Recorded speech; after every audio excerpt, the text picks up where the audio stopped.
The Eye of Atlantis, Secrets Beneath the Sahara. Before we begin, I want to thank Alwyn, eventually, for suggesting this incredible topic. Your curiosity drives us to explore the mysteries that history has buried, and today's story is one that will challenge everything you thought you knew about human civilization. Imagine standing at the edge of infinity. The sun beats down on endless dunes that stretch to every horizon. Waves of sand frozen in time. You're in one of the most remote places on Earth, the Western Sahara of Mauritania, where few humans venture and even fewer return unchanged. But you're not here for the desert. You're here for something that should not exist. Something so massive, so perfectly formed, that it can only truly be seen from space itself. From orbit, astronauts have called it the most remarkable feature in Africa. Geologists call it an anomaly. Ancient theorists call it proof. The locals who live in its shadow call it cursed. But to those who dare to connect the dots between myth and reality, it has another name entirely. They call it Atlantis. This is the story of the Rishi structure, a formation so immense and so geometrically precise that it defies every explanation we have been given. This is the story of how a philosopher's legend became an archaeological obsession, how satellite imagery revealed what ground expeditions could not find, and how the greatest mystery of the ancient world might be hiding not beneath the waves of the Atlantic Ocean, but beneath an ocean of sand. What you're about to hear will make you question the timeline of human history. It will make you wonder what else has been buried, redacted, or simply forgotten. Because in the heart of the Sahara lies a perfect circle, and within that circle may lie the answer to humanity's oldest question. Where did we really come from? The discovery. The year was 1965. Astronaut James McDivitt was aboard Gemini 4, orbiting Earth at speeds that would make the mind reel. He was supposed to be focused on his mission parameters, on the technical readings and trajectory calculations that kept him alive in the vacuum of space. But something caught his eye through the small window of his capsule, something down on the surface of northwest Africa that made him reach for the camera. What he photographed that day would haunt researchers for generations. It appeared as a perfect bullseye in the desert, concentric circles of rock radiating outward from a central point with mathematical precision. The formation was enormous, stretching approximately 25 miles across, visible only because of the altitude and angle of his spacecraft. From the ground it would be impossible to see. From orbit it was unmistakable. The photograph was filed with thousands of others from the Gemini program, labelled and archived.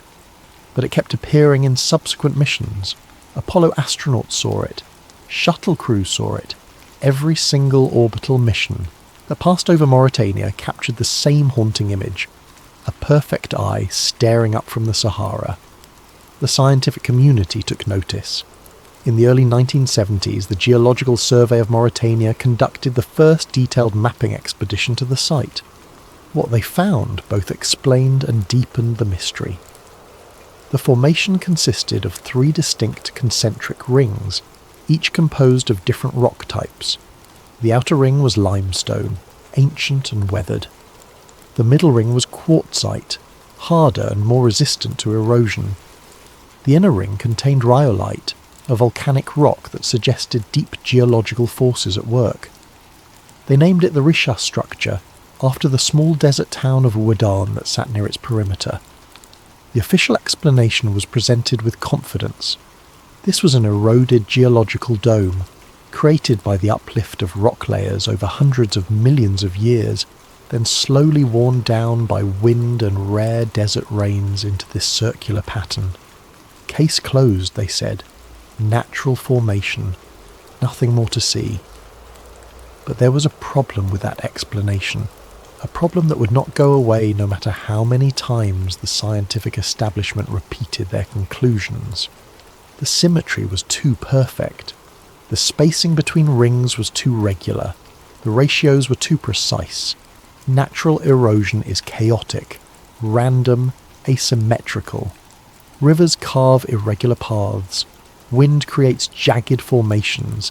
Time does not draw with a compass. Yet here, in the middle of nowhere, was a structure that looked exactly as if someone had used a compass the size of a mountain range to draw 3 perfect circles in the earth itself. The measurements were even more troubling. When surveyed with precision instruments, the rings showed spacing ratios that appeared intentional.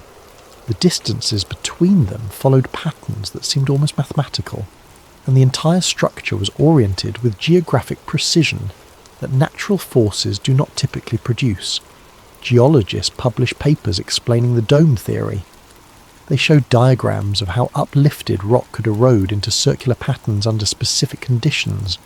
They pointed to other geological domes around the world as comparison. But none of those other formations looked anything like the Richat structure. None had the perfect symmetry. None had the precise spacing. None looked like they had been designed. And then someone remembered Plato. Plato's blueprint. In 360 BCE, the Greek philosopher Plato wrote 2 dialogues that would become the most famous unsolved mystery in human history. In Timaeus and Critias, he described a legendary island civilization called Atlantis, a place of advanced technology and culture that was destroyed in a single day and night of catastrophic floods. For over 2,000 years, explorers and historians searched for Atlantis. They looked in the Mediterranean Sea, in the Atlantic Ocean beyond the Pillars of Hercules, in the Caribbean, in Antarctica, in dozens of locations around the globe. Every generation had a new theory, a new location, a new explanation for where this legendary civilization might have existed. But every theory had the same problem. None of them matched Plato's actual description, because Plato had not been vague. He had been remarkably specific. He described Atlantis as a circular island consisting of concentric rings of land and water. He gave precise measurements for these rings. He described mountains to the north and open plains to the south. He mentioned that the civilization had access to a rare red, black and white stone. He explained that the city was positioned near a coastal plain that opened to the sea. Historians had always assumed these details were fictional embellishments, the kind of creative additions that storytellers make to give their tales authenticity. After all, Plato was writing about events that supposedly occurred over 9,000 years before his time. How could he possibly know such specific details? But in the late 1990s and early 2000s, independent researchers began comparing Plato's descriptions to the Richat structure. And what they found was extraordinary. Plato had described the outer ring of Atlantis as being approximately 127 stadia in diameter. A stadia was an ancient Greek unit of measurement roughly equivalent to 185 meters. When you convert Plato's measurements to modern units, the outer ring of Atlantis should be approximately 23.5 kilometers across. The outer ring of the Orisha structure measures approximately 23 kilometers in diameter. Plato described the spacing between the rings in specific ratios. The second ring was supposed to be smaller by a precise proportion, and the inner ring smaller still. When researchers measured the Richat structure, the ratios matched within margins that seemed impossible to attribute to coincidence. Plato mentioned that Atlantis had mountains to the north. The Richat structure sits at the base of a highland region to its north. Plato said the civilization faced south toward the sea. In ancient times, before the Sahara became desert, a vast network of rivers and lakes extended south from the Richat region toward what would have been a much larger ancient shoreline. Plato described 3 types of stone used in Atlantean construction: red, black, and white. The Richat structure contains red rhyolite, black volcanic breccia, and white limestone, all present in the geological layers of the site. One by one, the correspondences stacked up. Every detail that Plato had provided matched the Richat structure in ways that no other proposed location for Atlantis had ever matched. It was as if Plato had been describing this exact place, this exact formation, with a precision that should have been impossible for someone writing 2,000 years before satellite photography. The implications were staggering. If Plato had been accurate about the physical description, could he have been accurate about the rest?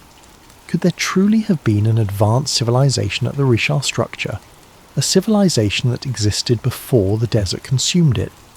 To answer that question, researchers had to answer another one first. Could the Sahara have ever supported such a civilization at all? The Green Sahara. When you picture the Sahara Desert today, you imagine the largest hot desert on Earth, a realm of endless dunes and scorching heat where nothing can survive.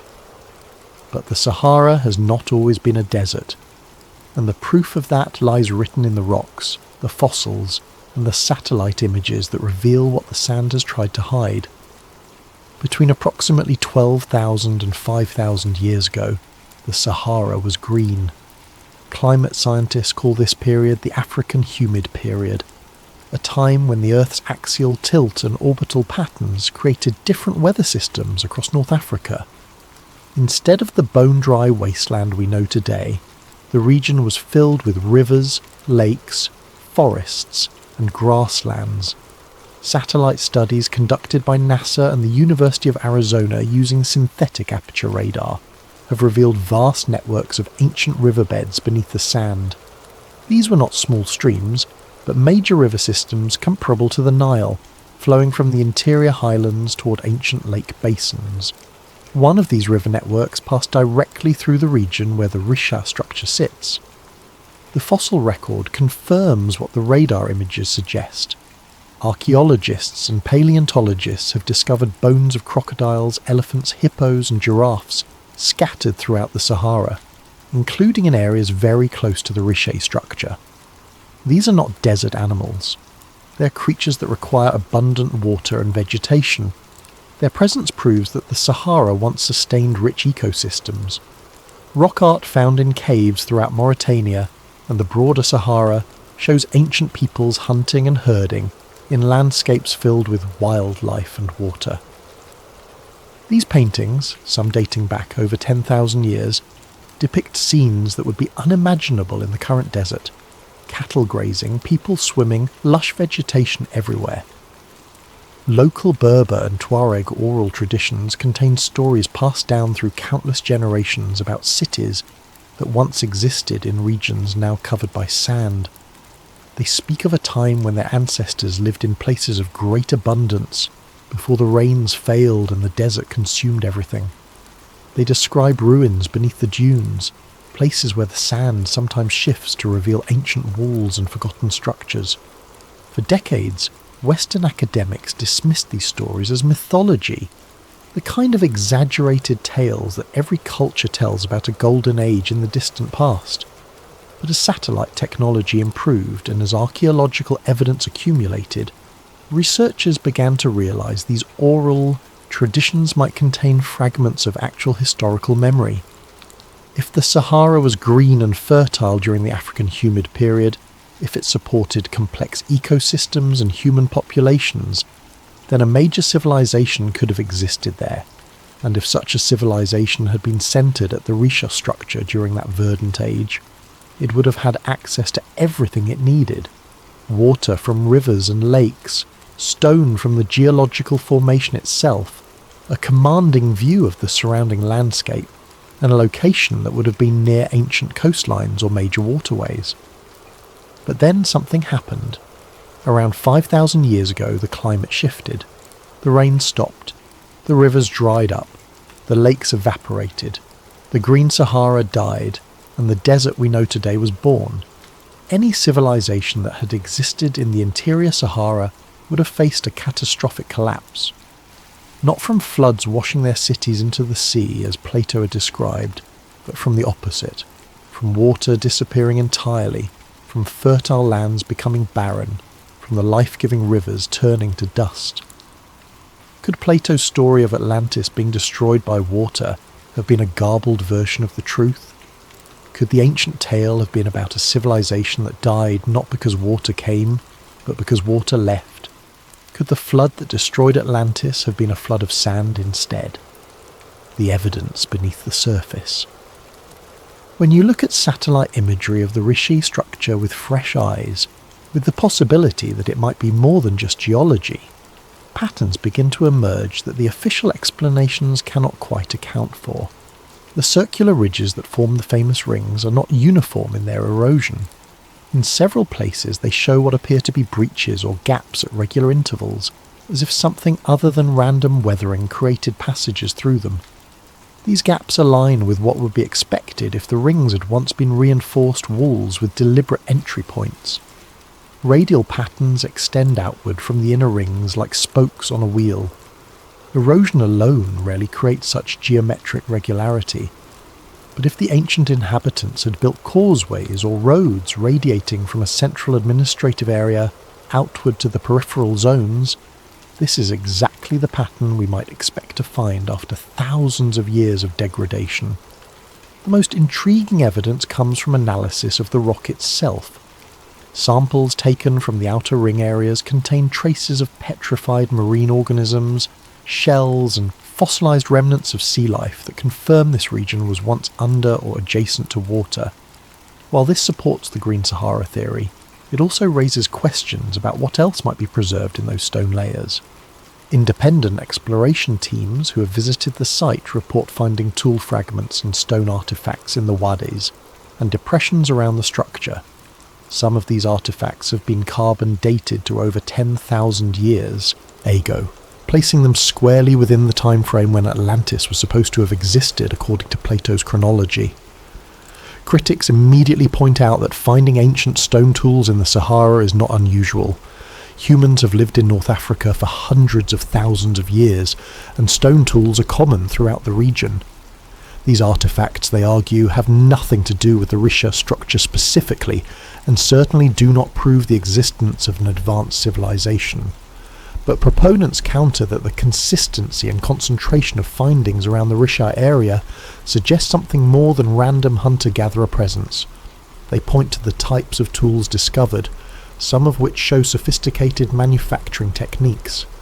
They note the presence of what appear to be worked stones too large to be simple tools, blocks that might have been part of construction projects.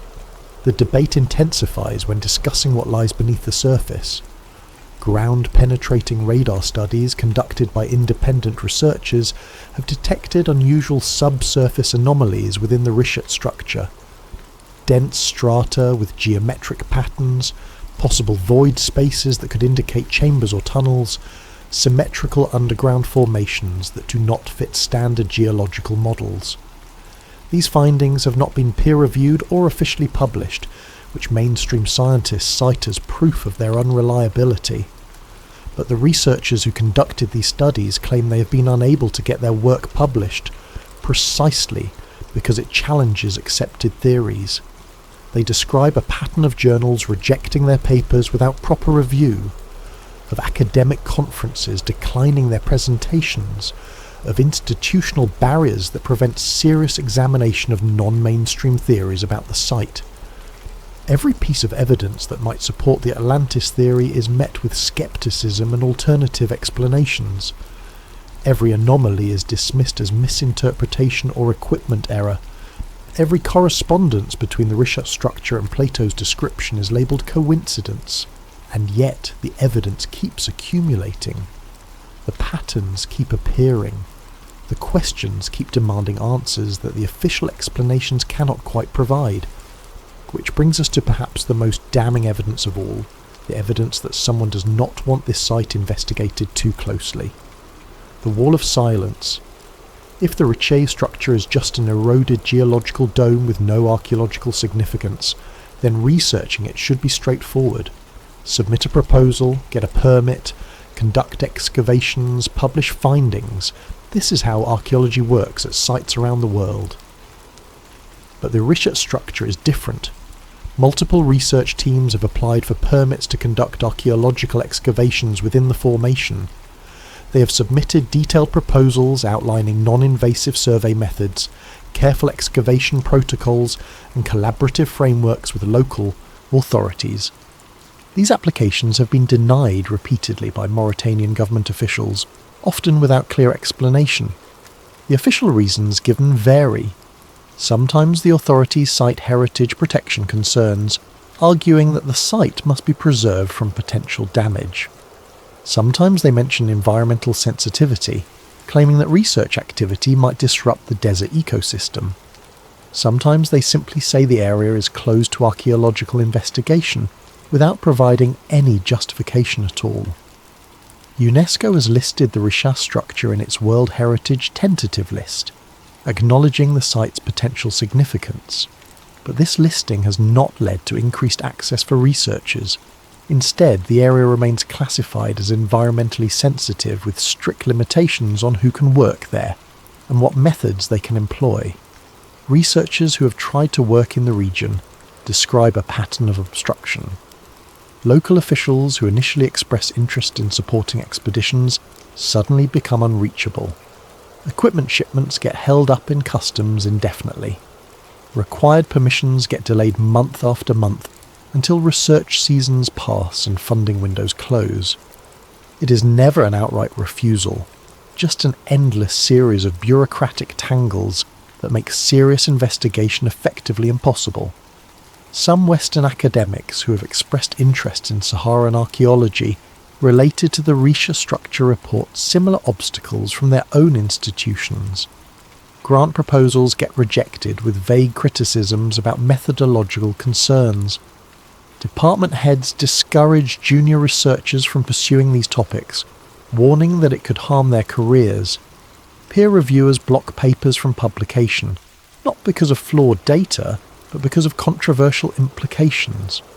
One researcher, speaking anonymously to avoid professional repercussions, described the situation bluntly. When your findings challenge established timelines of civilization, the work simply stops receiving support. They do not say you are wrong. They do not engage with your evidence. They just make it impossible for you to continue. The phrase they use is methodological inconsistency, but everyone knows what it really means. Stop digging. This pattern of obstruction extends even to remote sensing data. Several researchers report that high-resolution satellite imagery they had been using for analysis suddenly became restricted or degraded in quality. Digital elevation maps that showed detailed topography of the Risha structure mysteriously disappeared from open archives. Ground-penetrating radar data that had been collected vanished from institutional databases. When questioned about these missing data sets, authorities offer technical explanations: routine data management, updated privacy protocols, licensing restrictions. But the consistency of the pattern is hard to ignore. Data that might support non-mainstream theories about the site becomes unavailable, while data that supports conventional geological explanations remains readily accessible. The silence extends to the media as well. Major documentaries about ancient mysteries and lost civilizations routinely cover the Atlantis legend, but they rarely spend significant time on the Risha structure despite its remarkable correspondences with Plato's description. When it is mentioned, it is usually dismissed quickly with the standard geological explanation, before moving on to more sensational but less evidentially supported locations. Why would so many institutional barriers exist around a site that is supposedly just an eroded rock formation? If there is nothing there, why prevent serious investigation? If the geological explanation is correct, why not allow research that would conclusively prove it and put the Atlantis theories to rest? The refusal to allow thorough investigation becomes its own form of evidence. The silence screams louder than any artifact could. The global pattern. The story of the Risha structure does not exist in isolation. Around the world, researchers have identified other sites with striking similarities: massive stone constructions of uncertain age, precisely aligned with astronomical or geographic markers, built with techniques that seem impossibly advanced for their supposed time periods. On the Mediterranean island of Malta, prehistoric temples display architectural sophistication that mainstream archaeology struggles to explain. These structures feature precisely cut megalithic blocks, some weighing over 50 tons, fitted together with remarkable precision. Carbon dating places some of these temples over 5,000 years old, making them older than the Egyptian pyramids and contemporary with the Green Sahara period. In Bolivia, the site of Pumapunku contains stone blocks with perfectly smooth surfaces and complex geometric cuts that would challenge modern manufacturing. The blocks show evidence of advanced stoneworking techniques, possibly even machine precision. The ruins include megalithic platforms and structures arranged in geometric patterns. Mainstream dating places the site at around 1500 years old, but some researchers argue the stonework could be much more ancient, citing evidence of weathering patterns and astronomical alignments. In the Azores, underwater formations off the coast have been identified by some researchers as possibly artificial structures, though this remains highly controversial. Sonar imaging has revealed what appear to be rectangular formations and straight-edge alignments on the sea floor, in patterns that are difficult to attribute to natural geological processes. Advocates of alternative history theories connect these sites through a proposed framework.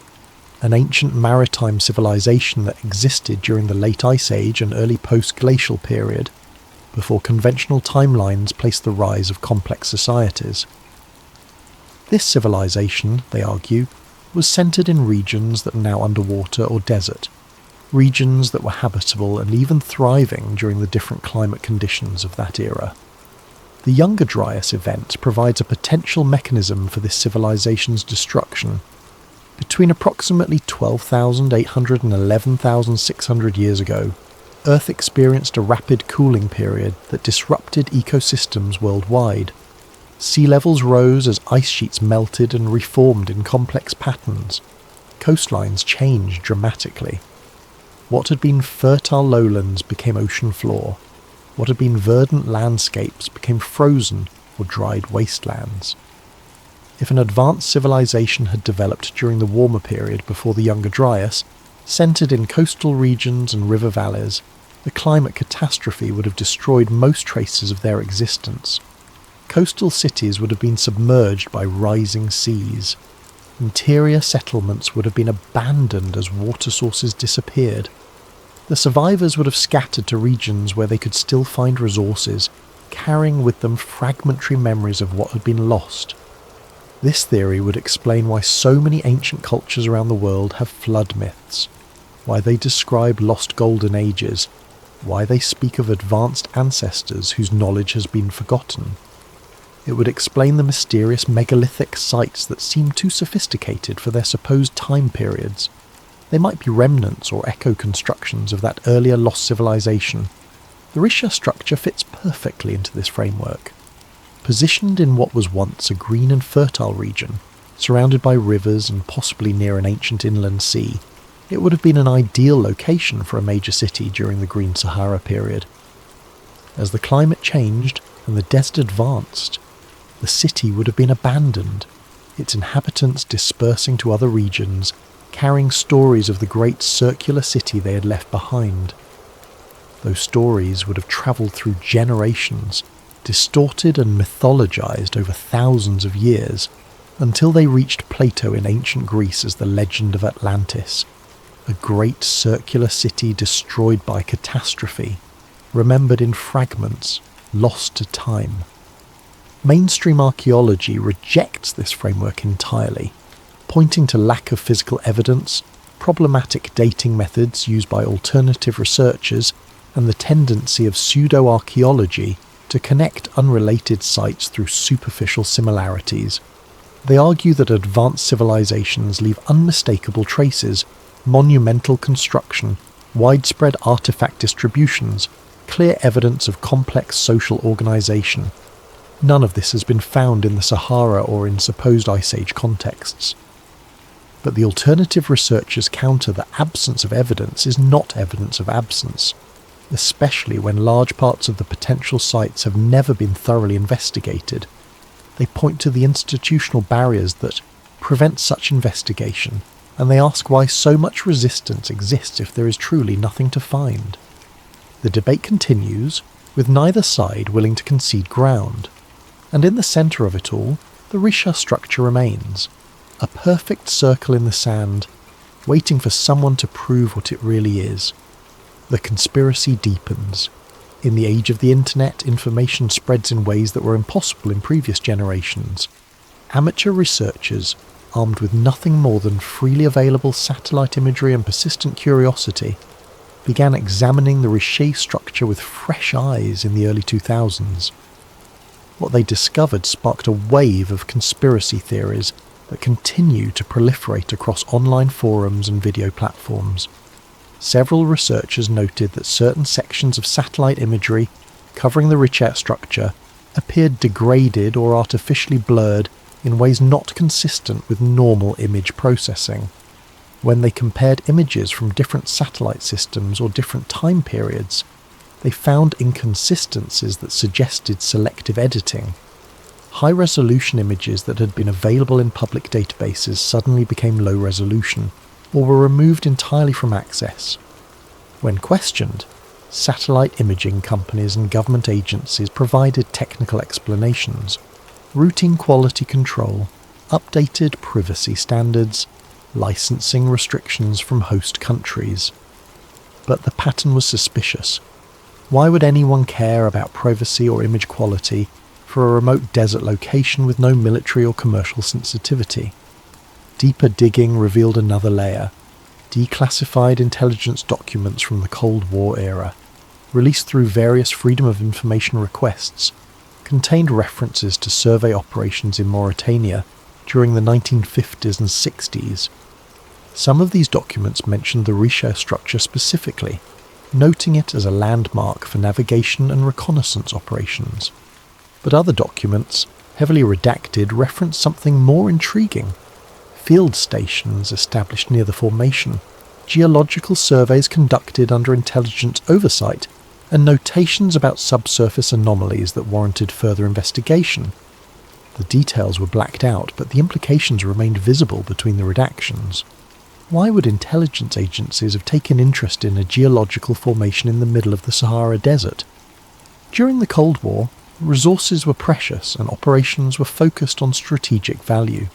Unless they knew or suspected there was something there worth investigating, something beyond simple geology. The conspiracy theories grew more elaborate. Some researchers claimed that early expeditions to the Richer structure had discovered artifacts or structures that proved advanced ancient civilization, and that these findings had been deliberately suppressed to avoid disrupting established historical narratives.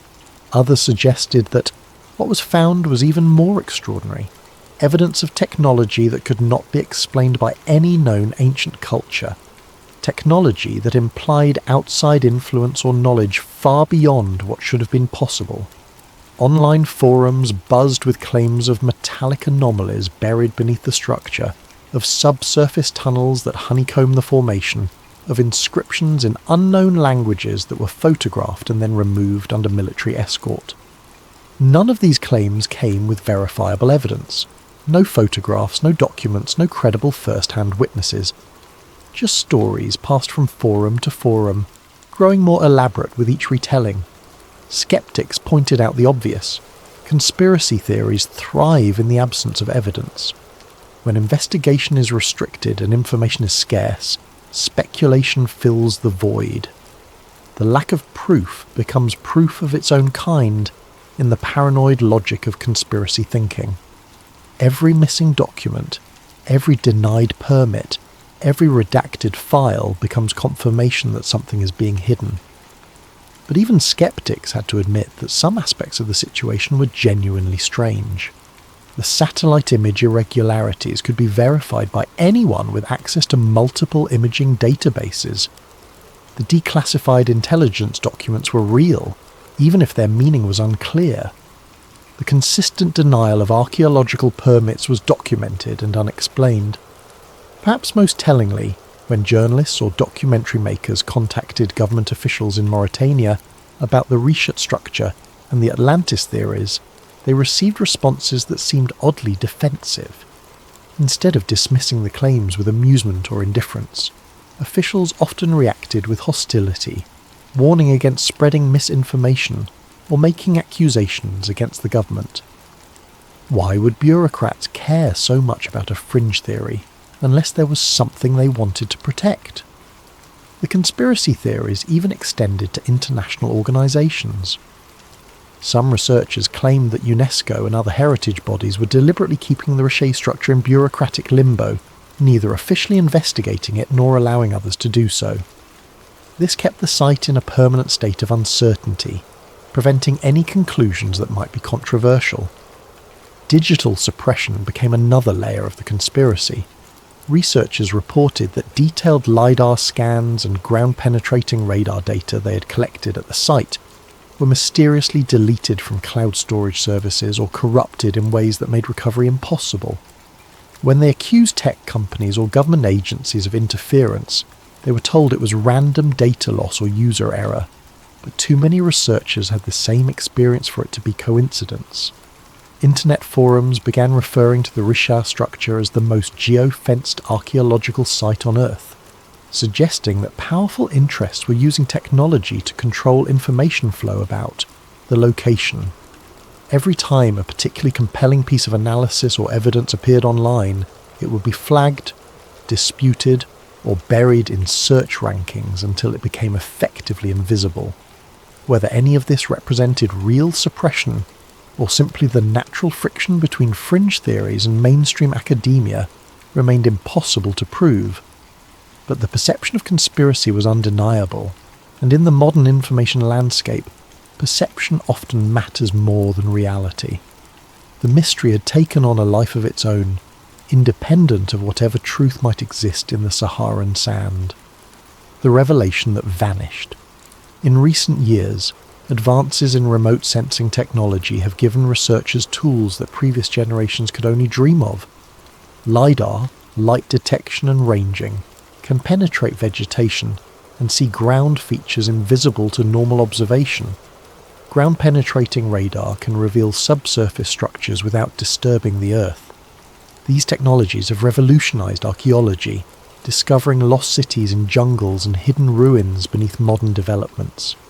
Several independent research teams acquired access to this technology and turned their attention to the Richer structure. What they found reignited the entire debate about the site's origins. LiDAR mapping of the formation revealed features that were not visible in standard satellite imagery. Linear formations beneath the sand extending from the rings outward in radial patterns, too regular to be natural water channels. Rectangular anomalies in areas between the major rings, possibly indicating buried structures. Subsurface density variations that suggested human modification of the landscape. Ground-penetrating radar detected what appeared to be cavities and dense strata at depths, consistent with construction rather than geological formation. The patterns showed symmetry, an organisation that geological processes do not typically create. In several locations, the radar returns indicated possible walls or foundations beneath meters of accumulated sand and sediment. The researchers released their preliminary data online, posting detailed images and analysis to open access platforms. The response was immediate and overwhelming.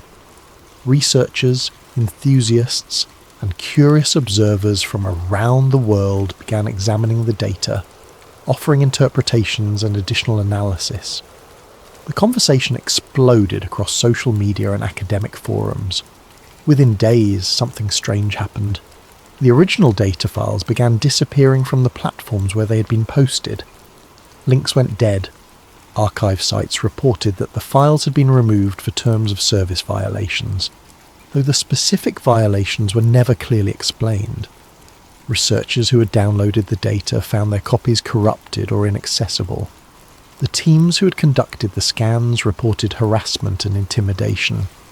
Anonymous messages warned them to stop their investigations, their funding. Sources received complaints about their work. Universities where some of them held positions suggested they focus on less controversial projects. The pressure came from multiple directions simultaneously, creating an environment where continuing the research became professionally and personally risky. New restrictions appeared on access to remote sensing data for the region.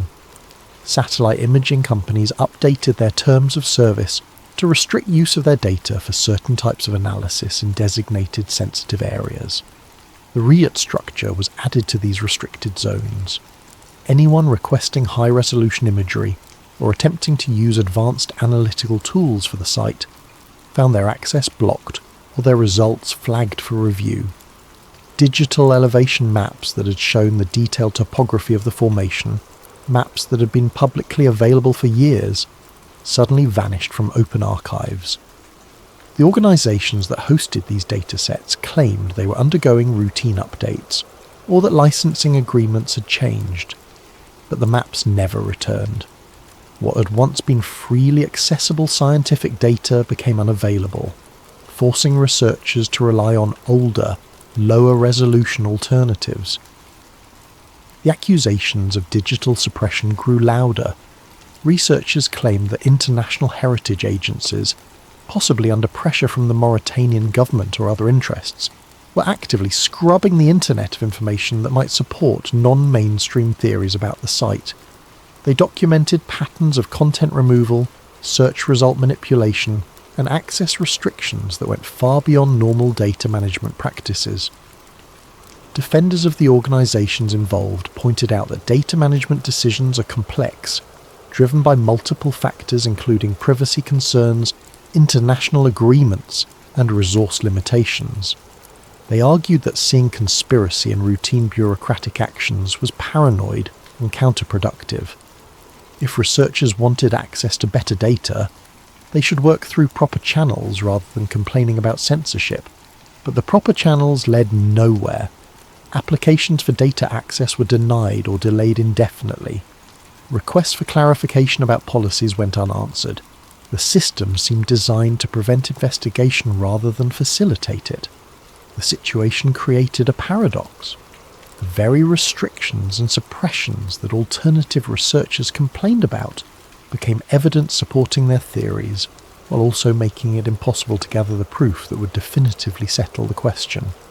If the data showed nothing interesting, why restrict it?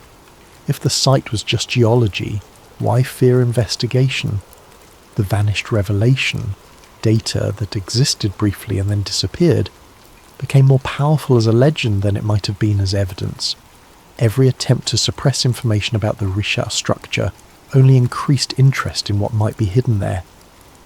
And through it all, the formation itself remained unchanged, a circle of stone in an ocean of sand holding its secrets close. The legacy of the eye.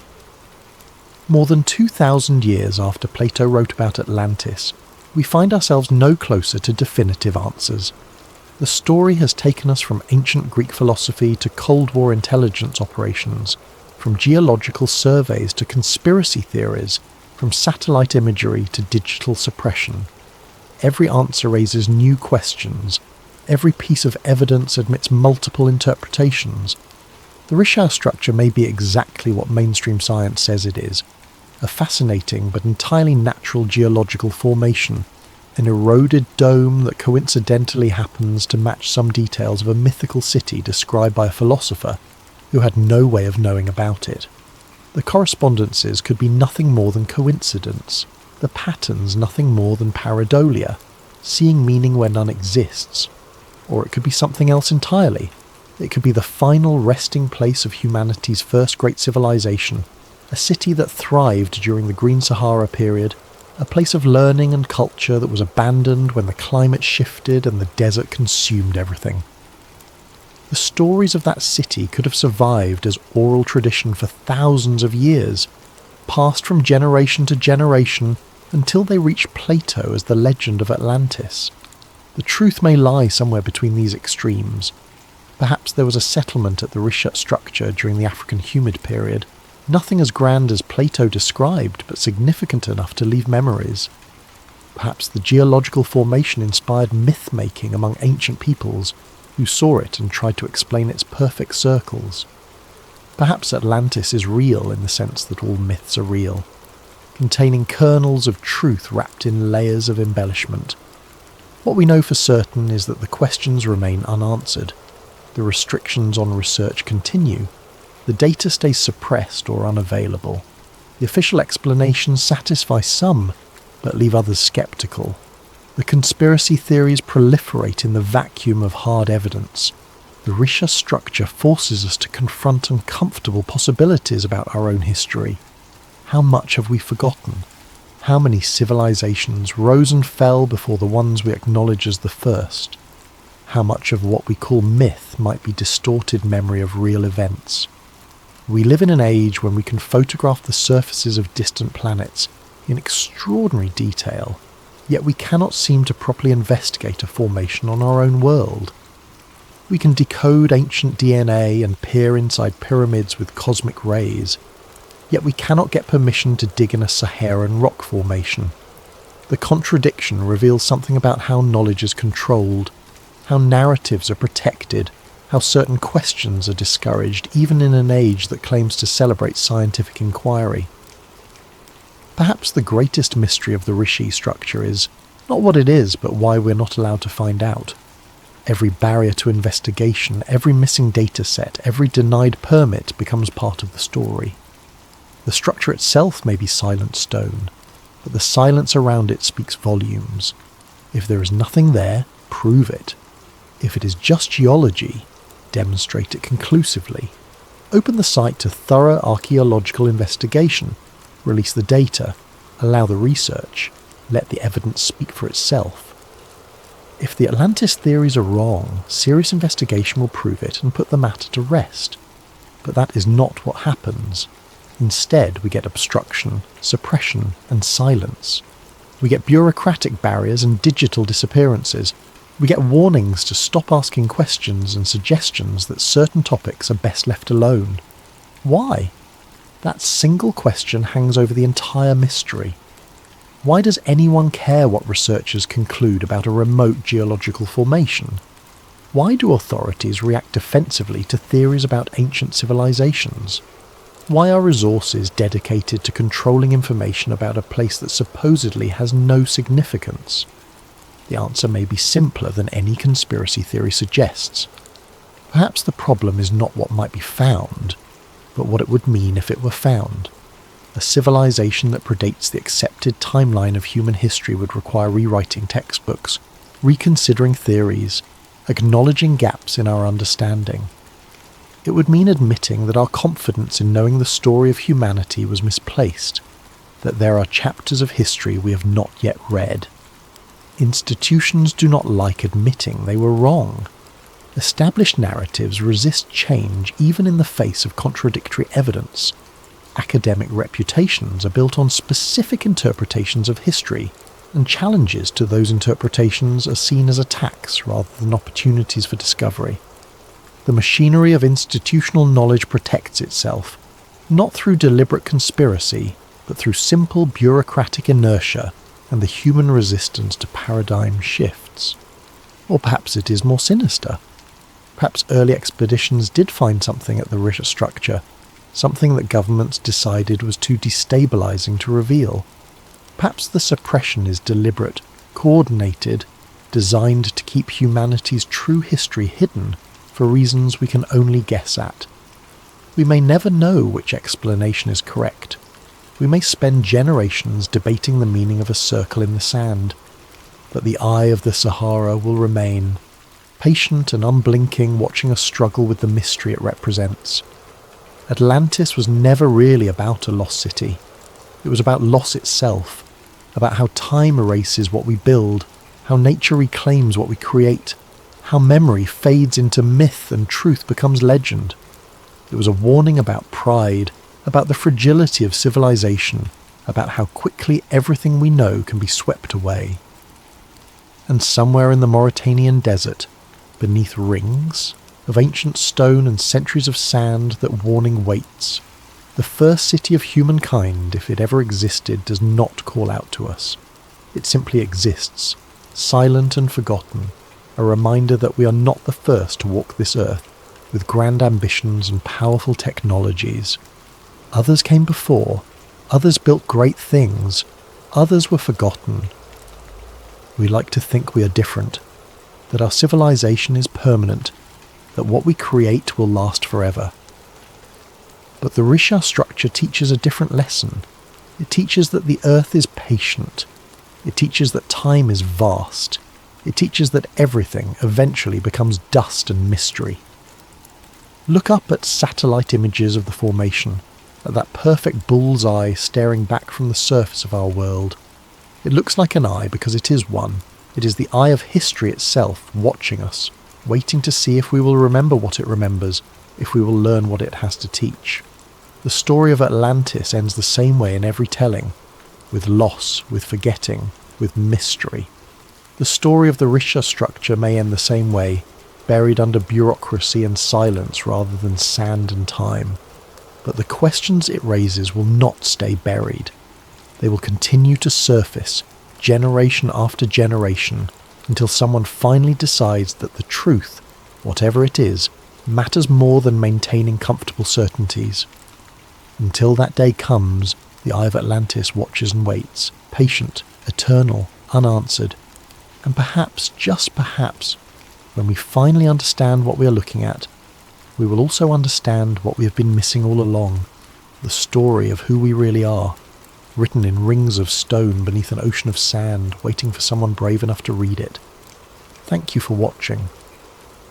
If this story made you think differently about the past we think we know, consider what other truths might be hidden in plain sight, waiting for someone to connect the dots.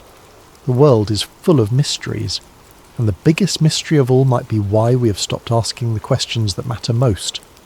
Until next time, keep questioning, keep searching, and never assume that history has already told you everything there is to know. Part 5. The Protocol. The helicopter that arrived wasn't military, not officially. It was a CH-47 Chinook painted flat black. No markings except that same triangle insignia Cole had seen on the colonel's uniform.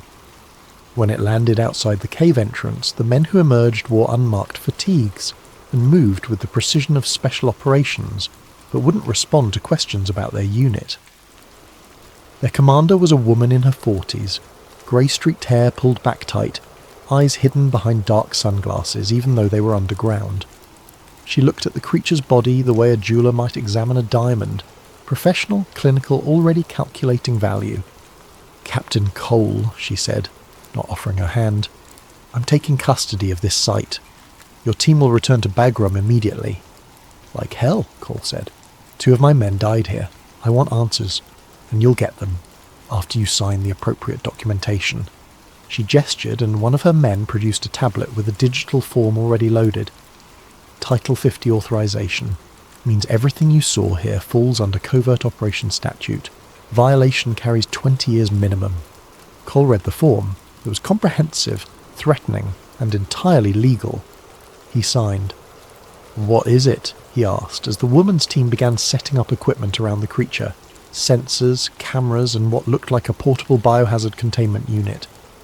"Classified," she said, then perhaps taking pity on his expression.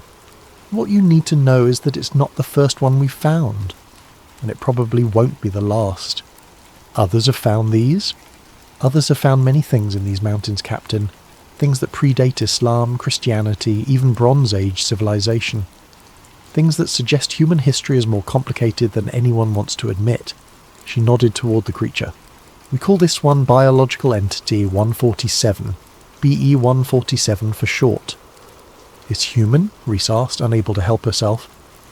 The woman's smile was thin. "It's humanoid. The tissue analysis will tell us more." She looked at Cole. "Your helicopter is waiting." As they loaded the creature into a metal container the size of a shipping crate, it took 8 men and a portable crane. Cole noticed something that made his skin crawl. The creature's chest, where Webb's .50 caliber rounds had punched through, was already showing signs of something. Not healing exactly, but the tissue around the wounds had a silvery sheen, like metal threads woven through the flesh. "What is that?" he asked. The woman followed his gaze. "That, Captain, is why this operation exists." She closed the container, and Cole heard locks engaging with heavy mechanical finality. "Now get your team out of here. The less you remember about today, the better you'll sleep." Part 6. The Silence. The after-action report took 4 hours to write and was immediately classified at a level Cole didn't have clearance to read. His own report, his own mission. Within a week he was reassigned. Not to another forward operating base, not to another unit in Afghanistan. Stateside, Fort Bragg, North Carolina.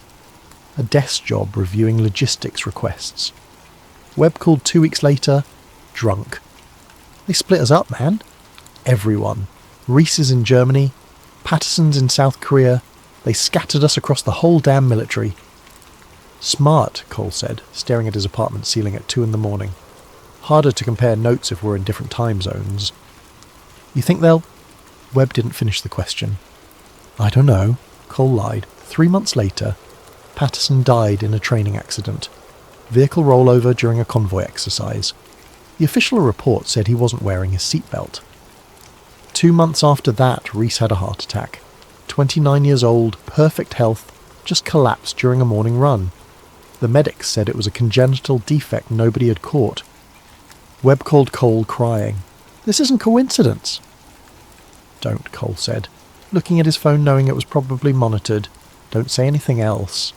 But a week later, Webb was dead too. Single car accident on a mountain road near his home in Colorado. No witnesses, no skid marks. Just Webb's truck at the bottom of a ravine, burned to the frame. Cole put in his retirement papers that day. Part 7. The Signal.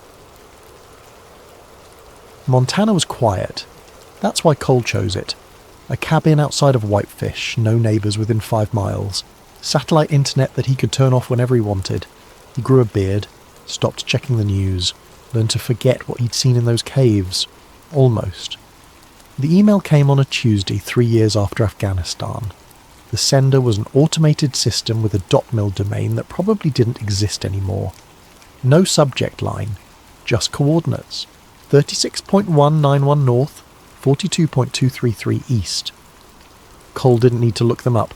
He'd spent enough time reading maps to know that was northern Iraq, ancient Mesopotamia, the region where the old texts spoke of giants and Nephilim and things that walked the earth before the flood.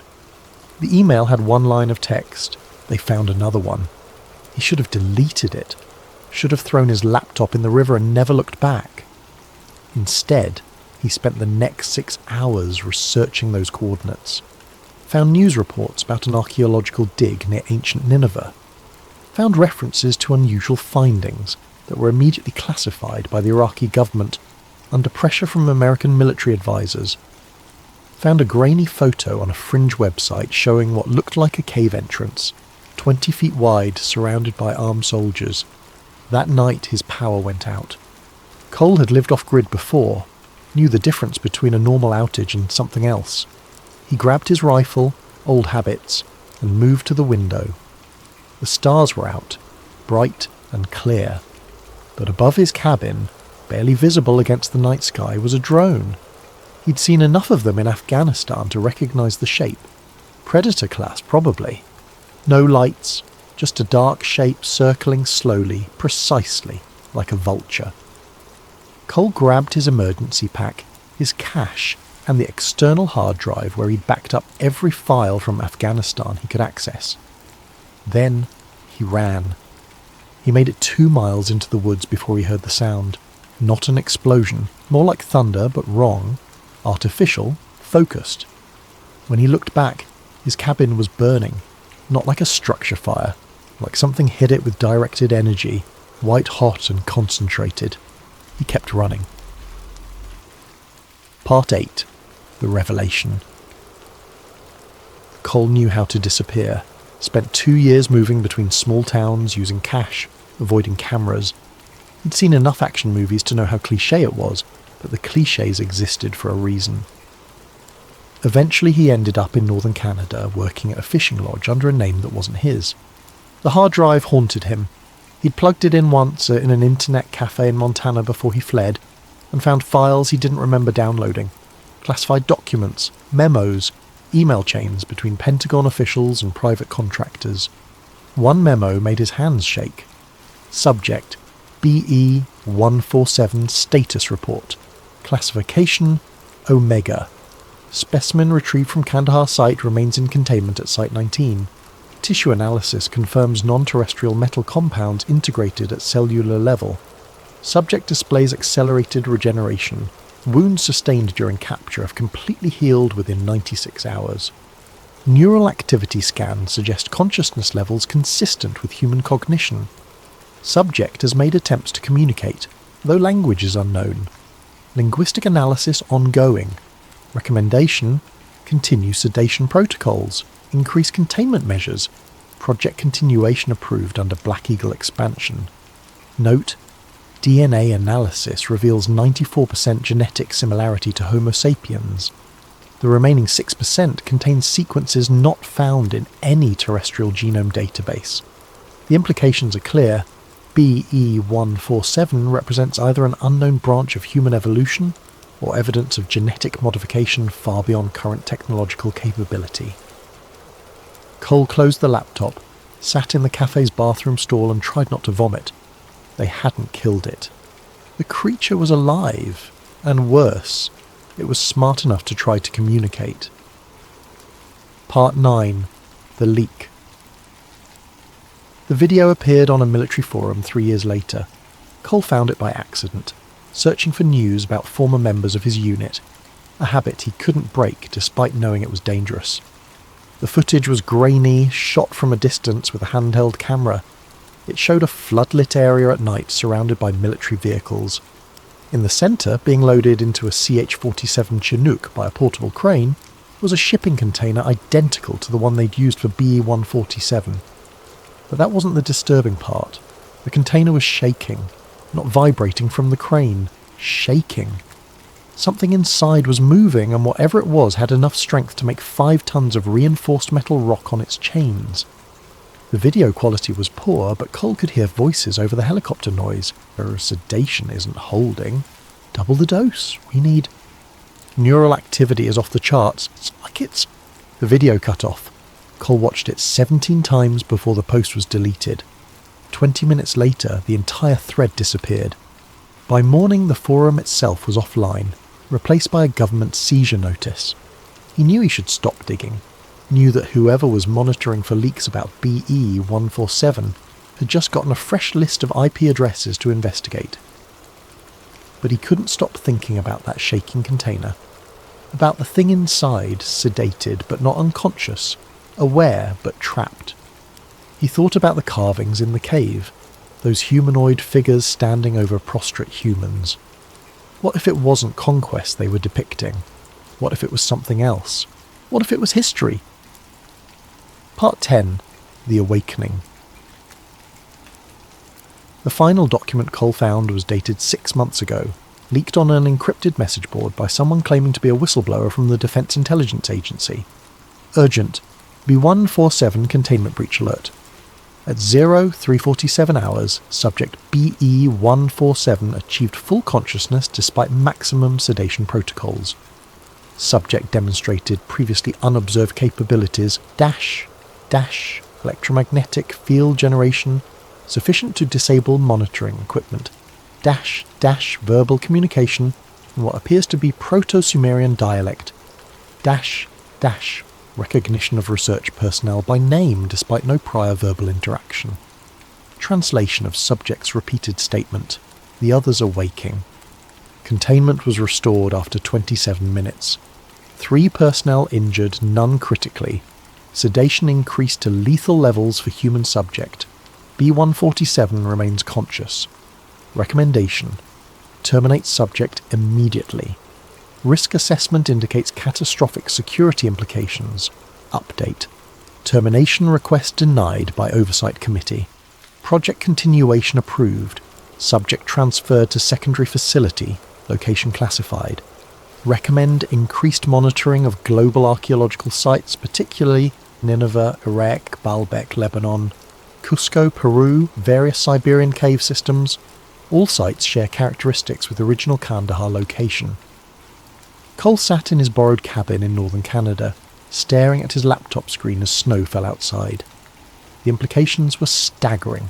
Multiple sites, multiple entities, a global pattern that suggested these creatures weren't anomalies.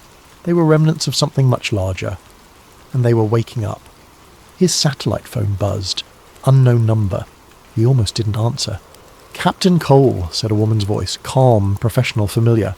"You've been reading things you shouldn't. The woman from Afghanistan. The one with the triangle insignia." "I thought you'd come for me eventually," Cole said. "We've been watching you for years, Captain." The question was whether you'd stay quiet or become a problem. A pause. "You've become a problem." Cole looked out the window. No drones yet, but they'd be coming. "What are they?" "That's classified." "I'll be dead in an hour anyway." "What difference does it make?" Another pause, longer this time, then, "Honestly, we don't know. The DNA suggests they're related to us, but the timeline doesn't work.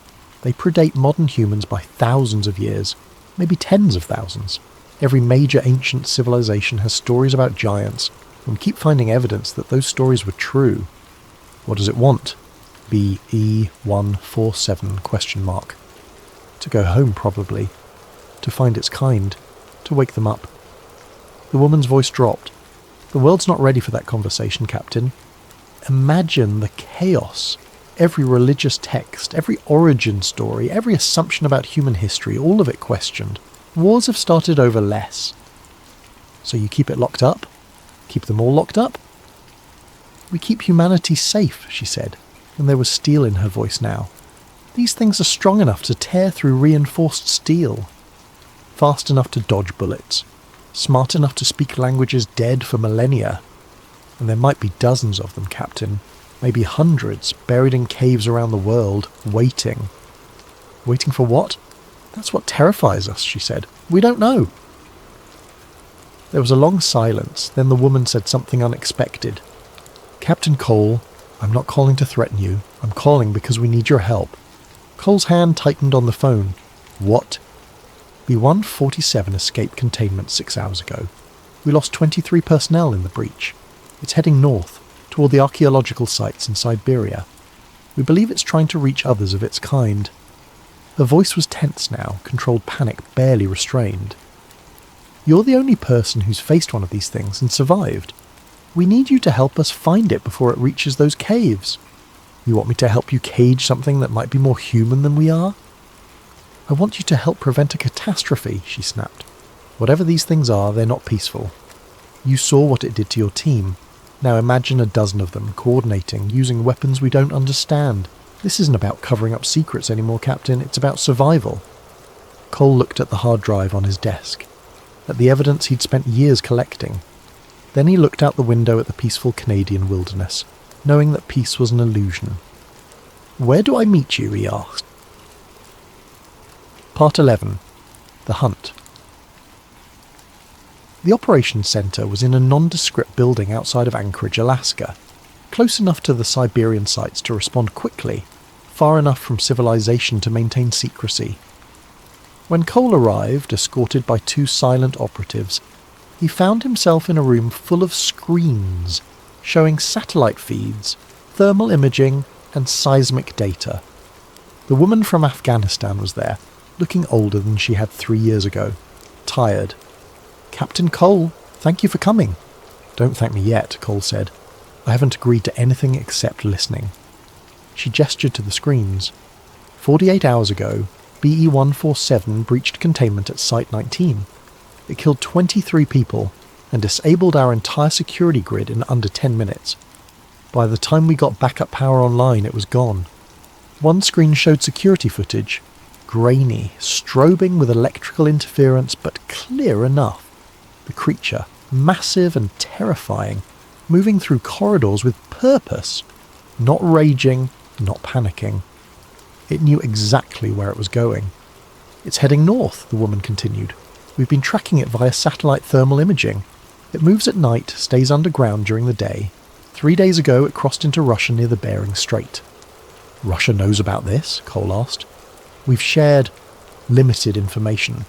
They're cooperating, but they don't understand what they're dealing with. They think it's a biological weapon."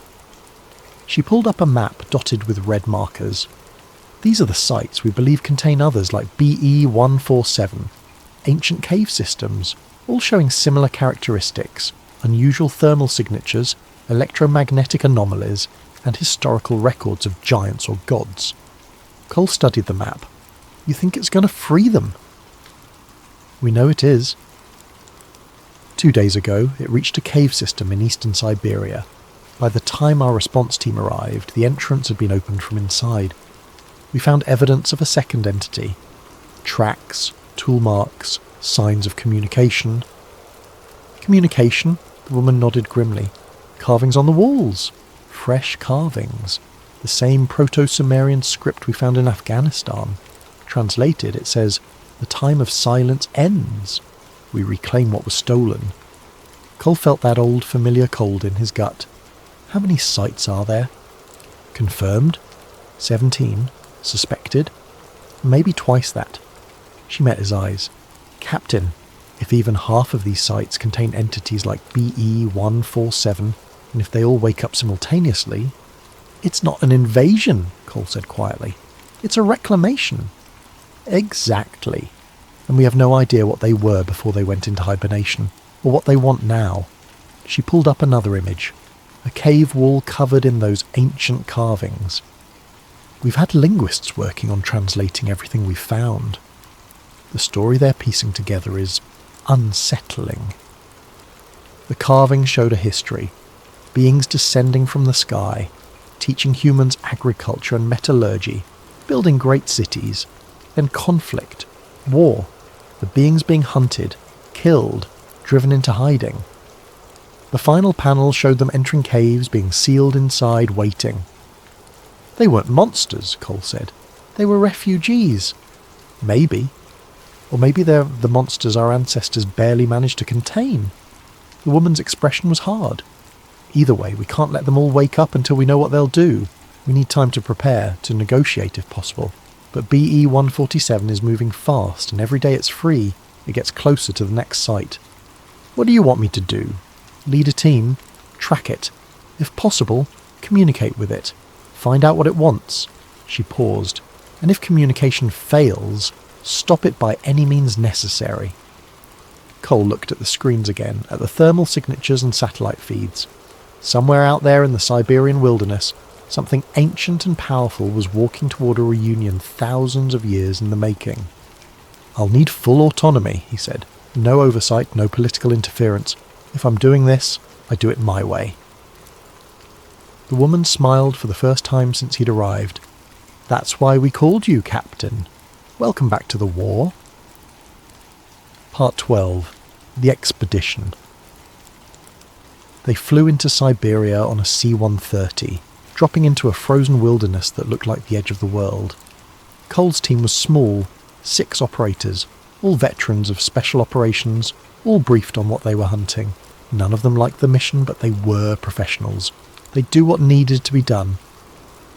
The tracking data led them to a cave system in the Sakha Republic, a region so remote that the nearest human settlement was 200 miles away. The temperature was 40 below zero, the wind cutting through tactical gear like knives. Thermals showing heat signatures inside, said Lieutenant Sarah Chen, their tech specialist monitoring portable sensors. Cole winced internally at her name, but pushed the thought aside. Multiple sources could be our target. Wait, he'd specifically been told no Sarah Chen in the story, but she was already written in. He'd have to work with it or find another approach. Actually, he needed to change this. The user had specifically said no Sarah Chen. Lieutenant Maria Torres, their tech specialist, was monitoring portable sensors. Multiple sources could be our target and whatever it woke up. Cole led them into the cave, weapons ready, night vision painting everything green and ghostly. The walls here showed the same carvings as Afghanistan, those towering figures, the history written in stone. But these carvings were different, more recent, and more explicit. They showed humans worshipping the giants, building temples, offering sacrifices, and in the final panel's betrayal, humans with weapons, giants being driven into caves, stones sealing the entrances. They were gods, Torres whispered. To ancient people, they were literally gods. Or they let people think they were gods, Cole said. Makes ruling easier. They found BE-147 in the deepest chamber, and Cole's breath stopped. It wasn't alone. 4 other entities stood in the chamber, all similar in size and build to BE-147, all awake and aware. They stood in a circle around something on the ground, more carvings, but these looked like a map of the world, with dozens of points marked. B-147 turned when Cole's team entered, and for a moment there was absolute silence. The creature's amber eyes studied them with an intelligence that was undeniable, assessing threat levels, calculating options. Then it spoke. The language was ancient, guttural but structured. Cole recognised some of the phonemes from the linguistic briefings. Proto-Sumerian mixed with something older, something that predated written language entirely. Torres had a translation device, cobbled together from the linguistic database they'd compiled. It processed the sounds, struggling, then produced a rough translation that appeared on her tablet screen. "You return, the hunter who brought sleep." Cole stepped forward slowly, weapon lowered but ready. "We don't want to fight, we want to understand." B-147 tilted its head, and Cole realised it understood English. Maybe not from experience, but from observation during its captivity. It gestured to the other entities, then spoke again. The translation appeared. "You caged me, studied me like an animal, cut my flesh, stole my knowledge. Now you speak of understanding." "You killed my soldiers," Cole said, keeping his voice steady. "You killed them first. They invaded our tomb.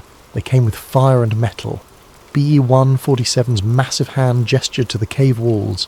"We were sleeping, waiting, as we were commanded." "Commanded by who?" B-147 was silent for a long moment. Then it pointed to the carvings, specifically to the panels showing the beings descending from above. "The architects, those who made us to bridge the gap. We were to teach, to guide, to help the small ones grow." Its amber eyes held something that might have been sadness. "But the small ones feared us, hated us, hunted us. So we were commanded to sleep until the time of understanding." Torres was recording everything, her hand shaking slightly. "You're saying you were created? By who? Aliens? Gods?" B-147 made a sound that might have been laughter. "You use words that mean nothing. The architects were not gods. They were travellers. They came to this world and found potential. They created us to nurture that potential. But they did not understand fear. They did not understand that you small ones would rather destroy than accept what you cannot comprehend." "How long have you been asleep?" Cole asked. "The ice has come and gone 14 times since we entered the sleep. Your people count time differently. You would say 12,000 years." The number hit like a physical blow. 12,000 years, before Sumer, before Egypt, before recorded history began. "Why wake up now?" Cole asked. B-147 gestured to the map carved into the stone. The signal came. After 12,000 years of silence, the architects sent the signal, "Awaken. The time of understanding has come," or ... quote. It paused, and Cole heard something almost like resignation in its voice, or the time of ending. Ending? If you small ones have not learned, if you still choose fear over understanding, then the architects will know this world failed, and they will start again, somewhere else, some other world. Cole felt the weight of those words. "You're saying humanity is being tested?" "We are all being tested," BE-147 corrected. "My kind, your kind. The architects left us both here, to succeed together or fail separately." It looked at the other entities, then back at Cole. "I have been in your cage. I have heard your people speak. I have seen your wars, your weapons, your hate. I am not certain you have learned." One of the other entities spoke, its voice deeper, more resonant. Torres's device translated, "We should follow the old command, eradicate them and start anew." "No," BE-147 said firmly. "That is the old way. The way that led to 12,000 years of darkness. We will try the architect's path one more time." It turned to Cole. "You are here to stop us. To cage us again, or destroy us. Yes?" Cole looked at his team, at the weapons they carried, at the impossible odds they faced.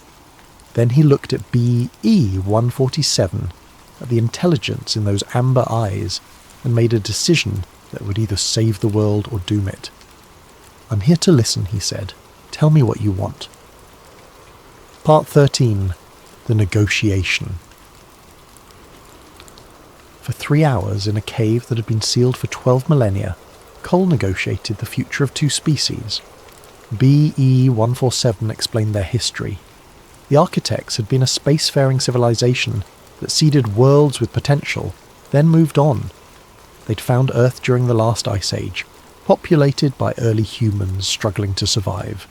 They'd created the Giants, using human DNA as a base but enhanced, strengthened, made to withstand harsh conditions, to act as teachers and protectors. For thousands of years it had worked. The Giants taught agriculture, metallurgy, astronomy. They built the megaliths that would puzzle archaeologists for millennia. Göbekli Tepe, Baalbek, structures that seemed impossible for primitive humans to construct. But fear grew. The Giants were too strong, too different. Religious leaders declared them demons. Kings saw them as threats to power. Wars began. The Giants, for all their strength, were vastly outnumbered. They retreated to remote places, to caves and mountains. Then the architects sent a final message. Sleep. Wait. Let humanity grow. Let time pass. If humanity matured, learned to accept differences, learned to reach for the stars themselves, then the Giants could wake and the two species could finally work together as intended. But if humanity remained violent, remained fearful, remained trapped by hate and tribalism, then the experiment had failed. The signal came, BE-147 said. We woke, and I found myself in a cage, being cut apart by scientists who looked at me with the same fear I saw 12,000 years ago. He gestured to Cole. But you are different. You fear, but you listen. That is new. Cole was thinking fast, aware that everything he said here could determine the course of human history. If you all wake up, if all 17 sites activate at once, people will panic. Governments will respond with force. It'll be a war nobody can win. Then what do you propose? Slow contact. Controlled revelation. We bring in scientists, linguists, diplomats, people who can explain what you are without causing mass panic. We release information gradually. Archaeological findings, DNA evidence, historical records. We prepare humanity for the truth. One of the other entities spoke. More delays, more lies. We have waited 12,000 years. You've waited this long, Cole counted. What's another year? Another 5 years? If we do this right, you can walk free. Live openly. Share your knowledge. But if we rush it, if we force revelation on a world that's not ready, we'll have another war. And this time we have nuclear weapons. That gave them pause. B-147 spoke with the others in their ancient language, a discussion Cole couldn't follow. Finally it turned back. We will agree to this, but with conditions. We will not return to cages. We will not be experimented on. And we will be part of the process, not subjects of it. Agreed, Cole said. Then, how many of you are there? Total? Across all the sites? Perhaps 200. Some died in their sleep. Some were killed before they could enter hibernation. 200 survivors from a people who once numbered thousands. 200 against 7 billion humans. Cole felt the tragedy of it. An entire subspecies nearly erased, waiting in darkness for a second chance. There's something else, BO-147 said. Something you need to understand. The architect's signal contained information. A warning. Its amber eyes fixed on Cole. This world is changing. Your weapons, your pollution, your climate. The architects are watching. They will return in 100 of your years, and they will judge what they find. Judge? Whether this world succeeded. Whether humanity and my kind learned to coexist. Whether you reached for the stars or destroyed yourselves. B-147's voice was quiet but firm. We are not your enemy, small one. We are your last chance. Torres spoke up, her voice shaking slightly. And if we fail, if we can't coexist, what happens in 100 years when they return? B-147 looked at her. and in its expression Cole saw something ancient and sad. Then they will do what they have done to 13 other worlds that failed. They will cleanse it and start again. A sterile world ready for the next experiment. The weight of that hung in the frozen air. Humanity wasn't just facing first contact with another intelligent species. They were facing Judgment Day, with a century to prove they deserved to survive. Part 14. The Return. The extraction from Siberia was complicated. Cole had to coordinate with Russian authorities who were understandably sceptical about everything he told them. He had to manage his own chain of command, convincing generals and politicians that bullets and bombs wouldn't solve this problem. Most importantly, he had to keep BE-147 and the others safe while they worked out the details of the Revelation plan. They established a secure facility in northern Canada, not a prison but a research station. The Giants stayed voluntarily, working with linguists and scientists to translate their history, to share their knowledge, to prepare for the day when the world would learn the truth. Cole became the liaison, the bridge between two species that had been enemies for 12,000 years. It wasn't easy. There were hardliners in the military who wanted to neutralize the threat. There were conspiracy theorists who got hold of leaked information and spread panic online. There were religious fundamentalists who declared the Giants were demons, proof of the end times. But slowly, carefully, Cole and his team built the foundation for Revelation. They started with academic papers, anonymous sources providing archaeological evidence of prehistoric giants, DNA studies showing anomalous genetic sequences in ancient bone samples, linguistic research on Proto-Sumerian texts that suggested advanced knowledge. The media picked it up, scientists debated it, the public started asking questions. Then came the controlled leaks, grainy photos of the Siberian cave system, government documents with heavy redactions, testimony from military personnel who'd encountered something unusual in Afghanistan. The woman with the triangle insignia, Cole learned her name was Director Elizabeth Reeves, managed the information flow with precision. "We're not lying," she told him. "We're just controlling the narrative. When we finally reveal the truth, people will already be halfway to accepting it." 6 months after the Siberian encounter, they released the first video, BE-147, sitting in a comfortable room in the Canadian facility, speaking through a translator.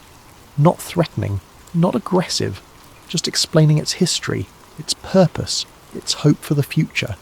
The video went viral, 20 million views in the first hour, 100 million by the end of the day.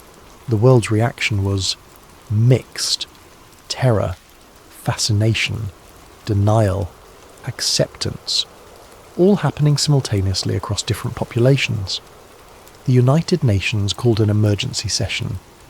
Religious leaders issued statements ranging from proof of divine creation to demonic deception. Scientists demanded access, governments demanded control, and regular people just demanded answers. Cole watched it all from the Canadian facility, standing beside BE-147 as they monitored the global response on multiple screens. "Your people are loud," BE-147 observed, "louder than they were 12,000 years ago." "We have better technology for spreading panic," Cole said with dark humour, "but also better technology for spreading understanding."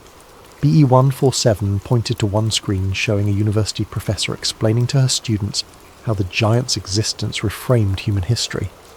"Some of you are ready. That is more than we had before." Over the next year, more facilities opened. More giants woke from their hibernation, carefully, one group at a time. Scientists worked with them to understand their advanced metallurgy, their astronomical knowledge, their sophisticated understanding of genetics that had created their hybrid nature. The giants shared something else too, the architect's technology. Not weapons.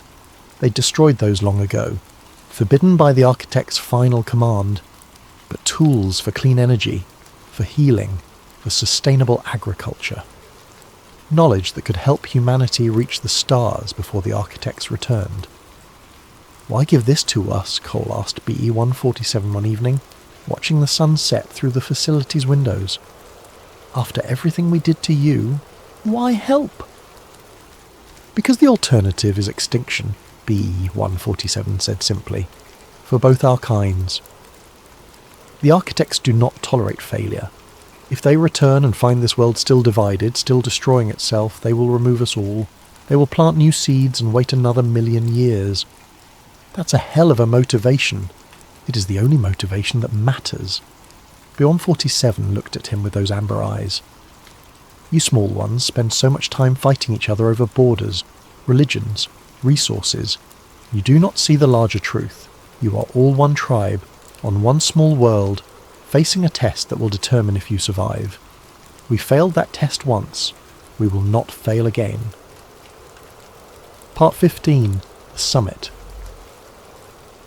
2 years after the Siberian encounter, they held the first contact summit in Geneva. Representatives from every nation attended. So did all 73 giants who had been successfully awakened. The others had indeed died in their long sleep, victims of time and failed preservation. Cole stood at the back of the massive assembly hall watching as B-147, who had taken the human name Enki, after the ancient Sumerian god of wisdom, addressed the gathered nations. "We are not gods," Enki said through the translation system, its voice resonating through the hall. "We are not demons. We are children of this world, just as you are. We were made by travellers who hoped we could help you reach your potential. For 12,000 years we slept. Now we wake to a world of marvels and terrors. You have split the atom. You have sent machines to other planets. You have connected your entire species through invisible networks of information." The giant paused, letting that sink in. "But you have also poisoned your waters, warmed your atmosphere, and built weapons that could destroy all life on this world. You stand at a crossroads. The architects will return in 98 of your years. They will see what you have become, and they will judge."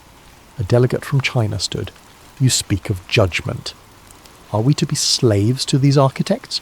Are we to live in fear of their return?" "No," Enki said firmly. "You are to grow beyond the need for their judgment. You are to reach the stars yourselves, to become travellers like them, to prove that this world's experiment succeeded."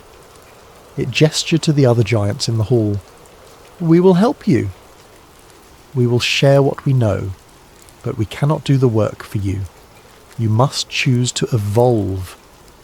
And if we don't," another delegate from Brazil, "if we fail this test..." Enki's expression was grave.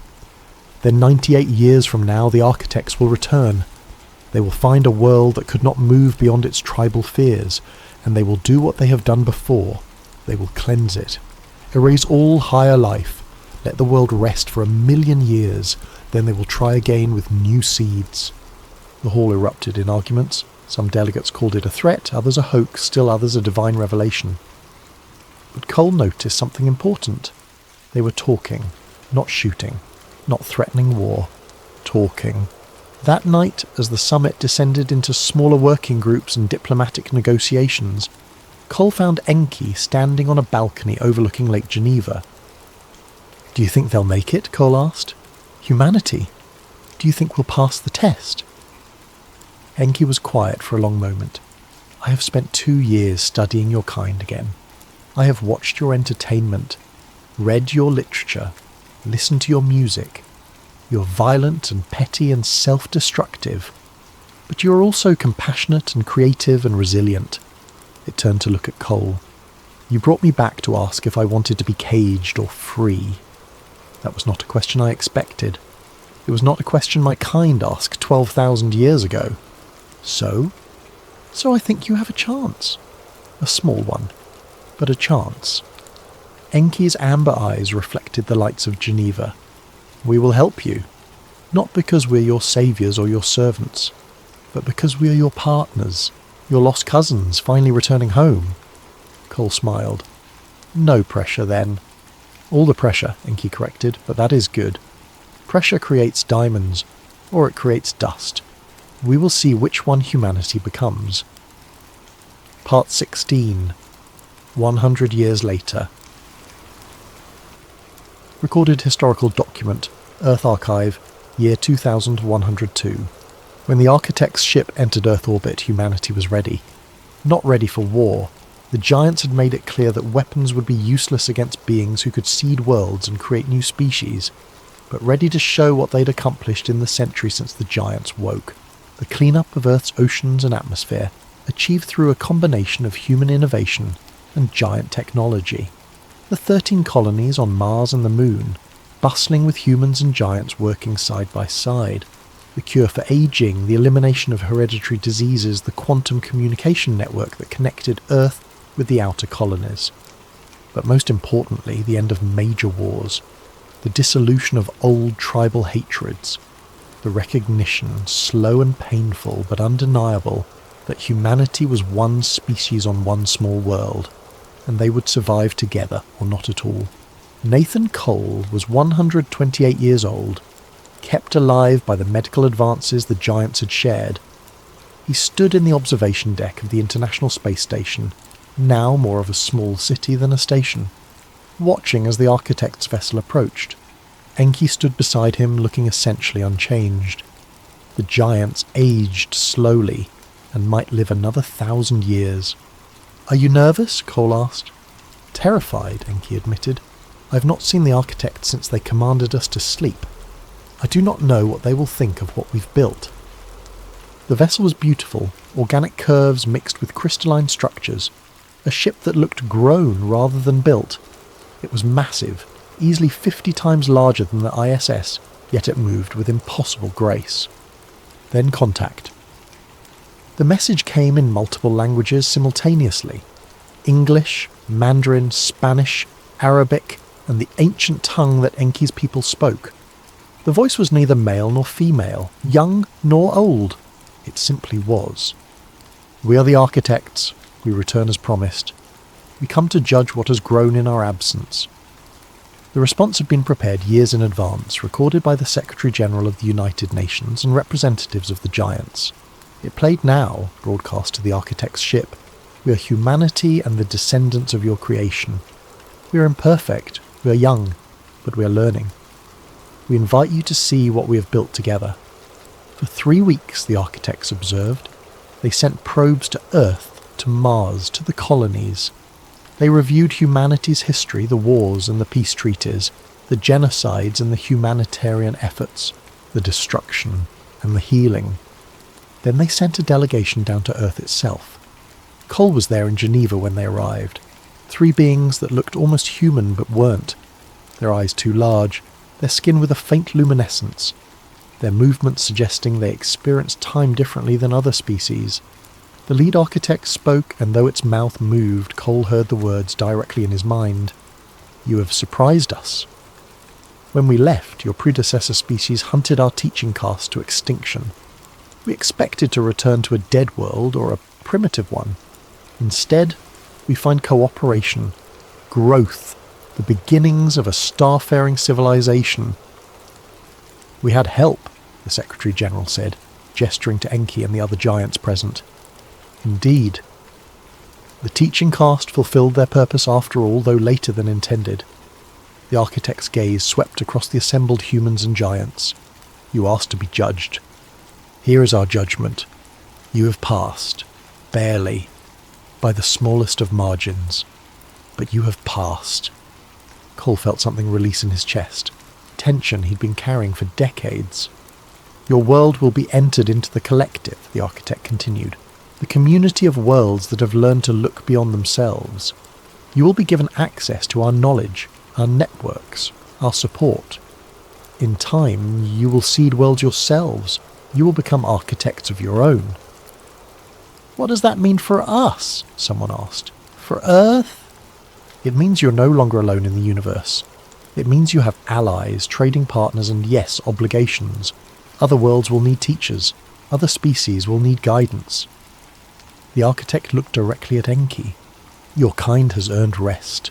You need not serve as teachers any longer if you choose." Enki bowed its head. "We will serve as we are needed. It is what we were made for, but this time we serve as equals, not as masters." "As it should be," the architect agreed.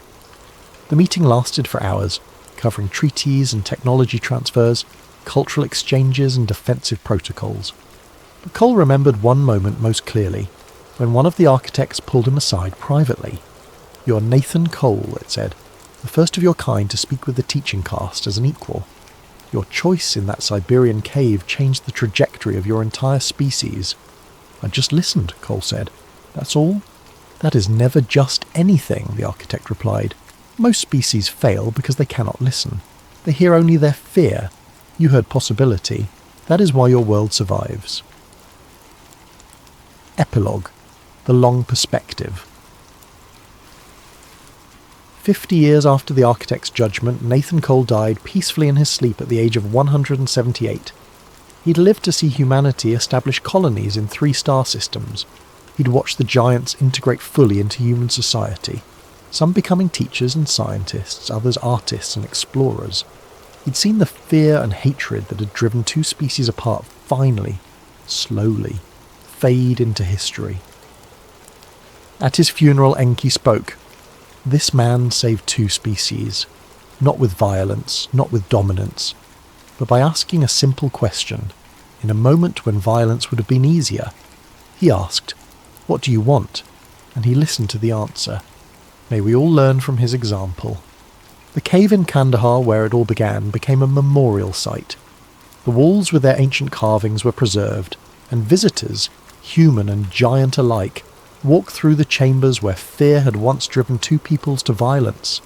In the deepest chamber, where BE-147 had fallen and then risen again, they placed a plaque. It read, "Here, in 2002, humanity discovered they were not alone. Here, in 2025, humanity chose understanding over fear. Here, the age of tribes ended and the age of species began." May we never forget how close we came to failure, or how simple the path to success truly was. The Kandahar anomaly wasn't an anomaly at all. It was a mirror, reflecting back humanity's capacity for both destruction and growth. And unlike so many other worlds that came before, unlike 13 failed experiments that ended in sterile silence, Earth looked into that mirror and chose to become something better. Not perfect, not peaceful, not without struggle and setback and pain, but better. And in the vast, ancient judgment of the architects who seed worlds and wait to see what grows, better was enough.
Good evening, and welcome to Sleep Theories.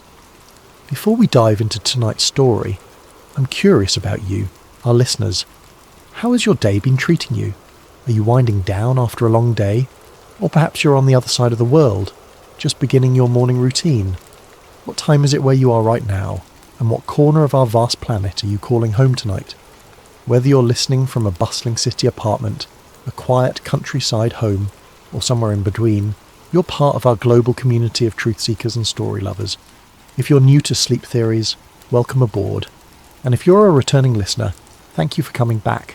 Don't forget to subscribe if you haven't already. We have so many more mysteries to uncover together, and your subscription helps us bring these stories to light. Now, settle in, get comfortable, and prepare yourself for a tale that will make you question everything you thought you knew about one of history's most famous disasters. Tonight, we're going beneath the surface of the North Atlantic, not just to explore the wreckage of a legendary ship, but to uncover a conspiracy so massive, so carefully orchestrated, that it may have shaped the course of world history. This is the story of the Titanic switch, the theory that suggests the ship that sank on that fateful April night in 1912 was never the Titanic at all. April 14th, 1912. Picture this night in your mind. The North Atlantic stretches endlessly in every direction, a black mirror reflecting nothing but stars. There is no moon to illuminate the waters, leaving the ocean in an almost supernatural darkness. The temperature has dropped to just below freezing, and the sea is unusually calm, so still that veterans of these waters would later describe it as eerily unnatural. Cutting through this obsidian expanse is the largest moving object ever created by human hands. The RMS Titanic, all 882 feet of her, pushes through the water at nearly 23 knots. Her 4 massive smokestacks pierce the star-filled sky, sending columns of smoke and sparks into the night. From her decks, the warm glow of electric light spills out onto the water, creating the only source of illumination for miles in any direction. Inside this floating palace, over 2,000 souls are living what many believe to be their final hours, though they don't know it yet. In the first-class dining saloon, passengers in evening wear are finishing their 10-course dinner, completely unaware that they are dining aboard what will become history's most famous maritime disaster. The ship's orchestra plays ragtime melodies that drift through the corridors, mixing with the sound of laughter, conversation, and the ever-present thrumming of the engines deep below. Captain Edward Smith stands on the bridge, a veteran of the seas with 40 years of experience behind him. This is meant to be his final voyage before retirement, a triumphant capstone to a distinguished career. He has commanded ships for the White Star Line for decades, earning the nickname Millionaire's Captain for his skill in handling the luxury vessels that carry the world's elite across the Atlantic. Tonight he commands not just any ship, but the crown jewel of the White Star Line fleet, the unsinkable Titanic. But at 11:39 p.m. ship's time, everything changes in an instant. Frederick Fleet, the lookout stationed in the crow's nest, spots something emerging from the darkness ahead. Without the aid of binoculars, which, mysteriously, are locked away and unavailable to the lookouts that night, he strains his eyes against the blackness. What he sees sends ice through his veins. A massive iceberg, dark and silent, looms directly in the ship's path. "Iceberg right ahead," Fleet shouts into the telephone that connects him to the bridge. First Officer William Murdoch receives the warning and immediately orders hard a starboard and full astern. The helmsman spins the wheel, and the engine room receives the telegraph signal to reverse engines. For 37 seconds, the fate of over 2,000 people hangs in the balance as the massive ship begins to turn. But it's too late. The Titanic's starboard side scrapes along the iceberg with what survivors would later describe as a sound like thunder, though to many passengers it felt like nothing more than a slight shudder. Some passengers on the lower decks report chunks of ice falling onto the deck, and a few even gather pieces as souvenirs, joking about their close call with the ice. They have no idea that their ship is already doomed. Below the waterline, the iceberg has opened up the first 5 compartments of the ship's hull. The Titanic was designed to survive flooding in up to 4 compartments, but 5 is too many. Thomas Andrews, the ship's designer who is aboard for this maiden voyage, quickly calculates the mathematics of disaster. With 5 compartments flooding, the ship will inevitably sink by the bow, pulling the rest of the vessel down with her. "How long do we have?" Captain Smith asks Andrews. "An hour, 2 at most." And so begins one of the most studied, documented and debated disasters in human history. Over the next 2 hours and 40 minutes, the unsinkable ship will break apart and slip beneath the waves, taking with her over 1,500 souls. The survivors will tell stories of heroism and cowardice, of the band playing hymns as the ship tilted toward her grave, of the insufficient lifeboats and the icy water that killed most victims within minutes. This is the story we all know. This is the official narrative that has been told and retold for over a century. But what if everything we think we know about that night is wrong? What if the ship that struck the iceberg and sank in the North Atlantic was never the Titanic at all?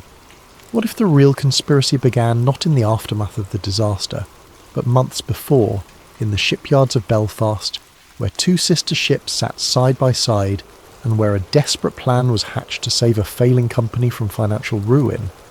What if the disaster that shocked the world was not an accident, but the culmination of the most audacious insurance fraud ever attempted? Tonight, we're going to explore a theory that suggests the Titanic disaster was not just a tragedy, but a carefully orchestrated conspiracy involving some of the most powerful men in the world. We're going to examine evidence that points to a massive cover-up, one that may have claimed the lives of over 1,500 innocent people in service of greed, power, and political manipulation. This is the story of the Titanic switch, and by the end of our journey together, you may never look at this famous disaster the same way again. To understand the theory of the Titanic switch, we must first travel back to the shipyards of Belfast, Ireland, where two virtually identical ships were taking shape side by side. The story begins not with disaster, but with dreams of maritime supremacy and the fierce competition between the great shipping lines of the early 20th century. Harland and Wolff Shipyard in Belfast was, at the time, one of the premier shipbuilding facilities in the world.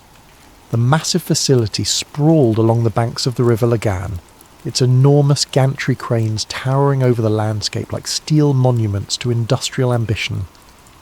It was here, in this cathedral of steel and rivets, that the White Star Line had commissioned 3 ships that would change ocean travel forever.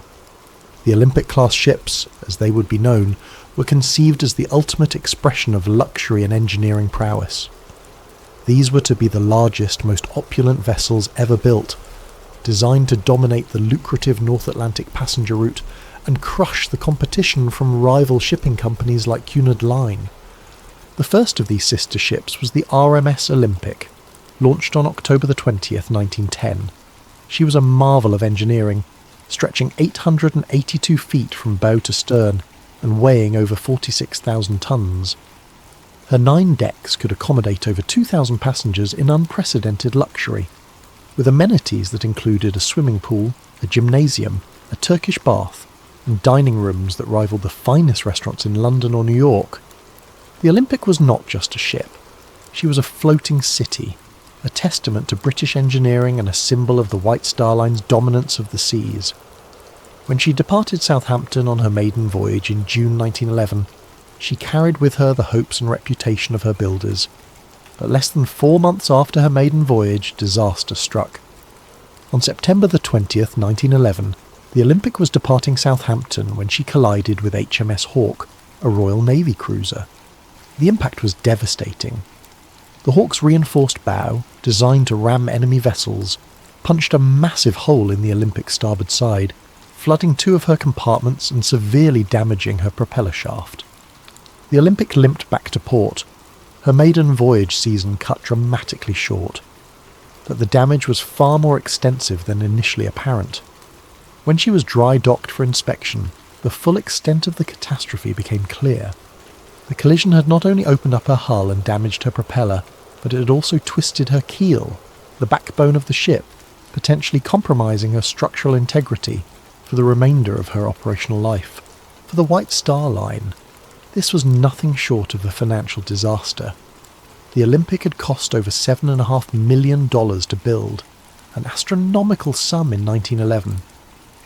Now she faced months of expensive repairs, and even after those repairs, questions would remain about her seaworthiness and insurability.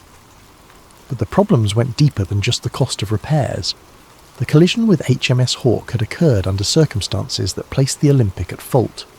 Captain Edward Smith, yes, the same Captain Smith who would later command the Titanic on her fatal voyage, had been in charge of the Olympic when the accident occurred. The subsequent Admiralty Court inquiry found the Olympic to blame for the collision, meaning that the White Star Line would receive no insurance compensation for the damage. This left the company facing a nightmare scenario.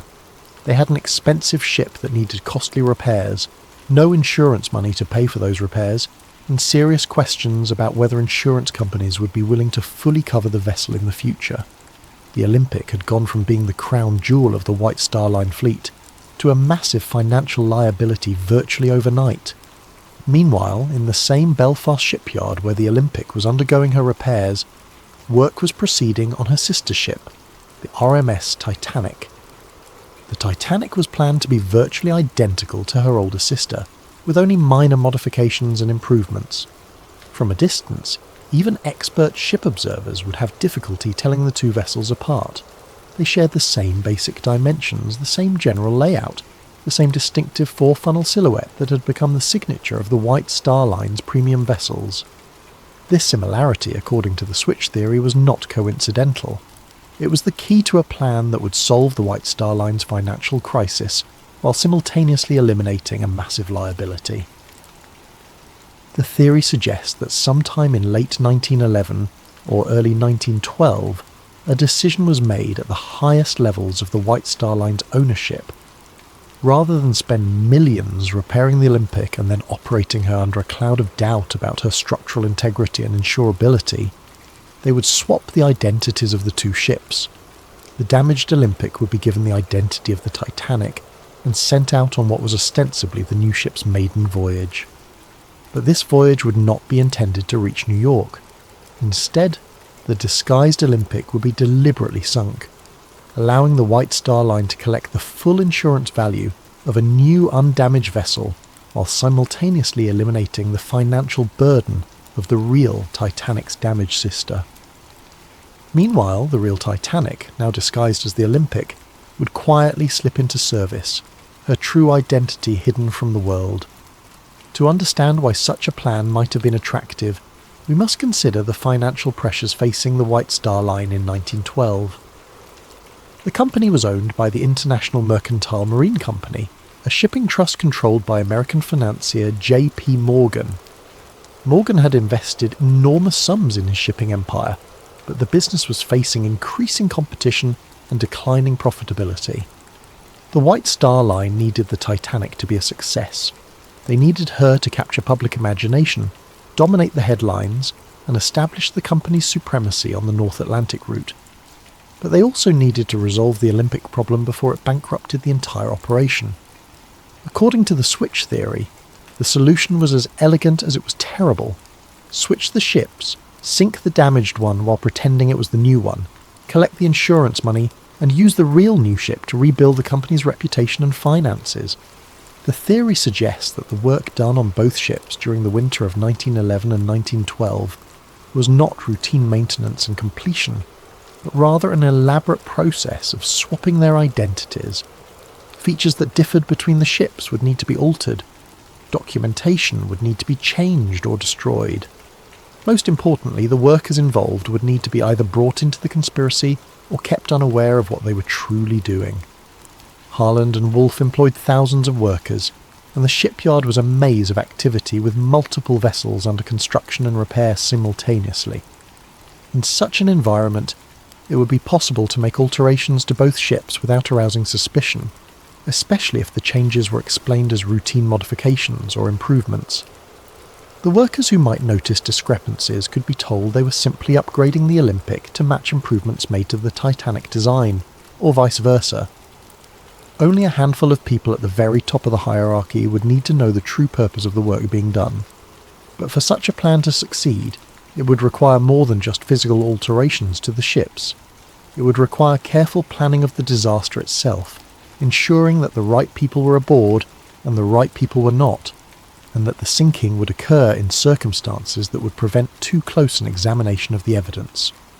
The switch theory suggests that every detail of the Titanic's maiden voyage was planned not to showcase a magnificent new ship, but to destroy an old damaged one while making it appear to be an accident. The passenger list, the route, the timing, even the crew assignments, all of these, according to the theory, were carefully orchestrated to serve the conspiracy. As we'll see, the evidence for this incredible claim goes far beyond simple speculation. There are photographs that seem to show differences between the ship that left Belfast and the ship that left Southampton. There are testimony from shipyard workers who noticed unusual modifications being made. There are suspicious cancellations by wealthy passengers who had every reason to want to be aboard the maiden voyage of the most famous ship ever built. Most tellingly, there are the financial motivations of the men who controlled the White Star Line. Men who stood to lose millions if the Olympic problem was not resolved, and who stood to gain millions if a carefully planned disaster could eliminate their problems while simultaneously collecting insurance payments. But before we examine that evidence, we need to understand exactly who these men were and just how much money was at stake in 1912. We need to understand the insurance motive that may have driven over 1,500 people to their deaths in the icy waters of the North Atlantic. Money. In the end, according to the switch theory, that's what the Titanic disaster was really about. Not the romance of the sea, not the hubris of calling a ship unsinkable, not even the class divisions that the disaster seemed to highlight. It was about money. Enormous amounts of money that stood to be lost or gained depending on the fate of two ships and the decisions of a few powerful men. To understand the financial pressures that may have driven the conspiracy, we need to understand the business empire of one man, John Pierpont Morgan, the American financier who controlled more wealth and power than perhaps any individual in the history of capitalism. J.P. Morgan was not just wealthy, he was a force of nature in the world of early 20th century finance. His banking house, J.P. Morgan and Company, had financed railroads, steel companies, and industrial empires. He had personally intervened to prevent financial panics, earning him the nickname America's Bank. When the federal government needed money, they came to J.P. Morgan. When major corporations needed capital, they came to J.P. Morgan. By 1912, he controlled assets worth billions in today's currency. But Morgan's empire was not limited to American shores. In 1902, he had founded the International Mercantile Marine Company, a shipping trust designed to dominate transatlantic passenger and cargo traffic. The IM acquired control of numerous shipping lines, including the prestigious White Star Line, Morgan's crown jewel in maritime transportation. The White Star Line was the perfect fit for Morgan's vision.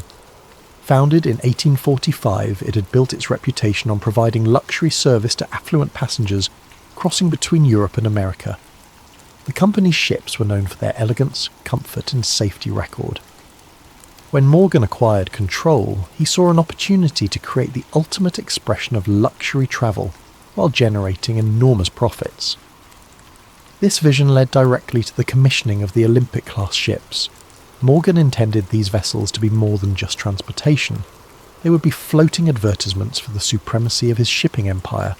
The Olympic, Titanic, and the planned third sister ship Britannic would capture the public imagination and establish IMM as the unquestioned leader in North Atlantic travel. The financial investment was staggering. Each ship cost approximately $7.5 million to build, roughly $200 million in today's currency. The Olympic alone represented an investment larger than the annual budget of many small nations. For the three ships combined, Morgan was risking an amount of money that could have funded a small war. But the potential profits were equally enormous. The North Atlantic passenger route was one of the most lucrative transportation businesses in the world. Wealthy Americans travelling to Europe for business or pleasure were willing to pay premium prices for luxury accommodations. European aristocrats and businessmen crossing to America represented another steady stream of high-paying customers. Immigrants seeking new lives in America provided volume traffic that, while individually less profitable, generated substantial revenue in aggregate. Morgan calculated that the Olympic-class ships would not only dominate this market but expand it. By offering unprecedented luxury and reliability, he could charge premium prices while attracting new customers who had never before considered ocean travel. The ships would pay for themselves within a few years, and then generate enormous profits for decades to come. This was the dream. The reality, as we've seen, was somewhat different. When the Olympic collided with HMS Hawke in September 1911, Morgan's carefully calculated investment began to unravel. The ship that was supposed to be generating revenue was instead sitting in dry dock, requiring expensive repairs.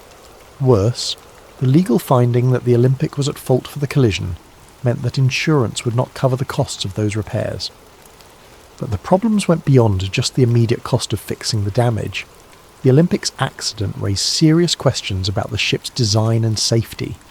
If one of these supposedly superior vessels could be so easily damaged in a collision with a smaller ship, what did that say about their construction? More importantly for Morgan's business model, what did it say about their insurability? Insurance was critical to the economics of ship operation. No shipping company could afford to operate vessels worth millions of dollars without comprehensive insurance coverage. But insurance companies were in the business of managing risk, and a ship that had already demonstrated vulnerability might be difficult to insure at reasonable rates. The switch theory suggests that by late 1911, Morgan and his associates realised they faced a potential disaster that went far beyond the cost of repairing one ship. If insurance companies began to question the safety and reliability of the Olympic-class design, it could affect the insurability and profitability of the entire fleet.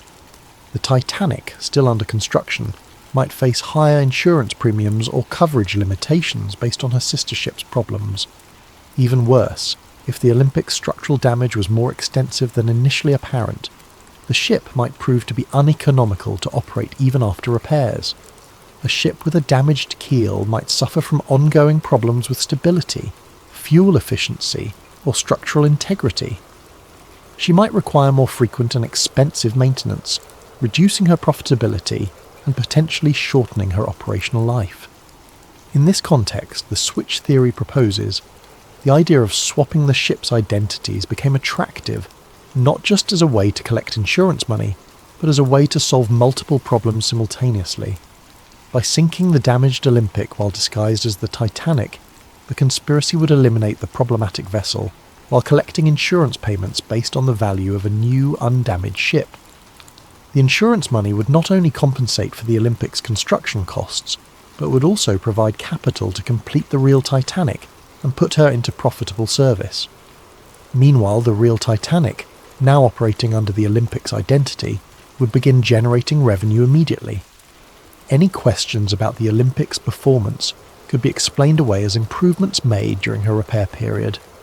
The beauty of the plan, from a financial standpoint, was that it transformed a major liability into a substantial asset. Instead of losing money on repairs and operating a damaged ship of questionable profitability, the conspiracy would collect full insurance value for a total loss, while simultaneously putting an undamaged vessel into service. But for such a plan to work, the insurance aspects would need to be carefully managed. The Titanic was insured for £650,000, approximately $75 million in today's currency.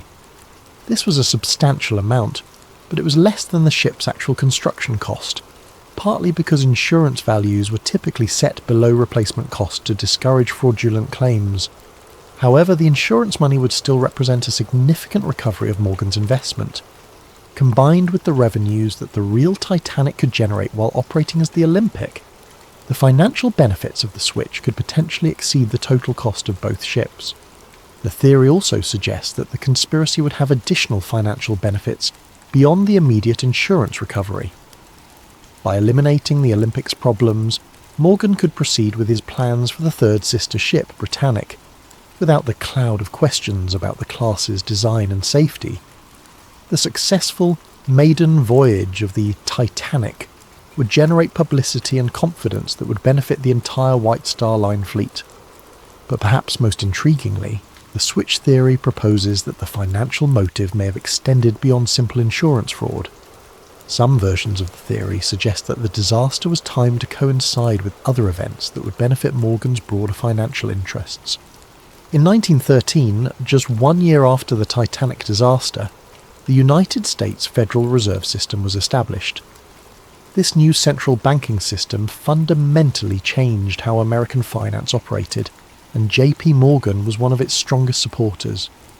The Federal Reserve centralized control of American monetary policy and created new opportunities for the kind of large-scale financial manipulation that Morgan specialized in. However, Morgan faced opposition to the Federal Reserve from some quarters, including wealthy Americans who preferred the existing decentralized system. Some of these opponents happened to be aboard the Titanic when she sank. Benjamin Guggenheim, heir to a mining fortune and a vocal critic of centralized banking, went down with the ship. Isidor Straus, co-owner of Macy's department store and another Federal Reserve opponent, died along with his wife. John Jacob Astor IV, one of the wealthiest Americans and a skeptic of Morgan's financial schemes, also perished in the disaster. Meanwhile, J.P. Morgan himself, who had booked passage on the Titanic's maiden voyage, cancelled his trip at the last minute, citing illness. Several of Morgan's business associates and political allies also cancelled their bookings, while his opponents sailed to their deaths. This aspect of the theory suggests that the Titanic disaster may have served multiple purposes for Morgan. Not only did it solve his immediate problem with the Olympic and provide insurance money, but it also eliminated some of his most powerful opponents in the debate over American financial policy. Whether or not this political dimension was part of the original plan, the financial motive alone would have been sufficient to drive such a conspiracy. Morgan stood to lose millions if the Olympic problem was not resolved, and he stood to gain millions if a carefully orchestrated disaster could eliminate his problems while collecting insurance payments. The amounts of money involved were so large that they could influence the decisions of governments and the fate of thousands of people. In the world of early 20th century finance, where a handful of men controlled wealth comparable to entire national budgets, the lives of 1,500 passengers might have seemed like acceptable collateral damage in service of a larger financial strategy. But money and motive alone do not prove a conspiracy. For the switch theory to be credible, there must be physical evidence that the ships were actually swapped. There must be documentation, photographs, and testimony that support the claim that the vessel that sank was not the Titanic but her damaged sister. As we'll see in the next chapter, proponents of the switch theory claim that such evidence exists, hidden in plain sight in photographs, construction records, and the testimony of those who were present when the conspiracy was allegedly carried out. The human eye, they say, can be deceived. Photographs, however, do not lie. They capture reality with mechanical precision, preserving details that witnesses might forget or misremember. For proponents of the switch theory, photographic evidence forms the backbone of their case that the ship which sank on April 15, 1912, was not the Titanic, but her sister ship, the Olympic. To understand this evidence, we must first appreciate just how similar the Olympic and Titanic actually were. Both ships were built from virtually identical blueprints, with the same overall dimensions, the same basic layout, and the same distinctive four-funnel profile. From a distance, even maritime experts would have difficulty distinguishing between them. However, they were not absolutely identical. The Titanic incorporated several design improvements based on experience gained from the Olympic's early service. More importantly, she included modifications specifically requested by passengers and crew who had sailed on the Olympic and identified areas for improvement. These differences, while minor, were distinctive enough that they could be identified by careful observers. And according to switch theory proponents, photographs of the ship that left Southampton on April 10, 1912, show features that match the Olympic rather than the Titanic.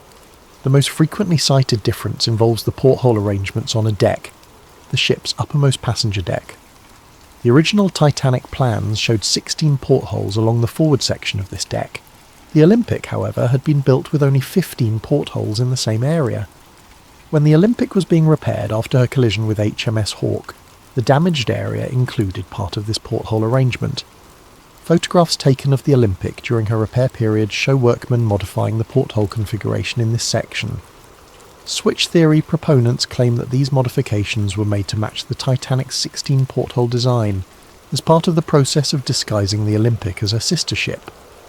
However, photographs of the ship that departed Southampton on the Titanic's supposed maiden voyage show only 15 portholes in the critical area, matching the Olympic's original configuration, rather than the Titanic's planned design. This discrepancy might seem minor, but it's precisely the kind of detail that would be difficult to alter quickly and completely.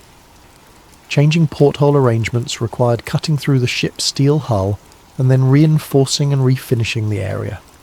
It was exactly the sort of modification that might be overlooked in a hasty effort to swap the ship's identities. Another frequently cited difference involves the arrangement of the ship's lifeboats.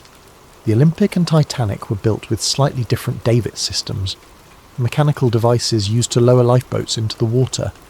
The Titanic was designed with a newer, more efficient davit arrangement that allowed for quicker deployment of the boats. Photographs of the ship at Southampton show what appear to be the older style davits consistent with the Olympic's original configuration. Switch theory proponents argue that the newer davits planned for the Titanic were never installed because the ship that sailed was actually the disguised Olympic. This detail takes on additional significance when considered alongside survivor testimony about the difficulty experienced in launching lifeboats during the disaster. Several witnesses reported problems with the davit mechanisms, delays in getting boats into the water, and confusion about the operation of the launching equipment. If the ship was actually the Olympic with her old davit systems, such problems might explain some of the difficulties experienced during the evacuation. More controversial is evidence related to the ship's propeller systems. The Olympic suffered significant damage to her centre propeller shaft during the collision with HMS Hawke. Repairs to this system were complex and expensive, requiring removal and replacement of major components. Some switch theory proponents claim that rather than properly repairing the Olympic's propeller system, the damaged components were simply patched or temporarily fixed. They argue that the ship that sailed from Southampton had a compromised propulsion system that would have affected her handling and manoeuvrability. This claim is supported, they suggest, by testimony from passengers who noted that the ship seemed to vibrate unusually during the voyage, and by reports that the ship was not achieving her expected speed. If the Titanic was actually the Olympic with a damaged propeller system, these performance issues would be explained. Perhaps more significant than these technical details are the human testimonies from those who worked on the ships. Several workers at Harland and Wolff reported unusual activity during the winter months when both ships were in the shipyard together. James Fenton, a painter who worked on both vessels, later claimed that he noticed significant work being done to modify the Olympic during what was supposedly a routine repair period. According to Fenton, workers were making changes that seemed to go far beyond fixing collision damage. They were altering features of the ship that had nothing to do with the areas damaged in the Hawke incident. Fenton specifically mentioned work being done on the Olympic's passenger accommodations, including modifications to cabin layouts and public room configurations. He claimed that these changes seemed designed to make the Olympic more closely resemble the Titanic's interior arrangements. Even more intriguingly, Fenton reported that workers were instructed to swap various brass fittings and fixtures between the two ships. Nameplates, cabin numbers, and other identifying features were removed from both vessels and apparently switched. When Fenton asked supervisors about this work, he was told it was part of standardising equipment between the sister ships. Another shipyard worker, Robert Hichens, reported seeing unusual activity in the area where the ships' names were painted on their hulls. According to Hichens, the name plates and hull markings on both ships were removed and replaced during the repair period. He assumed this was routine maintenance, but later wondered whether something more significant was happening. Perhaps most compelling is testimony from John Halpin, a ship fitter who worked on both vessels. Halpin claimed that he was specifically assigned to work on swapping interior fittings between the Olympic and the ship under construction that was supposedly the Titanic. He was told that this was being done to upgrade the Olympic with improvements developed for her sister ship. However, Halpin noticed that the work seemed to go both ways. Features from the Olympic were also being installed on the other ship. When he questioned this, supervisors told him that they were standardising the designs to make maintenance and operation more efficient.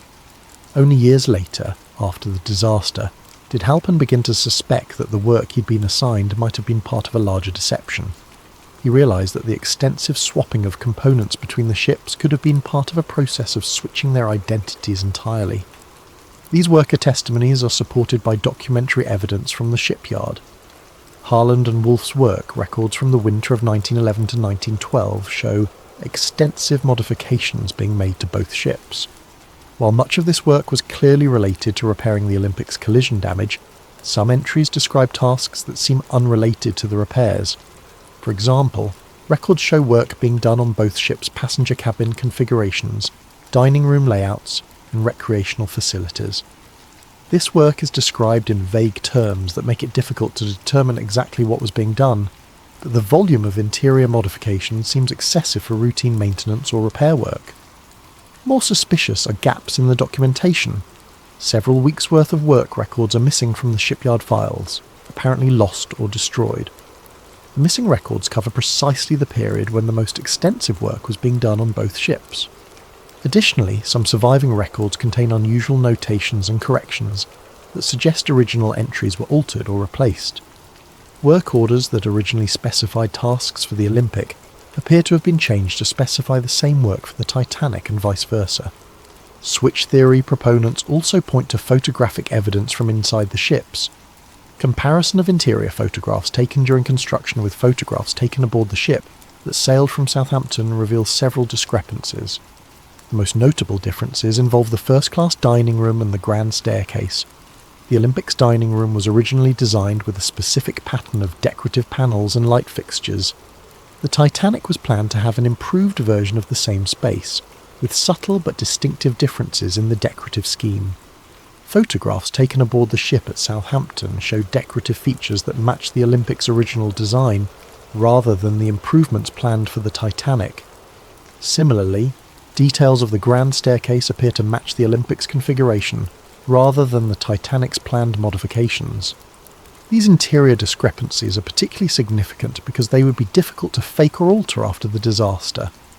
Unlike exterior features that might be changed by salvage operations or natural deterioration, interior photographs taken before the voyage provide a permanent record of the ship's actual configuration. However, the most dramatic physical evidence cited by switch theory proponents involves the ship's construction numbers. Every vessel built by Harland and Wolff was assigned a unique yard number that was stamped or engraved on various components throughout the ship. These numbers served as permanent identification that could not be easily altered or forged. The Olympic was assigned yard number 301. The Titanic was assigned yard number 3909. According to the theory, components with the Olympic's number should have been found on the wreck if it was actually the Titanic that sank. When the Titanic wreck was discovered in 1985, some of the recovered artifacts did indeed show construction numbers. However, examining these numbers has proven difficult due to the condition of the wreck and the limited access to recovered materials.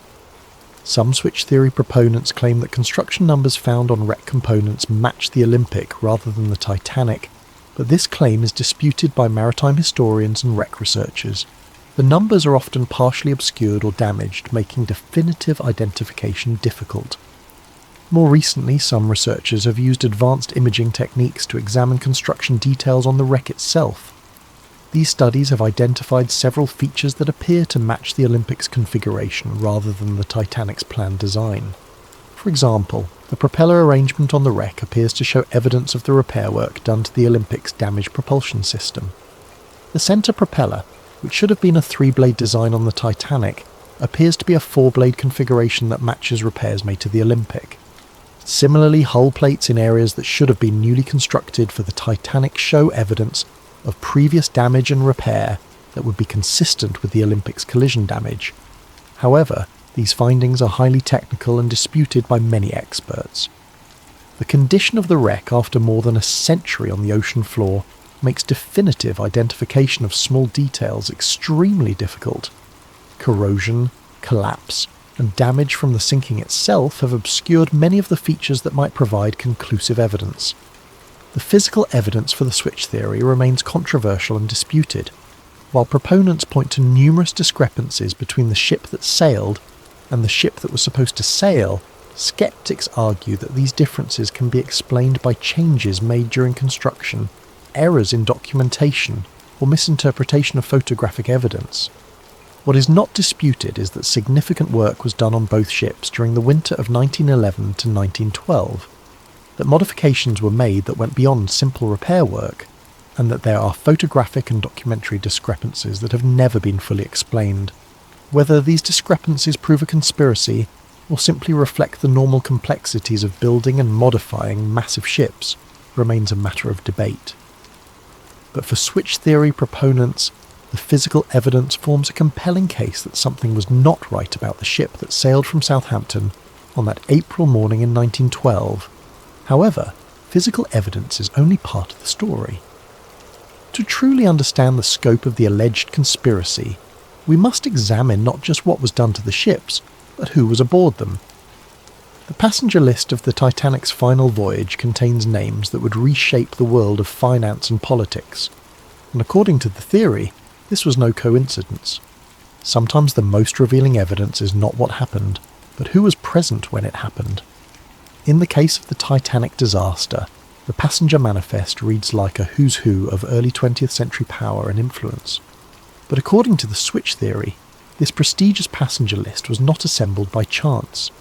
Instead, it was carefully curated to serve the purposes of a conspiracy that extended far beyond simple insurance fraud. To understand the significance of the Titanic's passengers, we must first understand the broader context of American politics and finance in 1912.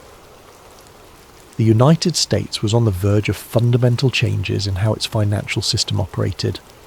The country had experienced several financial panics in recent decades, and there was growing pressure to create a more stable and centralized banking system. J.P. Morgan and his allies favored the creation of a central bank that would be controlled by major financial institutions. This system, which would eventually become the Federal Reserve, would give unprecedented power to a small group of bankers and financiers.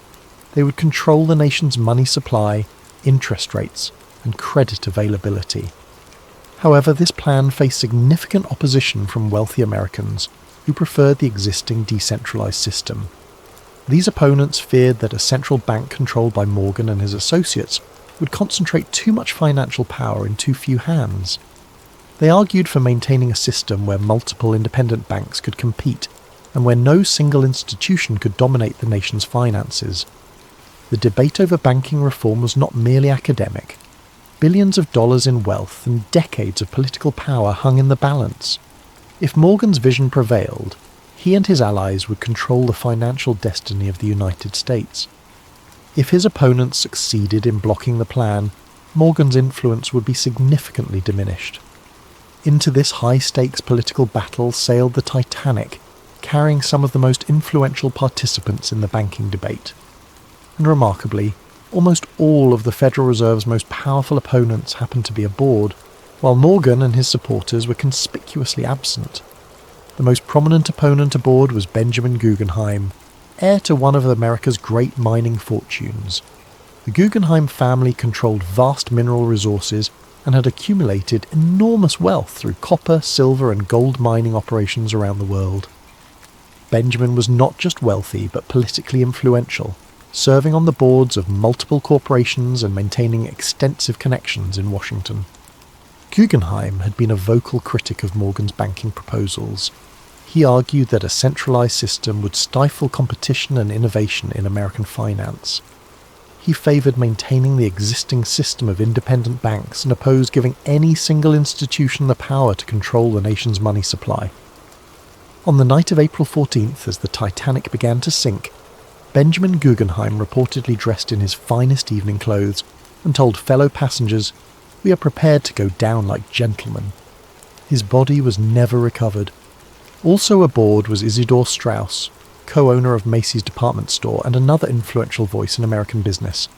Straus had built his retail empire through careful management and conservative financial practices. He distrusted the kind of financial manipulation that Morgan specialized in and opposed the creation of a central bank that would facilitate such practices. Straus was particularly concerned about the impact of centralized banking on smaller businesses. He argued that a Morgan-controlled central bank would favor large corporations at the expense of independent merchants and entrepreneurs. His opposition to the Federal Reserve Plan was well known in political circles. When the Titanic began to sink, Isidore and his wife Ida were offered places in a lifeboat. According to witnesses, Ida refused to leave her husband, saying, "We have lived together for 40 years. Where you go, I go." They were last seen sitting together on deck chairs as the ship tilted toward her final plunge. Neither body was ever found. Perhaps most significant was the presence of John Jacob Astor IV, one of the wealthiest Americans and a man whose financial influence rivaled Morgan's own. Astor had inherited a vast real estate empire and had expanded it into hotels, railroads, and other investments. His personal fortune was estimated at over $87 million, roughly $2 billion in today's currency. Astor was not merely wealthy, but politically sophisticated. He understood the implications of Morgan's banking proposals and opposed them on both economic and political grounds. He argued that giving Morgan's group control over the nation's banking system would create a financial oligarchy that would undermine American democratic institutions. More than any other individual, Astor had the wealth and influence to effectively oppose Morgan's plans. His opposition carried weight in Congress and in the financial community. If anyone could have blocked the creation of the Federal Reserve, it was John Jacob Astor IV. Astor was travelling on the Titanic with his pregnant young wife, Madeline. When the ship began to sink, he helped her into a lifeboat but was refused passage himself under the Women and Children First protocol. His body was recovered days later, reportedly with his gold watch still in his pocket and over $2,000 in cash. His death eliminated one of the most powerful obstacles to Morgan's banking ambitions. These three men, Guggenheim, Strauss and Astor, represented the core of wealthy American opposition to the Federal Reserve Plan. Their combined influence, both financial and political, posed a serious threat to Morgan's vision of centralized banking control. Their deaths removed major obstacles to the passage of Federal Reserve legislation. But the passenger list's significance extends beyond these three prominent figures. Several other Titanic passengers had connections to the banking debate or to Morgan's business interests. Some were allies who might have provided testimony or support that could have been problematic for the conspiracy. Others were neutral parties whose presence might have been seen as providing legitimacy to the voyage. The theory suggests that the passenger list was carefully managed to ensure that the right people were aboard and the wrong people were not. Key figures in the banking debate who opposed Morgan were encouraged or induced to sail, while those who might have interfered with the plan were kept away. This management allegedly extended to the crew assignments as well. Captain Edward Smith, who commanded the ship, was nearing retirement, and may have been chosen partly because his career was ending anyway.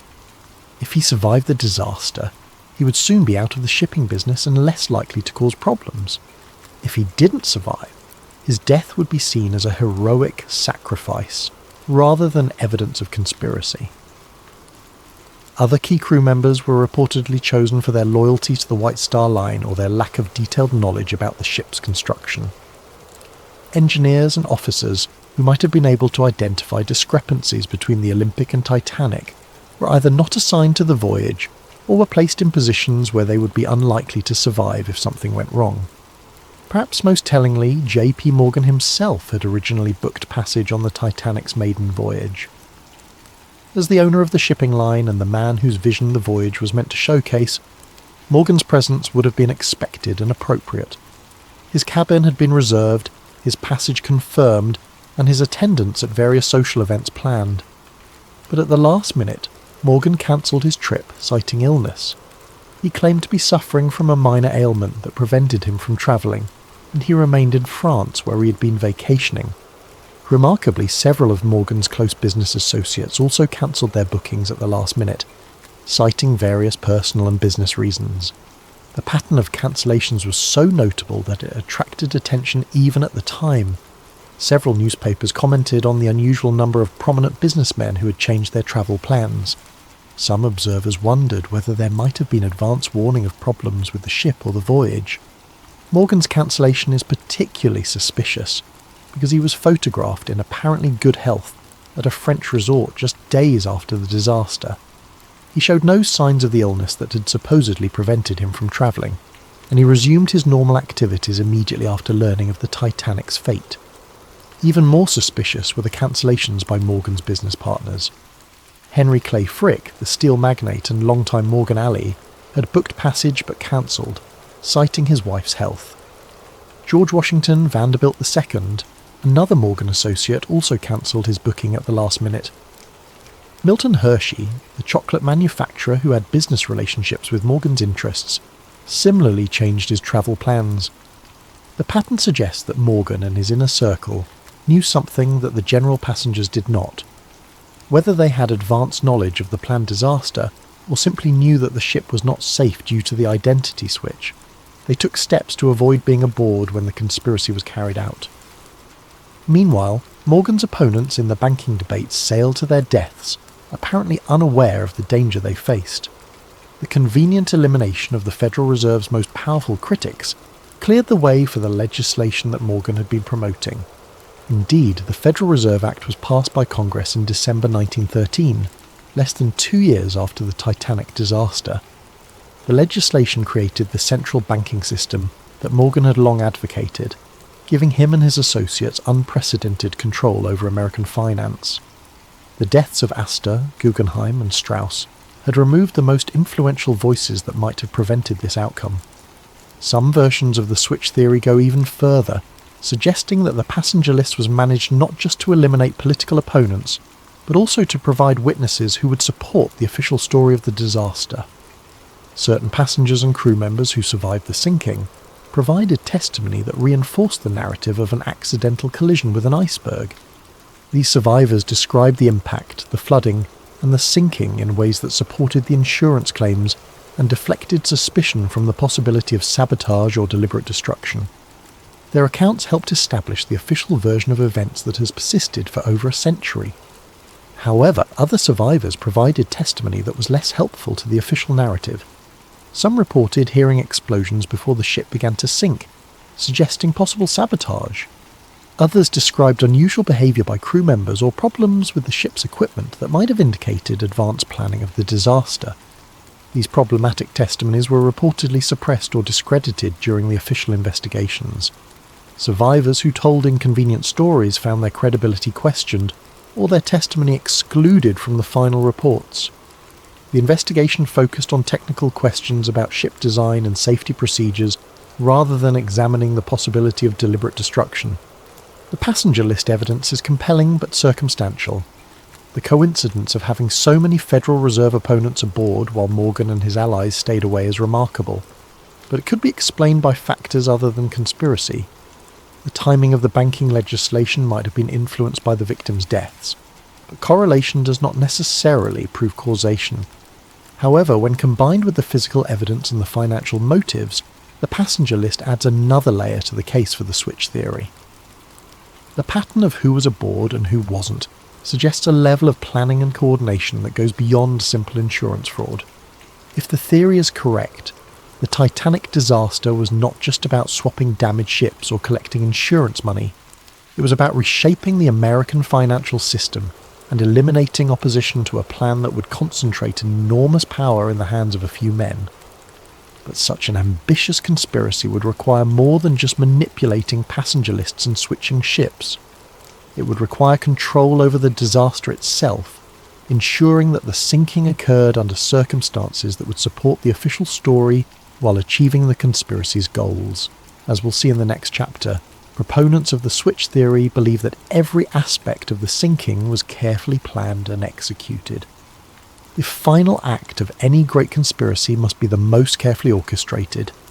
If the switch theory is correct, then the night of April 14th to 15th, 1912 represented not a tragic accident, but the culmination of months of planning designed to create the appearance of disaster while achieving very specific goals. Every detail of how the ship encountered the iceberg, how she sank, and how the rescue efforts unfolded would need to serve the larger purpose of the conspiracy. To understand how the sinking might have been deliberately orchestrated, we must first examine the unusual circumstances that made the disaster possible. The night of April 14th was characterised by conditions that maritime experts describe as extraordinarily rare and dangerous. The sea was unusually calm, so still that there were no waves breaking against icebergs to make them visible from a distance. The night was moonless, creating darkness so complete that lookouts had virtually no natural illumination to aid their watch.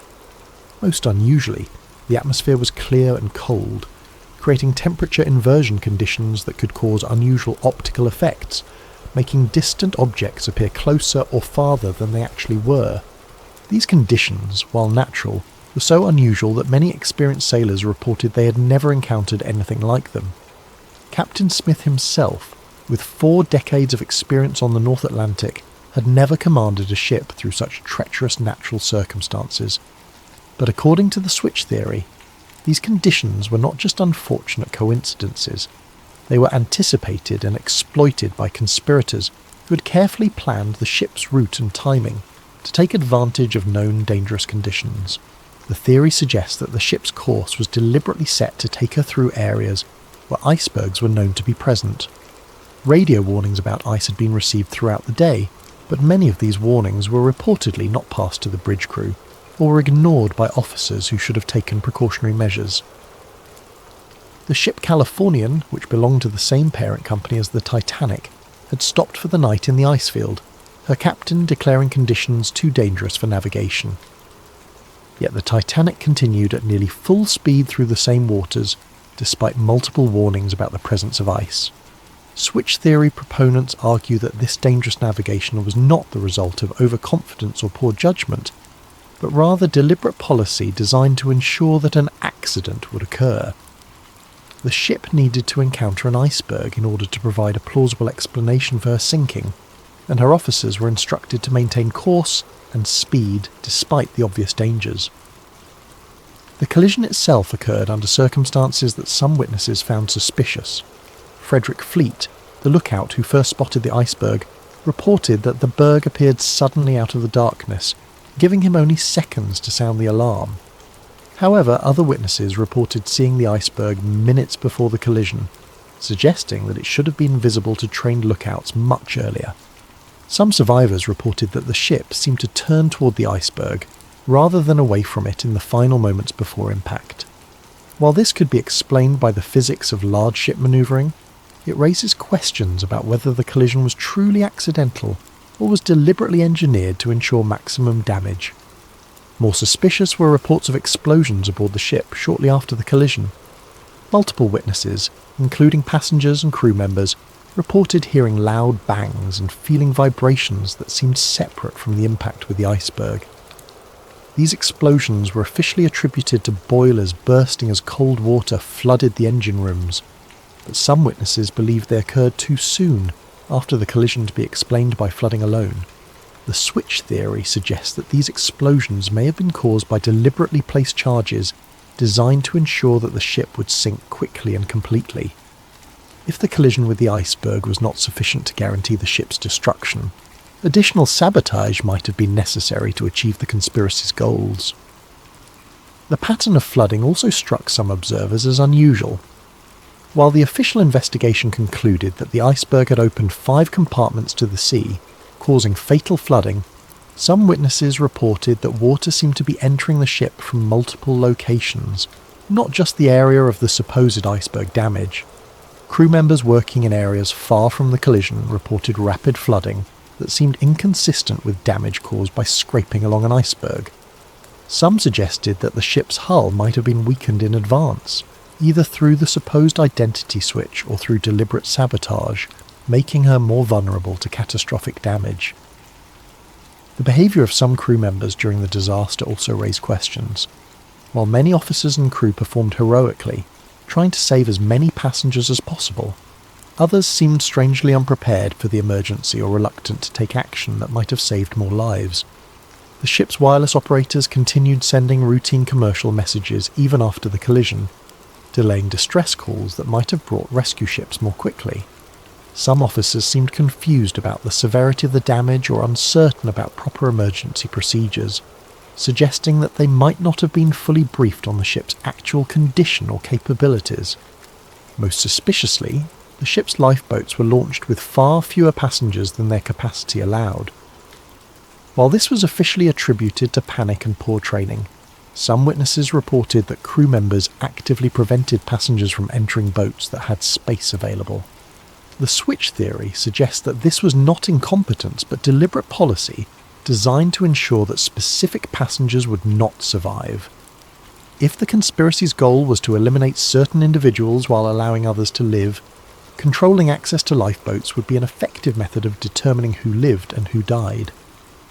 The nearby ship Californian adds another layer of suspicion to the night's events. This vessel, owned by the same International Mercantile Marine Company that controlled the White Star Line, had stopped for the night approximately 20 miles from the Titanic's position. Her captain, Stanley Lord, claimed that conditions were too dangerous for navigation and that his ship would remain stationary until dawn. However, the Californian's crew reported seeing rockets and distress signals from the direction of the Titanic throughout the night. Despite these obvious signs of a ship in distress, Captain Lord chose not to investigate or offer assistance. He claimed that he believed the signals were routine communications or celebrations, not emergency distress calls. This explanation seems implausible given that the Californian's crew were experienced sailors who should have recognized distress rockets when they saw them. The switch theory suggests that the Californian was positioned deliberately to provide rescue services for the conspiracy's chosen survivors while maintaining plausible deniability about why she didn't help the others. According to this theory, the Californian was meant to arrive at the scene early enough to rescue specific passengers, but late enough to allow the ship to sink and eliminate the unwanted victims. However, a miscommunication or timing error prevented this plan from working properly, leaving the Californian too far away to effectively participate in the rescue. Instead, the rescue was carried out by the Carpathia, a ship belonging to a different company that responded to the Titanic's distress calls and arrived at the scene several hours after the sinking. The Carpathia's captain and crew were not part of the conspiracy and performed genuine rescue work, saving over 700 survivors. But the delay in rescue efforts, whether planned or accidental, ensured that the ship sank completely and that most of her passengers and crew died in the frigid waters. This served the conspiracy's purposes by eliminating witnesses who might have been able to identify discrepancies between the Olympic and Titanic, while also removing the political opponents whose deaths were part of the larger plan. The sinking itself was remarkably complete and thorough.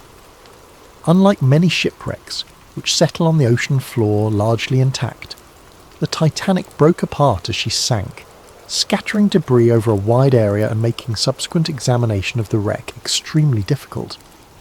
This destruction could have been the result of natural forces acting on a ship not designed to sink at such an angle, but it also served to obscure evidence that might have revealed the ship's true identity.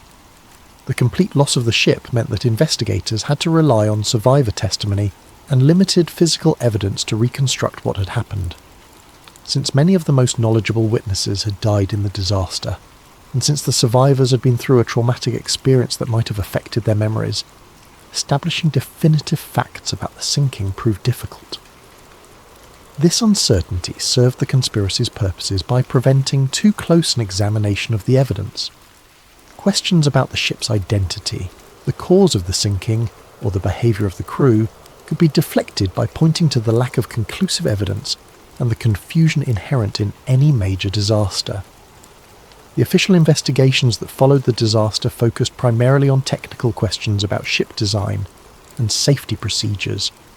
While these investigations identified important problems with lifeboat capacity, crew training and emergency procedures, they did not seriously examine the possibility that the sinking had been deliberately caused. The British Board of Trade Inquiry and the US Senate investigation both concluded that the disaster was the result of excessive speed in dangerous conditions, combined with design flaws that made the ship vulnerable to the type of damage caused by the iceberg collision. These findings supported the official narrative of an accidental tragedy, while deflecting attention from possible evidence of conspiracy. However, some evidence presented to these investigations was inconsistent with the official conclusions. Witnesses testified about explosions, unusual flooding patterns, and crew behaviour that suggested advanced knowledge of the disaster. This testimony was generally dismissed or explained away, but it remained part of the official record for those who knew where to look for it. The investigations also revealed suspicious gaps in the documentary evidence. Ship logs, construction records, and other documents that might have provided definitive information about the vessel's identity or condition were missing or had been destroyed. While this was officially attributed to the chaos of the disaster, it prevented investigators from definitively establishing key facts about the ship and her voyage. Perhaps most tellingly, the investigations made no serious attempt to examine the financial aspects of the disaster. The insurance arrangements, the ownership structure of the shipping companies, and the business relationships between key figures were not considered relevant to understanding why the ship sank. This focus on technical rather than financial questions served the conspiracy's purposes by avoiding examination of the motives that might have driven such an elaborate deception. The investigations treated the disaster as a tragic accident rather than a possible crime, and their conclusions reinforced the official narrative that has persisted for over a century. But if the switch theory is correct, the sinking of the Titanic was not just a crime but a nearly perfect crime. The destruction of evidence, the elimination of witnesses, and the misdirection of official investigations created a cover-up so complete that the truth has remained hidden for more than 100 years. As we'll see in the next chapter, maintaining this cover-up required ongoing efforts by powerful interests to suppress evidence, discredit investigators, and control the historical narrative of the disaster. In the aftermath of any major conspiracy, the cover-up often proves more challenging than the original crime. Evidence must be suppressed, witnesses must be silenced or discredited, and investigators must be misdirected away from uncomfortable truths. If the switch theory is correct, the years following the Titanic disaster saw one of the most comprehensive and successful cover-ups in modern history. The cover-up began almost immediately after news of the disaster reached shore. Within hours of the Carpathia's arrival in New York with the Titanic survivors, powerful interests were already working to control the narrative of what had happened and to prevent inconvenient questions from being asked. J.P. Morgan's representatives were among the first to arrive at the dock, not to provide comfort to survivors, but to begin the process of managing information. Survivors were reportedly approached by company officials and lawyers who offered assistance with travel arrangements, medical care and financial support. However, this assistance came with subtle but clear expectations about what survivors should and should not say about their experiences. Some survivors later reported being advised to focus their testimony on the heroism of the crew and the tragedy of insufficient lifeboats, while avoiding speculation about the cause of the disaster or unusual circumstances they might have observed. Those who had noticed discrepancies between the ship they boarded and the ship they expected to board were encouraged to attribute these differences to their own confusion or lack of technical knowledge. More direct pressure was reportedly applied to survivors whose testimony might have been particularly damaging to the official narrative. Crew members who had worked on both the Olympic and Titanic and might have been able to identify which ship actually sank were offered generous severance packages and assistance finding new employment, with the understanding that their maritime careers would be over if they spoke publicly about their experiences. The most dangerous witnesses were those who had observed the supposed identity switch taking place in the Belfast shipyard. These workers faced more serious consequences if they chose to speak out. Some reported being visited by company representatives who made it clear that their employment, their safety, and the welfare of their families depended on their discretion. James Fenton, the painter who had noticed unusual modifications being made to the Olympic, later claimed that he was approached by men who warned him that discussing his observations would be considered a breach of his employment contract and potentially a criminal violation of trade secrets laws. He was told that speaking to journalists or investigators could result in prosecution and imprisonment. Other shipyard workers reported similar intimidation. Some were offered money to relocate to distant cities where they would be less likely to encounter investigators or journalists. Others were simply fired from their jobs and found that their names had been blacklisted throughout the shipbuilding industry, making it impossible for them to find similar work. The most comprehensive aspect of the cover-up involved the systematic destruction or alteration of documentary evidence. Harland and Wolff shipyard records that might have revealed the true extent of work done on both ships were reportedly destroyed in a series of accidental fires and floods that occurred in the months following the disaster. Work orders, progress reports, and material requisitions that could have definitively established which ship was which were among the documents lost in these convenient accidents. The missing records covered precisely the time period when the alleged identity switch would have taken place, eliminating the most direct evidence of the conspiracy. More subtly, surviving documents were reportedly altered to remove inconvenient details or to create confusion about the timeline of work done on both ships. Serial numbers were changed, dates were altered, and work descriptions were modified to obscure the true nature of the modifications that had been made. The British Board of Trade investigation, which was the primary official inquiry into the disaster, showed unusual patterns in how it gathered and evaluated evidence. The investigation focused almost exclusively on technical questions about ship design and safety procedures, while avoiding examination of financial motives or business relationships that might have suggested conspiracy. Key witnesses who might have provided inconvenient testimony were not called to testify. or their testimony was limited to narrow technical questions that avoided broader issues about the ship's identity or the circumstances of the voyage. The investigation's final report contained numerous conclusions that were not fully supported by the evidence presented, suggesting that the outcomes had been predetermined. Even more suspicious was the speed with which the investigation was concluded and its findings accepted by government authorities. For a disaster of such magnitude and complexity, the investigation was remarkably brief and superficial. Important questions were left unanswered, and significant discrepancies in witness testimony were ignored or explained away without adequate investigation. The US Senate investigation, led by Senator William Alden Smith, initially appeared more thorough and independent. Senator Smith was known for his skepticism of large corporations and his willingness to challenge powerful interests. His investigation called numerous witnesses and examined many aspects of the disaster that the British inquiry had ignored. However, as the investigation proceeded, it became apparent that Senator Smith was facing pressure from influential sources to limit the scope of his inquiry. Key witnesses were suddenly unavailable or changed their testimony between preliminary interviews and formal hearings. Documentary evidence that had been promised to the investigation failed to materialise or was found to be incomplete. Most tellingly, the investigation avoided examining the financial aspects of the disaster. Despite the enormous insurance claims involved and the clear financial benefits that accrued to certain parties, the investigation treated these as irrelevant side issues rather than potential motives for conspiracy. The final report of the Senate investigation contained strong criticisms of White Star Line's safety procedures and British maritime regulations, but it concluded that the disaster was fundamentally accidental. Like the British inquiry, it avoided any suggestion that the sinking might have been deliberately caused, or that there might have been financial motives behind the tragedy. In the years following the official investigations, efforts to independently examine the disaster faced systematic obstruction. Journalists who attempted to investigate discrepancies in the official story found their sources drying up and their access to information restricted.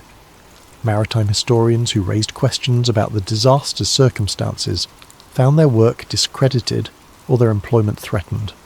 Perhaps most remarkably, several independent investigators who had begun to uncover evidence supporting the switch theory died under suspicious circumstances. Some died in apparent accidents, others from sudden illnesses, and still others simply disappeared while pursuing their research.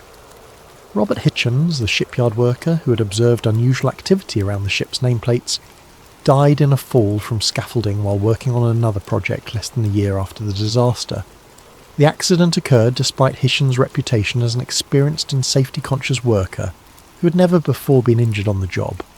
John Halpern, the ship fitter who had worked on swapping components between the Olympic and Titanic, died of a sudden heart attack despite being relatively young and having no history of heart problems.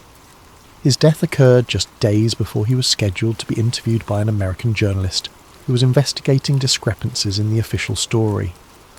Several other shipyard workers who had knowledge of the construction process died in various accidents or from sudden illnesses in the years immediately following the disaster. While these deaths could be coincidental, the pattern suggests a systematic effort to eliminate witnesses who might have provided inconvenient testimony. The cover-up also extended to controlling the physical evidence from the disaster. When bodies were recovered from the ocean, they were processed through facilities controlled by White Star Line representatives. Personal effects were catalogued and returned to families, but items that might have provided clues about the ship's true identity were reportedly lost or misdirected. More significantly, efforts were made to prevent independent examination of the wreck site. In the early decades after the disaster, technology did not exist to reach the wreck on the ocean floor, but White Star Line and its successors took steps to ensure that when such technology became available, access to the wreck would be controlled. Legal claims were filed asserting ownership rights over the wreck and its contents. These claims were designed to prevent independent researchers from examining the evidence without permission from the companies that had controlled the ships. By controlling access to the wreck, these interests could ensure that any examination would be conducted under their supervision and that inconvenient findings could be suppressed. The most sophisticated aspect of the cover-up involved shaping the cultural memory of the disaster. Rather than simply suppressing evidence, the conspiracy's beneficiaries actively promoted a specific narrative about the Titanic that emphasized heroism, tragedy, and the lessons learned about maritime safety. Books, articles, and eventually films about the disaster focused on human interest stories, rather than technical questions about the ship's identity or the circumstances of the sinking. The narrative of the brave band playing hymns as the ship sank, of the noble sacrifice of men who gave their lives so that women and children could survive, and of the hubris of calling any ship unsinkable, became the dominant cultural memory of the disaster.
Thanks to Fro for this incredible suggestion.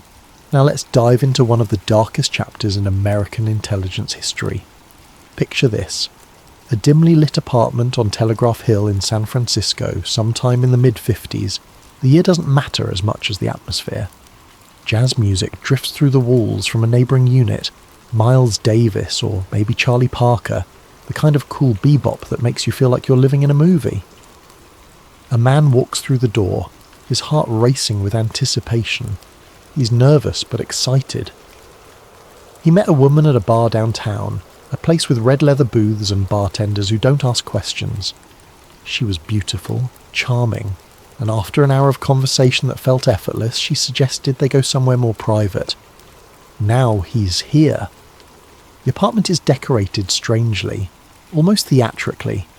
Velvet curtains in deep purple, odd paintings on the walls, abstract shapes that seem to shift when you look at them too long. A mirror that takes up most of one wall, its surface spotless, reflecting the dim amber glow of table lamps. The woman pours him a drink. Whiskey, neat, just how he likes it. They sit close on a plush couch that's seen better days.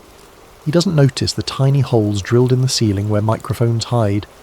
He doesn't notice the almost imperceptible hum of recording equipment running in the room next door. He has no idea that behind that mirror on the wall, CIA operatives are watching his every move.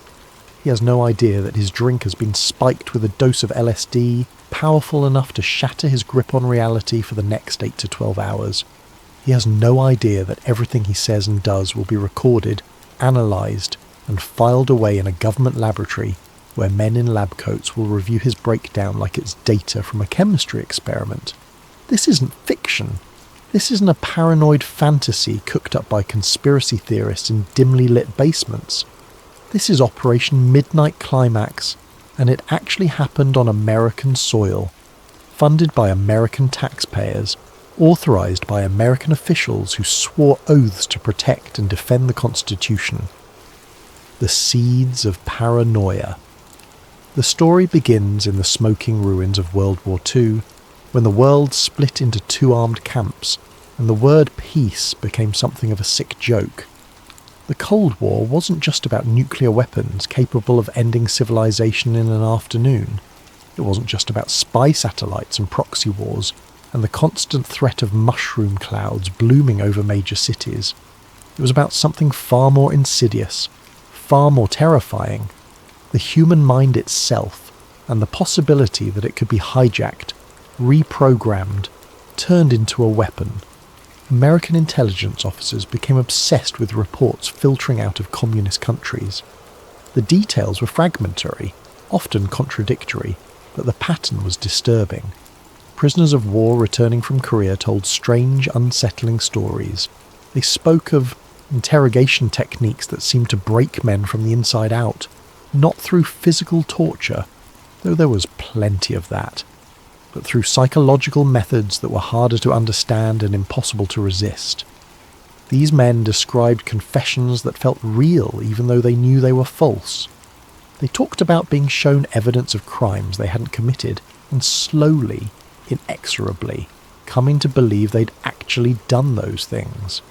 Some soldiers came home and couldn't remember entire weeks or months of their captivity. Others remembered everything but claimed that for periods of time they hadn't felt like themselves, as though someone else had been controlling their actions while their consciousness watched helplessly from somewhere deep inside. Were these stories true? Were they exaggerated? Were they the result of trauma and the mind's attempt to make sense of incomprehensible suffering? The CIA didn't know. What they did know was that the possibility of enemy brainwashing capabilities represented an existential threat that couldn't be ignored. The logic, if you can call it that, went something like this. If the Soviets, Chinese and North Koreans had developed sophisticated methods of psychological conditioning, methods that could turn captured Americans into propaganda tools or even sleeper agents, then the United States needed to develop the same capabilities, not just to use offensively, but defensively. How could you protect your people against mind control if you didn't understand how it worked? How could you counter enemy techniques if you hadn't explored those techniques yourself? Whether this threat was real almost didn't matter. The belief alone was enough to spark a terrifying arms race, not of missiles and bombs, but of minds. If the enemy could turn American soldiers into puppets, if they could extract secrets through chemical manipulation, if they could program unwilling subjects to become assassins who would kill on command and then forget they'd ever received orders, then America needed those same tools in its arsenal. That was the justification anyway. That was the story told in classified briefing rooms where decisions were made that would ruin countless lives. In the early 1950s, CIA Director Alan Dulles, a man whose resume included helping wealthy Germans move their money during the Nazi era, and who seemed to view morality as something that applied to other people, authorised a sprawling research programme that would eventually be known as MK-Ultra. The name itself was characteristically cryptic, designed to reveal nothing about the programme's true nature. The goal was simple in concept, but horrifying in execution. Investigate every possible method of controlling human behaviour through chemical, biological and psychological means. Leave no stone unturned. Let no ethical consideration stand in the way of knowledge. At the centre of this web, pulling strings and signing off on experiments that would make Nazi physicians nod in approval, sat a man named Sidney Gottlieb. He was a CIA chemist with a club foot that gave him a distinctive limp, a stutter that made him seem harmless, and an apparently unlimited capacity for moral compromise. Gottlieb had a doctorate in chemistry from Caltech, one of the most prestigious scientific institutions in the world. On weekends he ran a folk dancing club, twirling and stomping with the enthusiasm of someone who genuinely loved life's simple pleasures. He raised goats on a farm, made his own cheese, and by all outward appearances seemed like an eccentric but harmless academic who'd found his way into government service. But Gottlieb had been given carte blanche to explore the darkest corners of human experimentation. His budget was hidden deep in the CIA's Black Operations Fund, a financial rabbit hole that existed beyond congressional oversight or public accountability. His work was classified at levels that kept even most agency personnel in the dark. Colleagues in other departments knew only that Gottlieb ran something important, and that asking questions about his work was a career-limiting move. And his weapon of choice, the compound that would fuel countless experiments and ruin innumerable lives, was something that had only recently been synthesized in a Swiss laboratory, lysergic acid diethylamide. LSD. The promise of LSD. In the early 50s, LSD was legal, newly discovered and utterly mysterious. It existed in that strange liminal space where science fiction meets reality, where the impossible suddenly becomes merely improbable. Swiss chemist Albert Hofmann had first synthesized it in the late 30s while researching ergot alkaloids, those strange compounds produced by fungi that grow on rye and other grains. Hofmann was looking for respiratory and circulatory stimulants. What he found instead would change the course of psychiatric research, fuel a counterculture revolution, and become a cornerstone of illegal government human experimentation. The discovery of LSD's psychoactive properties was accidental. Years after the initial synthesis, Hofmann was handling the compound in his laboratory when he absorbed some through his skin. What followed was unlike anything in his experience. Hofmann described a dreamlike state that was simultaneously terrifying and beautiful. Vivid hallucinations erupted behind his closed eyes. Reality took on a fluid, malleable quality. His normal sense of self, the stable core of consciousness that tells you who and what you are, underwent a complete dissolution. He felt he was losing his mind, that he might never return to normal awareness. He did return, of course, shaken but unharmed, and immediately recognised that he'd stumbled onto something profound. This wasn't just another pharmaceutical compound. This was something that could fundamentally alter human consciousness itself. The CIA saw potential that went far beyond psychiatric therapy or philosophical exploration. Here was a drug that could shatter perception, dissolve the ego's defences, and leave subjects vulnerable and suggestible in ways that no amount of physical torture could achieve. The questions that consumed Gottlieb and his team of researchers were tantalising enough to overcome any moral hesitation. Could LSD force someone to tell the truth during interrogation? Could it function as a kind of chemical spotlight that illuminated the dark corners of the mind where secrets hide? Could it erase traumatic memories, allowing operatives to undergo terrible experiences and then have those experiences wiped clean like chalk from a blackboard? Could it plant false memories, creating confusion about what had really happened? Could it break down psychological resistance so completely that subjects would cooperate fully with their interrogators, believing they were doing so of their own free will? Could it turn an ordinary person into an unwitting operative who would carry out orders and then forget they'd ever received them, creating the perfect untraceable assassin? These weren't idle speculations. These were operational questions that demanded empirical answers, and to get those answers, they needed human test subjects, lots of them. People who could be dosed, observed, and studied under controlled conditions without their knowledge or consent. The problem was consent. Even in the early 50s, before the modern framework of research ethics had fully developed, there were rules about human experimentation. No legitimate review board would approve experiments this dangerous, this unethical, this far beyond the boundaries of acceptable science. The experiments proposed under MKUltra made the infamous Tuskegee syphilis study look almost benign by comparison. The solution from the CIA's perspective was elegantly simple.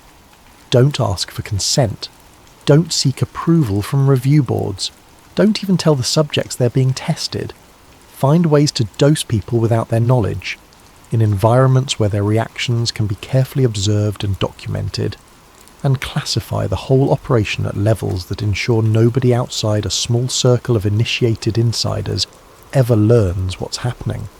This is where Operation Midnight Climax enters the story, stage left, trailing shadows and moral bankruptcy. The man behind the mirror. George Hunter White was not a scientist.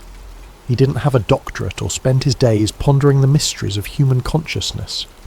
He was a federal narcotics agent with a reputation for getting results by any means necessary, legal or otherwise. Short, stocky, and physically aggressive, White had the build and temperament of a bulldog. He'd spent years cultivating relationships with criminals, informants, drug dealers, pimps, and people who lived in the grey zones of society where law and order are more theoretical than actual. White had worked deep undercover in some of the most dangerous environments imaginable. He'd made dangerous busts that put violent people behind bars. He'd developed connections in organised crime that would prove invaluable for intelligence work. And through it all, he'd developed a certain contempt for bureaucratic niceties, for the rules and regulations that seemed designed to make effective law enforcement impossible. White believed in getting the job done. The details of how you got there were less important than the results. The CIA recruited him precisely because he had no qualms about getting his hands dirty. They needed someone who could operate in moral grey zones, someone who wouldn't lose sleep over the questionable legality or blatant immorality of what they were asking him to do. White fit the profile perfectly. In the spring of 1954, White was given an unusual assignment, even by the standards of Cold War intelligence work. He would create a series of safe houses, a term that usually means secure locations for protecting valuable assets or conducting sensitive meetings, where unwitting subjects could be secretly dosed with LSD and other drugs, while their behaviour was observed, filmed, and recorded in exhaustive detail. The twist, the detail that elevated this from unethical human experimentation to something uniquely perverse, was that these safe houses would be disguised as brothels. The operational logic was sound in a twisted way. Men visiting prostitutes were already engaged in illegal activity in most jurisdictions. They were unlikely to report strange experiences to police. They'd be embarrassed, vulnerable, and easily dismissed if they did come forward. The social stigma associated with visiting sex workers would keep them silent, and the presence of sex workers themselves provided a natural cover for the operation, while also allowing researchers to study how LSD affected sexual behaviour and inhibition. White set to work with the enthusiasm of someone who'd found his true calling. He rented apartments in San Francisco, choosing locations in areas where unusual activity wouldn't draw too much attention. Telegraph Hill was perfect, bohemian enough that strange comings and goings would blend into the neighbourhood's general eccentricity, but upscale enough that the men being lured there would feel comfortable. The apartments were furnished with decor that can only be described as garish. Think Bordello meets art student's first apartment. Velvet curtains in deep reds and purples, cheap but exotic-looking furniture, dim lighting that created atmosphere while also hiding the various surveillance equipment, paintings and decorations that seemed just slightly off, slightly wrong, like they'd been chosen by someone who'd heard about interior design but never actually seen a well-decorated room. The centrepiece of each safe house was a two-way mirror installed in the bedroom. From one side it looked like an ordinary mirror, perhaps unusually large, but nothing that would raise immediate suspicion. From the other side it was a window offering a perfect view of everything happening in the room. Behind these mirrors, CIA operatives would sit for hours, watching, filming, taking notes, documenting every detail of how the drugs affected their unwitting subjects. White hired sex workers to staff these operations. The women, and they were all women, working with male subjects, reflecting both the era's assumptions about sexuality and the operational focus of the research, were told they were working for the government, conducting important research that would help protect American national security. Most of them had criminal records related to prostitution. White offered them good money, regular work, and in some cases immunity for past legal troubles. For women used to operating on the margins of society, constantly at risk of arrest and prosecution, this must have seemed like an incredible opportunity.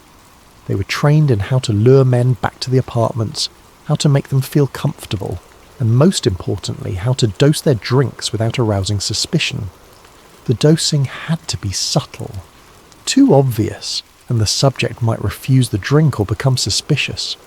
The women became expert at palming pills, at pouring drinks with practiced misdirection, at keeping conversation flowing, while they spiked cocktails with substances that would soon tear apart their client's grip on reality.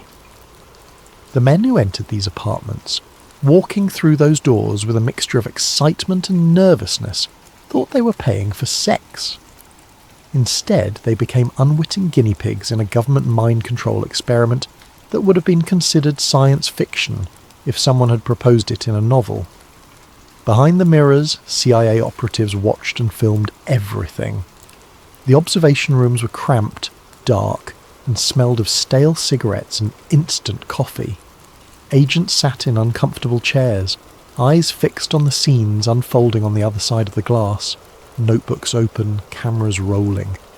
The men's drinks would be spiked with LSD, sometimes combined with alcohol to enhance the drug's effects, or barbiturates to study how different substances interacted, or marijuana to see if the combination made subjects more suggestible. Then the watchers waited to see what would happen. This was the heart of the experiment, observing human beings as they lost their grip on reality, documenting their responses, cataloguing their fears and revelations, treating consciousness itself as just another variable to be measured and manipulated. Would the men become more talkative, revealing secrets or confessing to things they'd normally keep hidden? Would they become paranoid, seeing threats everywhere, reacting to phantoms? Would their inhibitions dissolve completely, engaging in behaviour they'd normally suppress? Would they become violent, lashing out at perceived threats? Would they become suggestible, accepting instructions or ideas they'd normally reject? Would they become catatonic, collapsing into unresponsive states as their minds struggled to process the overwhelming sensory distortion? Every reaction was noted with clinical detachment. Every word was recorded on reel-to-reel tape machines, the magnetic ribbon capturing confessions, screams, rambling monologues, and terrified pleas. Hidden cameras, state-of-the-art for the era but primitive by modern standards, captured footage that would later be reviewed frame by frame by analysts at CIA headquarters in Langley, Virginia, men who would watch other men's worst moments and take notes like they were observing laboratory rats. The whole operation had a veneer of scientific methodology. There were protocols, forms to fill out, data to be collected and analysed. But strip away that veneer and what remained was something much darker. State-sanctioned voyeurism mixed with psychological torture, human experimentation that crossed every ethical line, and a profound contempt for the rights and dignity of American citizens. Inside the safe house. Let's slow down and really examine what happened inside these apartments. The clinical description doesn't capture the horror of the experience for those who lived through it. We need to get closer, more visceral, to understand what Operation Midnight Climax actually meant for its victims. Imagine being one of those men. You've met an attractive woman at a bar in North Beach or the Tenderloin, one of those places where sailors and workers and businessmen mix together in the democratic anonymity of alcohol and dim lights. She's engaging, funny, seems genuinely interested in you. In an era where women were expected to be demure and passive, her forwardness is exciting. She laughs at your jokes. She touches your arm when she talks. After an hour of conversation that feels natural and easy, she leans close and suggests going back to her place. Your heart races. You're nervous. You've never done anything like this before, or maybe you have, but it still makes you anxious. But you agree. You pay your tab, leave the bar together, walk through San Francisco streets still busy despite the late hour. She takes you to an apartment building on Telegraph Hill, up stairs that creak, down a hallway where you can hear jazz music and muffled conversations from neighbouring units. The apartment door opens and you step into a world that seems slightly unreal. The decor is strange, too deliberately bohemian, like a stage set. There are velvet curtains, paintings of abstract shapes, furniture that's simultaneously plush and worn. A mirror dominates one wall, its surface reflecting the amber glow of table lamps. The whole space has an odd quality, like it exists slightly outside normal reality. You notice this peripherally, but don't dwell on it. You're focused on the woman, on the anticipation of what's about to happen. She offers you a drink. Whiskey, perhaps, or gin. You say yes. She moves to a small bar in the corner, her back to you, and you hear the clink of glass, the splash of liquid being poured. She returns with 2 glasses, hands you one, sits close on a couch that's seen better years of use. You talk, you drink. The whiskey burns pleasantly as it goes down. You don't notice anything unusual about the taste. Why would you? The dosage has been calculated carefully. Just enough LSD to have profound effects, but not so much that it overwhelms the flavour of whatever alcohol it's mixed with. The women working for White have become expert at this, knowing exactly how to mask the drug's presence. 30 minutes pass, maybe 45. You're feeling good, relaxed, the alcohol warming you from inside, and then, subtle at first, things begin to change. The edges of your vision seem to shimmer, colours become more vivid, more saturated, as though someone has adjusted the contrast on reality itself. The woman's face takes on an odd quality, simultaneously familiar and strange. The paintings on the wall seem to move when you're not looking directly at them, shapes shifting and flowing like they're alive. You shake your head, trying to clear it. Maybe you drank too fast. Maybe the whiskey was stronger than you thought. But the sensation intensifies. The walls seem to breathe, expanding and contracting in rhythm with your heartbeat. Patterns emerge from the textured wallpaper, complex geometric designs that couldn't possibly be there but are undeniably present. The ambient sounds, the jazz from next door, the distant street noise, your own breathing, take on a crystalline quality, each sound distinct and impossibly clear. Your sense of self begins to fragment. This is perhaps the most terrifying part, harder to describe than the visual distortions. That stable sense of being you, the continuous thread of consciousness that's been constant your entire life, starts to unravel. You're simultaneously yourself and watching yourself from outside, unable to reconcile these two perspectives. Time loses all meaning. Seconds stretch into eternities. Or maybe hours have passed in what felt like moments. You can't tell, and the inability to tell is itself terrifying.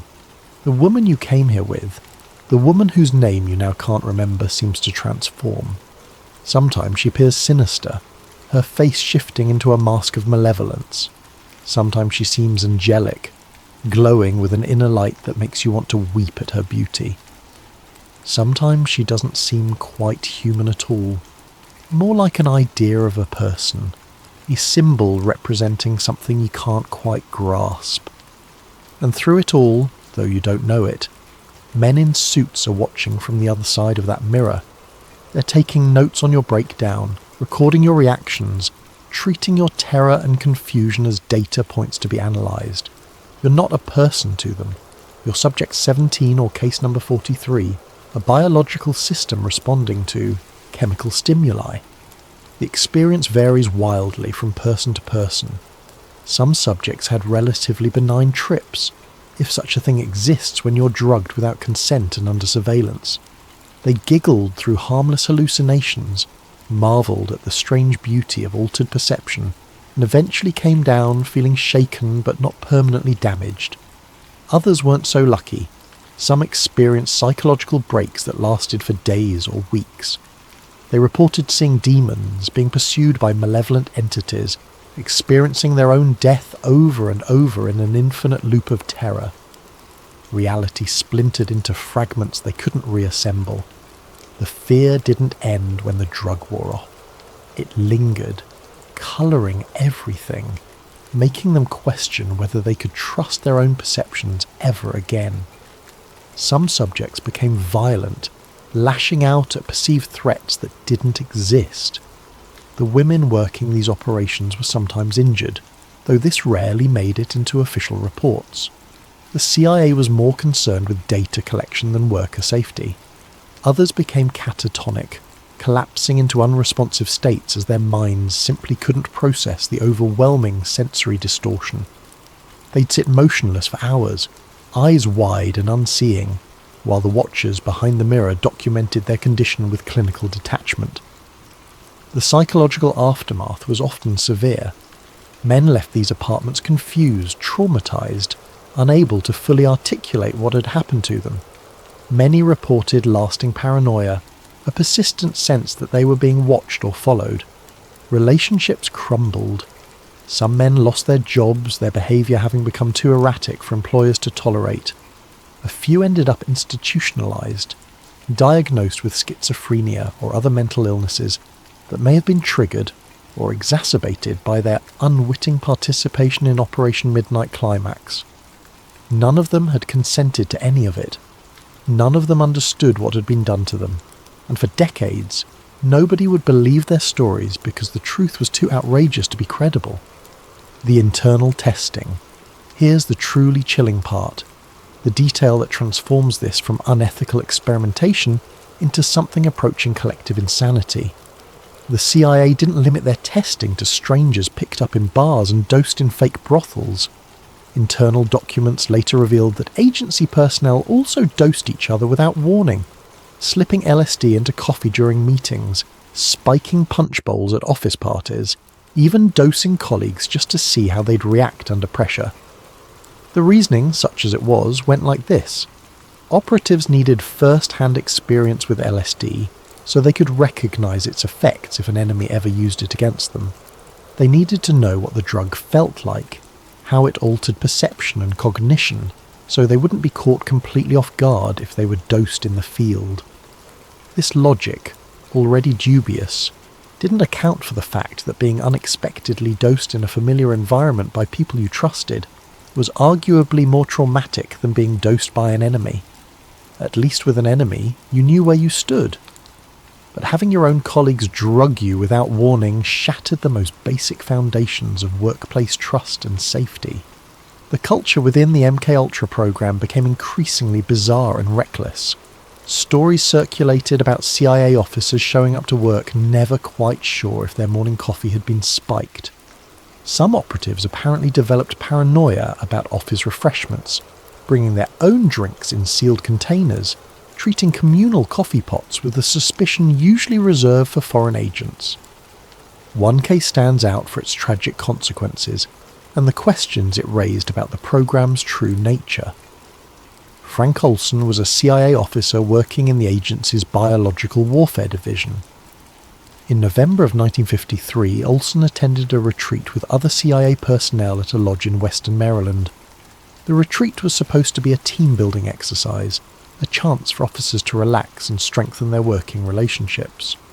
On the second night, Sidney Gottlieb, who was attending the retreat, spiked the after-dinner drinks with LSD.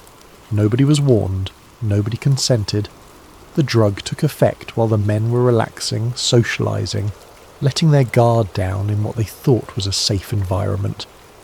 Most of the officers experienced the trip and recovered, though several later reported lingering psychological effects. But Olson had a severe adverse reaction. He became increasingly agitated, paranoid and depressed. The symptoms didn't resolve as the drug wore off. Instead, they intensified. Olson became convinced he'd made grave professional errors. He talked about quitting the agency. His colleagues and superiors grew concerned about his state of mind and what he might reveal in his deteriorated psychological state. A week after the retreat, Olson was in New York City, supposedly under the care of a CIA physician who specialised in managing LSD-related complications. In the early morning hours of November 28, 1953, Olson crashed through the closed window of his hotel room on the 13th floor and fell to his death on the sidewalk below. The official story called it suicide, a tragic consequence of underlying mental health issues exacerbated by LSD. But Olson's family never believed this explanation. They spent decades fighting for the truth, demanding investigations, challenging the CIA's narrative. Their persistence eventually forced the release of previously classified documents that raised disturbing questions about what really happened that night. Some of these documents suggested Olson had been expressing serious ethical concerns about the biological weapons research he was involved in. Others indicated that his erratic behaviour after being dosed had made him a security risk in the eyes of his superiors. There were hints that the CIA feared he might go public with what he knew about the agency's more questionable activities. The question that haunts researchers and Olson's surviving family members is whether his death was really a suicide or whether he was murdered, pushed from that hotel window by people who decided he'd become too much of a liability. We'll probably never know for certain. The witnesses are dead, the evidence is contradictory, and the agency has no incentive to reveal anything that would implicate its personnel in murder.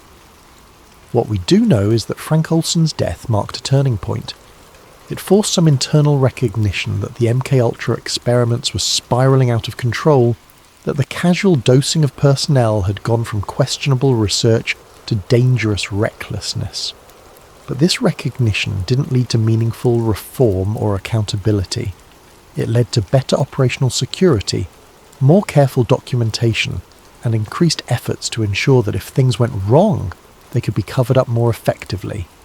The descent into depravity, the moral rot at the heart of Operation Midnight Climax extended beyond the central mission of dosing unwitting subjects. George Hunter White's personal diary, which surfaced years later during congressional investigations, provides a disturbing window into the mindset that prevailed among those running the operation. In one particularly chilling passage, White wrote, "Where else could a red-blooded American boy lie, cheat, steal, deceive, rape, and pillage with the sanction and blessing of the All-Highest?" Read that again. This wasn't a moment of reflection or regret.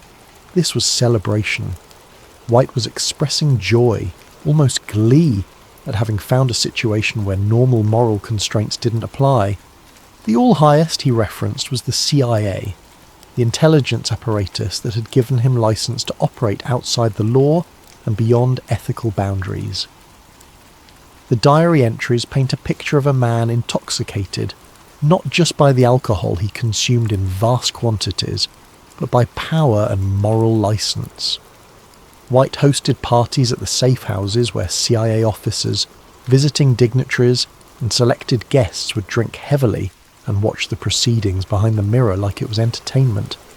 These weren't scientific observations conducted with professional detachment.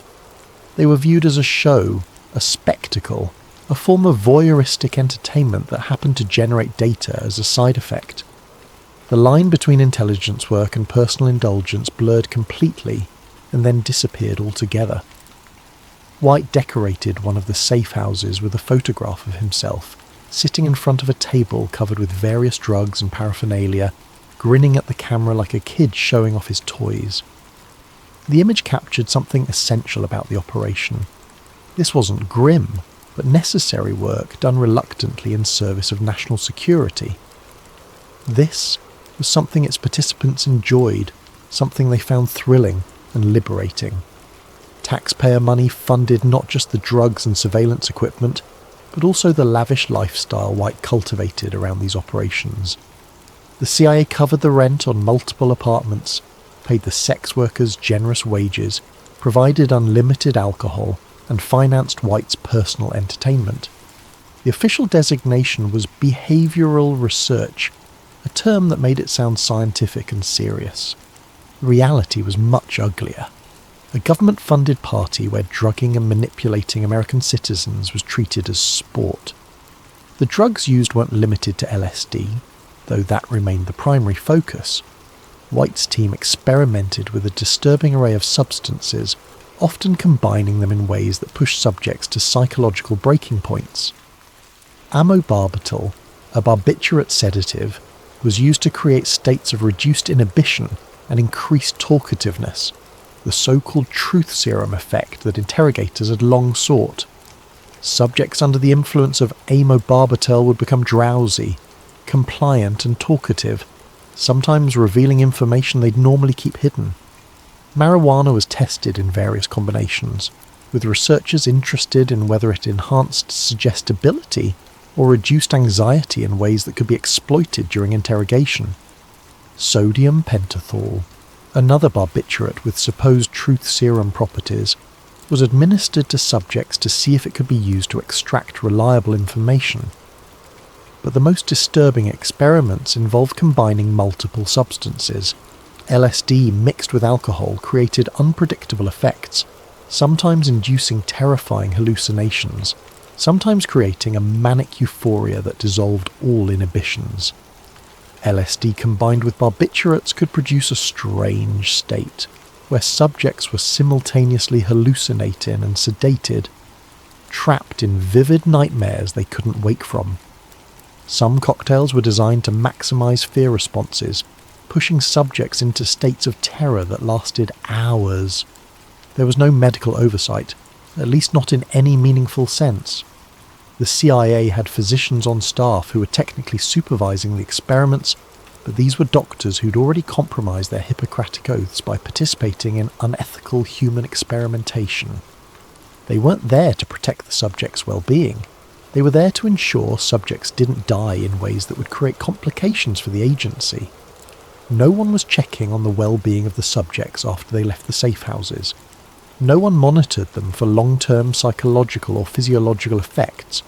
No protocol existed for what to do if someone had a medical emergency or complete psychological breakdown that lasted beyond the expected duration of the drug's effects.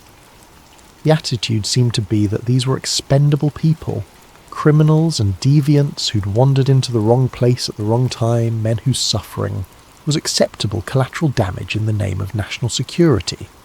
This raises an uncomfortable question about the nature of evil. We like to think of evil as dramatic, as something done by obvious villains with clear malicious intent. But Operation Midnight Climax demonstrates how evil can be banal, bureaucratic, hidden behind clipboards and requisition forms and budget line items. The people running these operations weren't cackling supervillains. They were government employees with families and hobbies, people who went home at night and had dinner and probably considered themselves patriots serving their country. They'd simply found a way to compartmentalise the harm they were causing, to separate the human consequences of their actions from the abstract goals they were pursuing. The network expands. By the late 1950s, the operation had expanded well beyond the initial San Francisco safe house.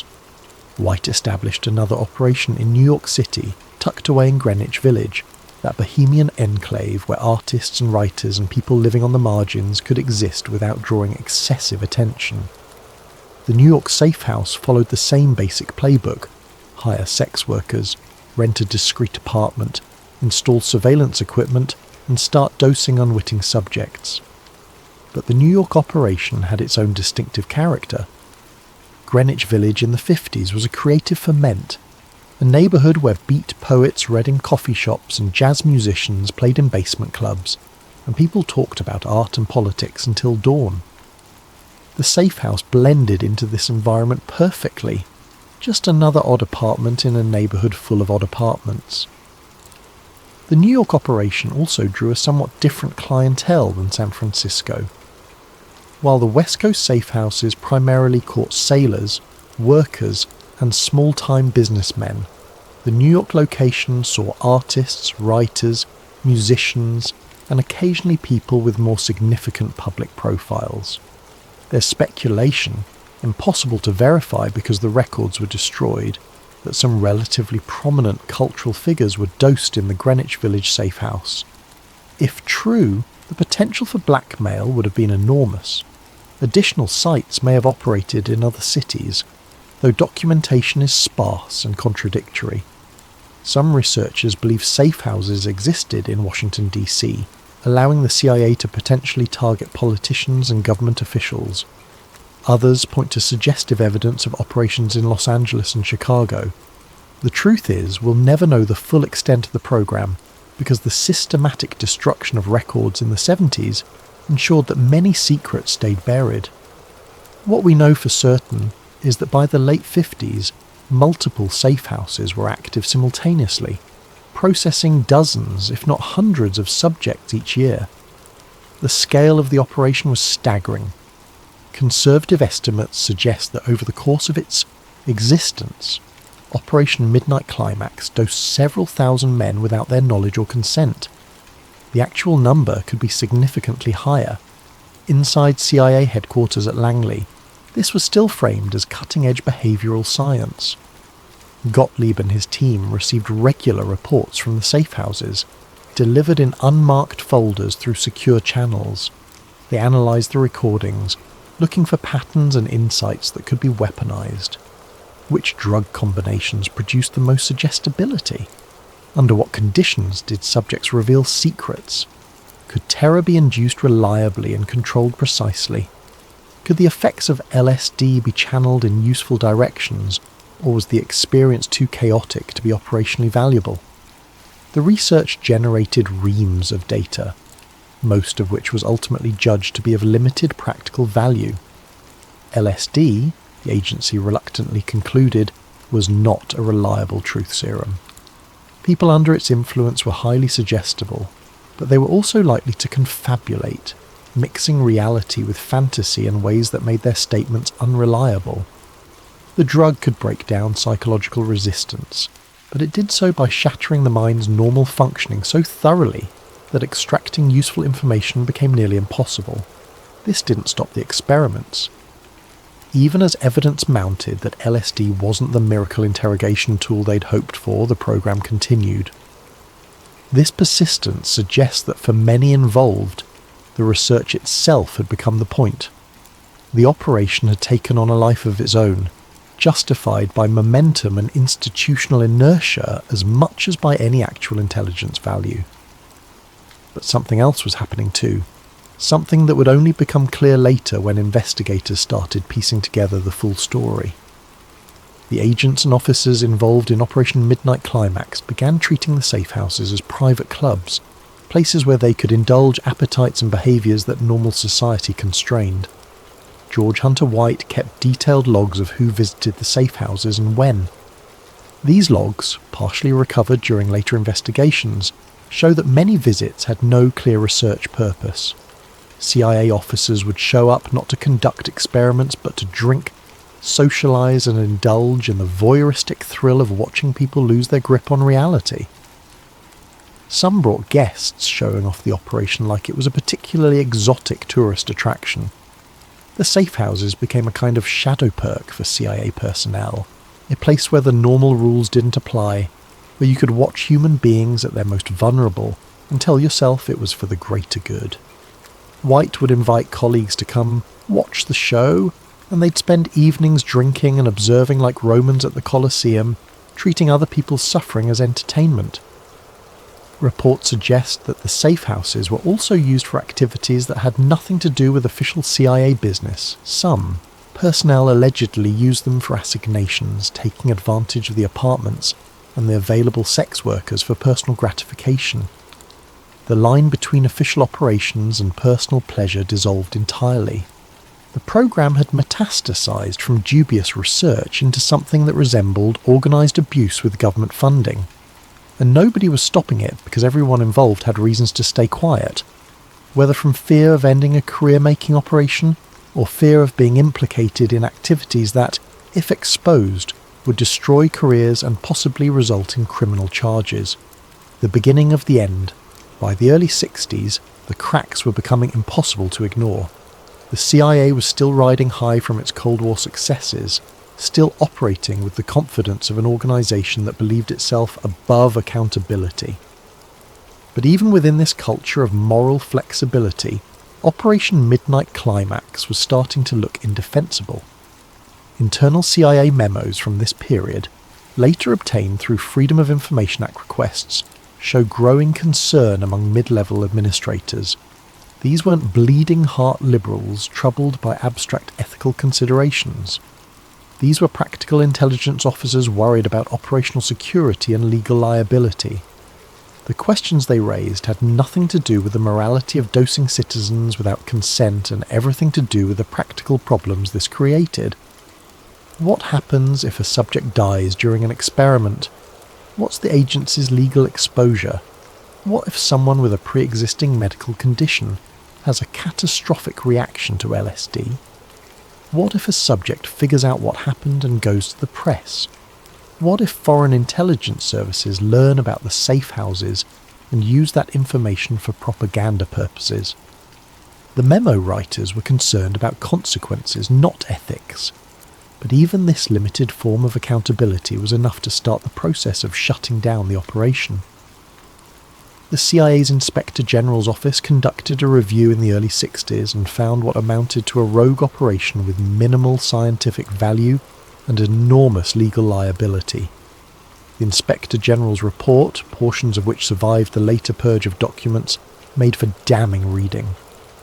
It concluded that the dosing of unwitting subjects violated every principle of medical ethics that had been established in the wake of the Nuremberg trials. The use of sex workers and the creation of fake brothels crossed lines that even Cold War spy masters, men not known for their squeamishness, found uncomfortable when documented in official reports. The research, the report noted dryly, had produced little actionable intelligence.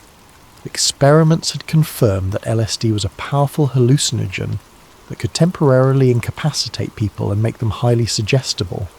But these effects were too unpredictable and difficult to control to be useful in operational settings. You couldn't dose an enemy agent and reliably extract specific information. You couldn't program someone to carry out specific tasks and then forget about them.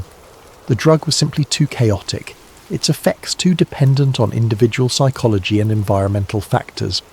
In other words, they'd been drugging American citizens for almost a decade, ruining lives and traumatizing hundreds, if not thousands of people, for research that had limited practical value. Even from a coldly utilitarian perspective, divorced from any moral consideration, the operation was a failure. In 1963, orders came down to shut it all down. The safe houses were to be quietly closed. Equipment was to be removed and either destroyed or transferred to other facilities. The sex workers were to be paid off and told, with whatever mixture of bribery and intimidation was necessary, to forget everything they'd seen. The whole operation was to be wrapped up and buried in classified archives where it would, ideally, never see daylight. White retired from government service shortly thereafter. He'd had a long career in law enforcement and intelligence, had worked operations that would have destroyed lesser men, and now he was done. He moved to California, settling in Stinson Beach, where he lived quietly for the remainder of his life. He never faced charges for his role in Operation Midnight Climax. Neither did anyone else involved in the operation.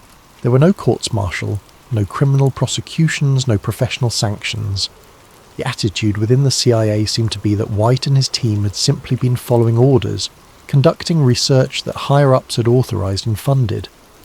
For more than a decade, Operation Midnight Climax remained hidden, buried in classified files that were locked in secure vaults, known only to a small circle of CIA insiders who had every reason to keep quiet. The victims had no idea what had been done to them. The public had no inkling that their government was capable of such activities. And the people responsible slept soundly, convinced they'd done difficult but necessary work in defence of national security. The truth emerges. The truth began to emerge in the mid-70s, during a period of unprecedented scrutiny of American intelligence agencies. The Vietnam War had shattered public trust in government. Watergate had exposed criminal behaviour at the highest levels of power, proving that conspiracy theories weren't always paranoid fantasies. Americans were asking hard questions about what their government had been doing in the shadows, and they weren't accepting national security as an automatic conversation ender anymore. The Church Committee, led by Senator Frank Church of Idaho, launched a sweeping investigation into domestic intelligence activities in 1975. The committee had broad subpoena power and a mandate to expose government abuses. Around the same time, Vice President Nelson Rockefeller chaired a commission examining similar issues, though with somewhat less aggressive investigative zeal. What these investigations found was staggering, almost beyond belief. The CIA hadn't just been spying on American citizens, though they'd done plenty of that. They'd been conducting psychological warfare experiments on the domestic population. They'd been dosing people with powerful drugs. They'd been working with organised crime. They'd been running brothels on American soil. The scope of the abuses was so vast that it was almost incomprehensible. MKUltra, the investigations discovered, wasn't just one program but an umbrella for dozens of sub-projects, many of them involving unethical and sometimes horrifying human experimentation. Universities had been used as testing grounds, with professors dosing students without their knowledge. Prisons had been turned into laboratories, with inmates offered reduced sentences in exchange for participating in experiments that often caused lasting harm.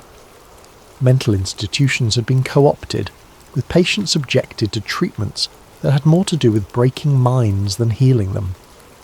Operation Midnight Climax was among the most egregious sub-projects, but it was far from alone.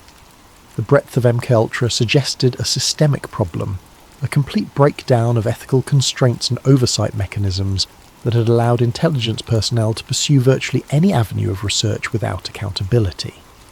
In 1977, following the Church Committee revelations, the CIA declassified thousands of pages of MKUltra documents. Journalists and researchers pored over the files, and gradually the full scope of Operation Midnight Climax came into focus.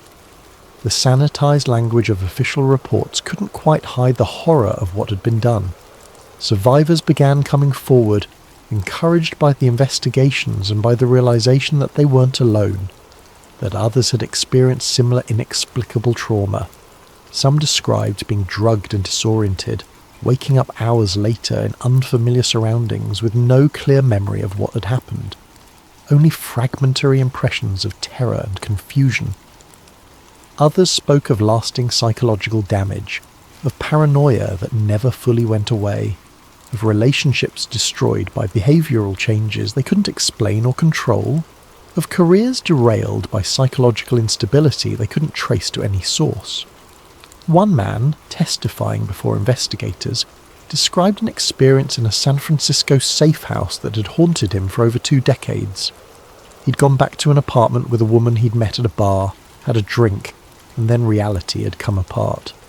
He remembered walls that breathed, faces that melted, hours of terror where he was convinced he was dying or going insane. When he finally came down and left the apartment, confused and shaken, he tried to put the experience behind him, but it wouldn't stay behind him.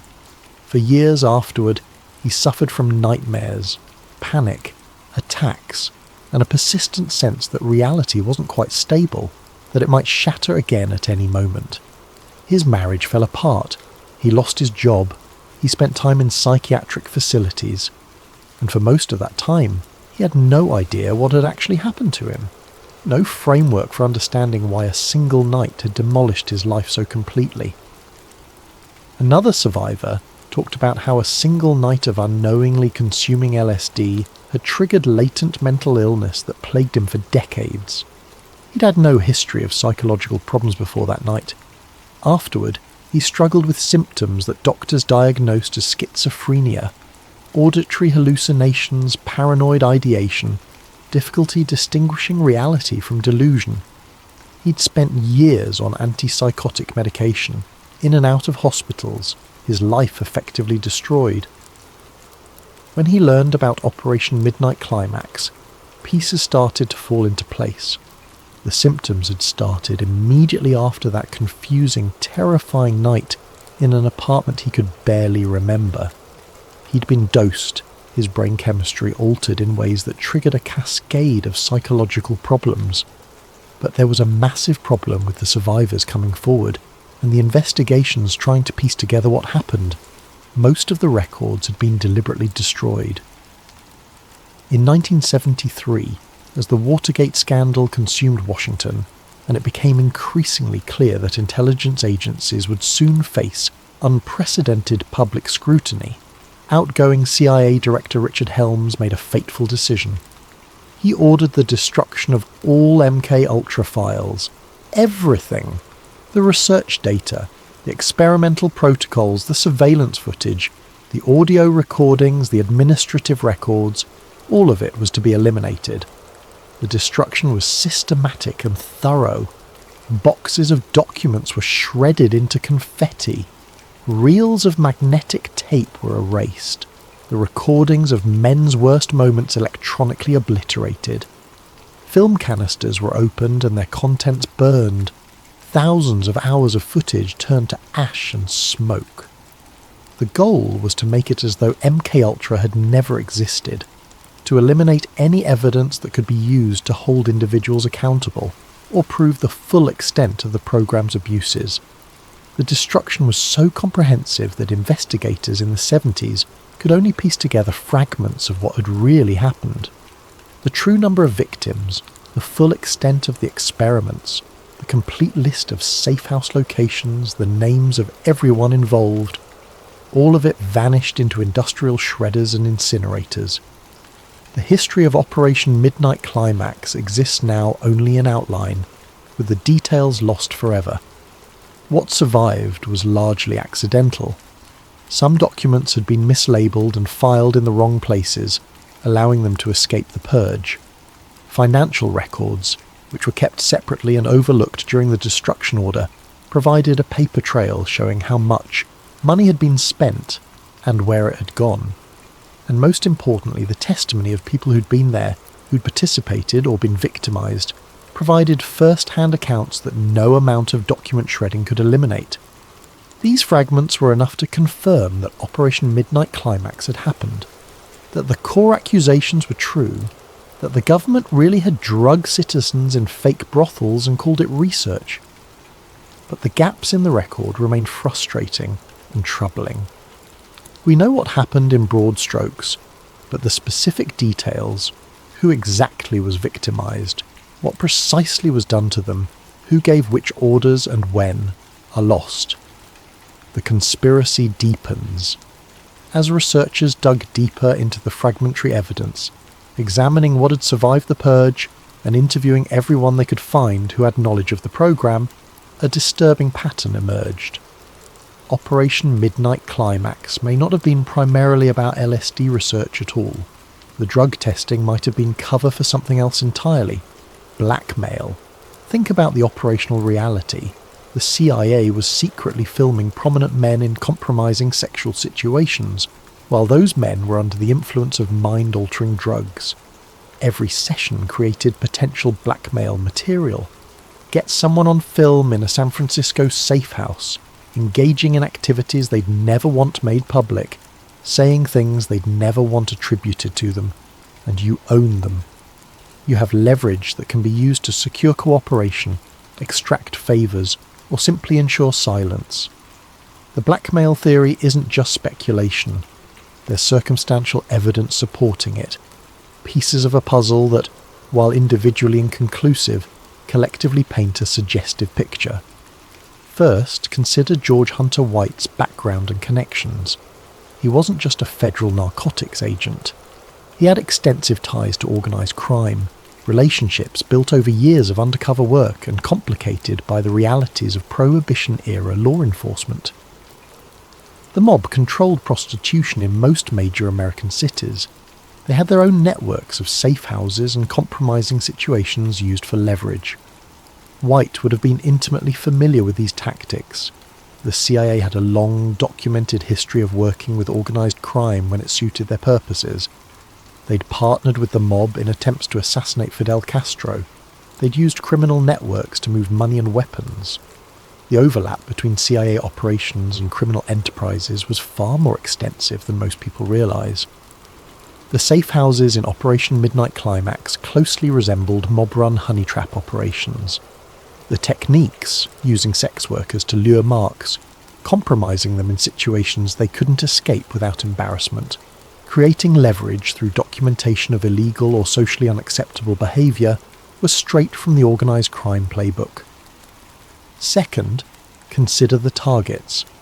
While many of the men caught in these operations were ordinary citizens, sailors on shore leave, businessmen looking for excitement, workers unwinding after long shifts, there are suggestions that some subjects were chosen more deliberately.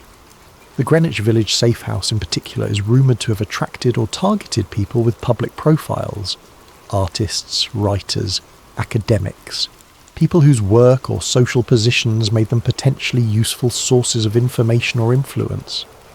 Documentary evidence is sparse because of the record destruction, but there are tantalising hints. Expense reports that survived show payments for special operations, distinct from the regular brothel maintenance costs. Memos reference priority subjects, without explaining what made them priorities. There are gaps in the recovered financial records during periods when, according to witnesses, the safe houses were particularly active. Third, consider what happened to the recordings. The CIA claims all the footage and audio tapes were destroyed in the 1973 purge, but people who've spent careers studying intelligence agencies are sceptical of this claim. The historical pattern is that truly sensitive material, information that could be used as leverage or might need to be accessed later, doesn't get destroyed. It gets hidden, secured, kept available for potential future use. There are whispers, impossible to verify, that the tapes didn't all end up in incinerators. Some allegedly found their way into private hands, parcelled out to powerful people as insurance, or traded for favours. The logic is grimly practical. If you're holding blackmail material on someone influential, you don't destroy that leverage. You keep it, use it when necessary, and pass it on to ensure it remains useful. There are theories that copies exist in foreign intelligence archives, obtained through spies or defectors who recognise their value. The KGB would have loved to get its hands on footage of American officials in compromising positions. So would other intelligence services. If any of the people involved in Operation Midnight Climax were recruited by foreign powers, this safe house recordings would have been invaluable. Fourth, consider the timing and manner of the operation's closure. The programme was shut down in 1963, officially because the Inspector General found it unethical and unproductive. But some researchers note that this was also the year of several significant intelligence scandals and growing congressional scrutiny of CIA activities. Shutting down the safe houses might have been less about ethics and more about removing a potential embarrassment before it could be discovered. The closure was quiet, almost furtive. No announcement, no acknowledgement that anything had been happening. The apartments were simply vacated, the sex workers paid off and warned to stay quiet, the equipment removed. But witnesses, maintenance workers, landlords, neighbours reported something odd. Months and even years after the official closure, mysterious men continued to rent or visit these properties, always using false names, always paying in cash, always somehow connected to private defence contractors or consulting firms with opaque ownership structures. If the CIA really shut down the safe houses completely, who was using them, and for what purpose? the agency has never provided a satisfactory answer. One possibility is that the official shutdown was a bureaucratic fiction, that the operations continued but with even deeper classification and more careful operational security. Another possibility is that the safe houses were transferred to different organisations, private contractors perhaps, or other intelligence agencies that could continue similar activities with less direct CIA involvement and therefore less institutional risk. The safe houses could have served a dual purpose from the beginning: genuine if unethical drug research on some subjects and targeted blackmail operations against others. The drug testing provided cover, a seemingly scientific rationale for activities that might otherwise have been impossible to justify, even within the classified world of intelligence operations. And here's where it gets truly unsettling, where the conspiracy theories start to sound uncomfortably plausible.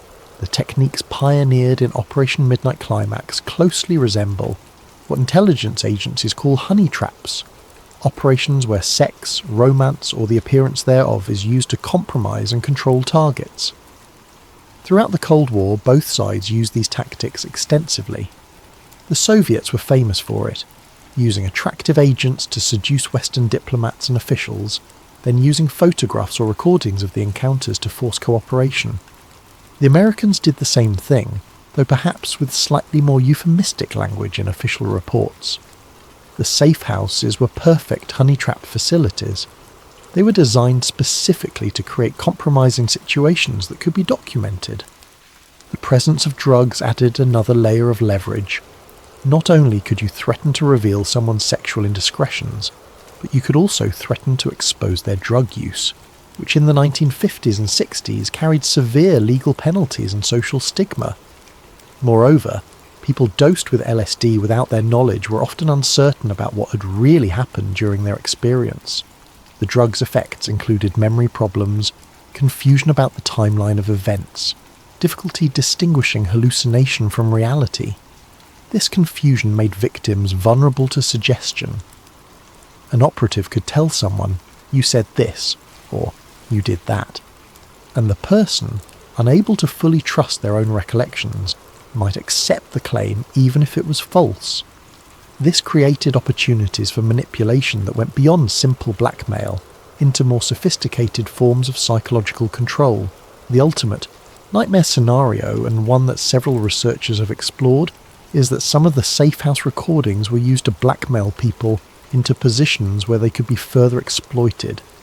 Imagine a politician or businessman caught on film in a San Francisco apartment under the influence of LSD, engaged in behaviour that would destroy his career if revealed. He's approached afterward by people who have the footage. They don't want money. They want cooperation, access, information. Maybe they want him to vote a certain way on particular legislation. Maybe they want inside information about business deals. Maybe they just want him to remain silent about something he's learned. He cooperates, of course. What choice does he have? And once he's cooperated once, they have even more leverage. Now, he's not just someone who did something embarrassing. He's someone who betrayed his principles, who sold out, who collaborated with intelligence agents. The leverage compounds, the trap tightens, and escape becomes increasingly impossible. This isn't wild speculation. This is how intelligence agencies operate. The techniques are documented. The only question is whether Operation Midnight Climax was actually used this way, and if so, on what scale and against which targets. Without the destroyed records, we'll never know for certain. But the operational logic is sound, and the capabilities were clearly in place. The architects escape justice. In any sane world, when Operation Midnight Climax became public, those responsible would have faced severe consequences. At minimum, they should have been fired, disgraced, stripped of security clearances and government pensions. In a truly just world, they would have faced criminal prosecution for crimes including conspiracy, assault, drug trafficking, and multiple civil rights violations. But we don't live in that world. We live in a world where power protects itself, where the people who make policy are rarely held accountable for its consequences, where national security functions as a magic phrase that makes accountability disappear. George Hunter White died in October of 1975, just months before the Church Committee revelations would have made his name synonymous with government abuse. He was 71 years old, had lived a full life, died in his sleep in his Stinson Beach home with the Pacific Ocean, providing a soothing soundtrack. He never faced a courtroom, never had to answer hostile questions from investigators or journalists, never had to confront the men whose lives he'd helped destroy. His obituaries mentioned his long career in law enforcement and intelligence, but made no reference to Operation Midnight Climax because the operation was still classified. His diary surfaced later during the investigations, providing a window into his mindset. But the man himself escaped judgment. He's buried in a veteran cemetery, honoured for his service to his country, the darker aspects of that service buried with him. Sidney Gottlieb, the chemist who oversaw the entire MKUltra program and who signed off on Operation Midnight Climax and dozens of other unethical experiments, also escaped meaningful consequences. He retired quietly from the CIA in the early 70s, shortly before the revelations that would have made his continued employment impossible. Gottlieb bought a farm in rural Virginia, raised goats, made artisanal cheese, and apparently slept soundly at night despite having directed human experiments that would have fit comfortably in a Nuremberg trial. His neighbours knew him as an eccentric but kindly man who loved folk dancing and had strong environmentalist convictions. They had no idea he'd once run a program that dosed thousands of Americans with powerful drugs without their consent. When journalists finally tracked him down in the 90s, he refused to discuss his CIA work in any detail. He expressed vague regrets about unfortunate excesses, but maintained that the research had been necessary given the threats America faced during the Cold War. He died in March of 1999, age 80, having lived a long life free from prosecution or public censure, beyond some critical articles that most people never read. The sex workers who'd worked in the safe houses, luring men and dosing their drinks on CIA orders, faced more complicated consequences. Most disappeared back into the underground economy, trying to leave this strange chapter of their lives behind them. A few gave interviews years later, when the story became public and journalists sought first-hand accounts. Their testimony was illuminating but often ambivalent. They'd been paid well, treated professionally in some ways, and many of them had genuinely believed they were contributing to important national security work. They'd been told they were helping to protect America from communist brainwashing techniques. They'd been led to believe the men being dosed were all volunteering for experiments, that everyone involved understood what was happening. When they learned the truth, that the men had been unwitting victims, that no consent had been obtained, that the operation was fundamentally unethical from top to bottom, their reactions varied. Some expressed remorse, others remained defensive, arguing they'd just been following orders and trying to survive in a world that gave women in their profession few choices and little protection. Still others seemed to have compartmentalized the experience so thoroughly that they struggled to engage with questions about its morality. None of them faced legal consequences for their participation. The CIA had given them immunity, and even years later, when the operation became public, prosecutors showed no interest in going after the women who'd been essentially tools of the program rather than its architects. The subjects, the actual victims, received nothing. No compensation, no official apology beyond generic statements that mistakes were made. No acknowledgement beyond the bare admission that yes, this program existed, and yes, it was wrong. Several victims attempted to sue the government for damages. These cases were almost uniformly unsuccessful. The government argued sovereign immunity, claimed that state secrets privilege prevented full disclosure of what had happened, and used procedural manoeuvres to avoid meaningful accountability. Some cases were settled out of court for small sums with strict non-disclosure agreements attached. The government preferred to pay modest settlements rather than allow victims to pursue cases that might result in broader discovery of still classified information, or set precedents for future claims. The message was clear. You might have been drugged and traumatized by your own government, but you have no recourse. Power protects itself. The government's position was essentially, mistakes were made, procedures have been improved, oversight is better now, let's move on. But you can't move on from something like this without reckoning with what it means, without holding people accountable, without creating systems that actually prevent similar abuses rather than just investigating them decades after the fact. The knowledge lives on. Here's perhaps the most disturbing aspect of Operation Midnight Climax. The detail that transforms it from historical atrocity into ongoing concern. The research didn't disappear just because the program was shut down and the files were shredded.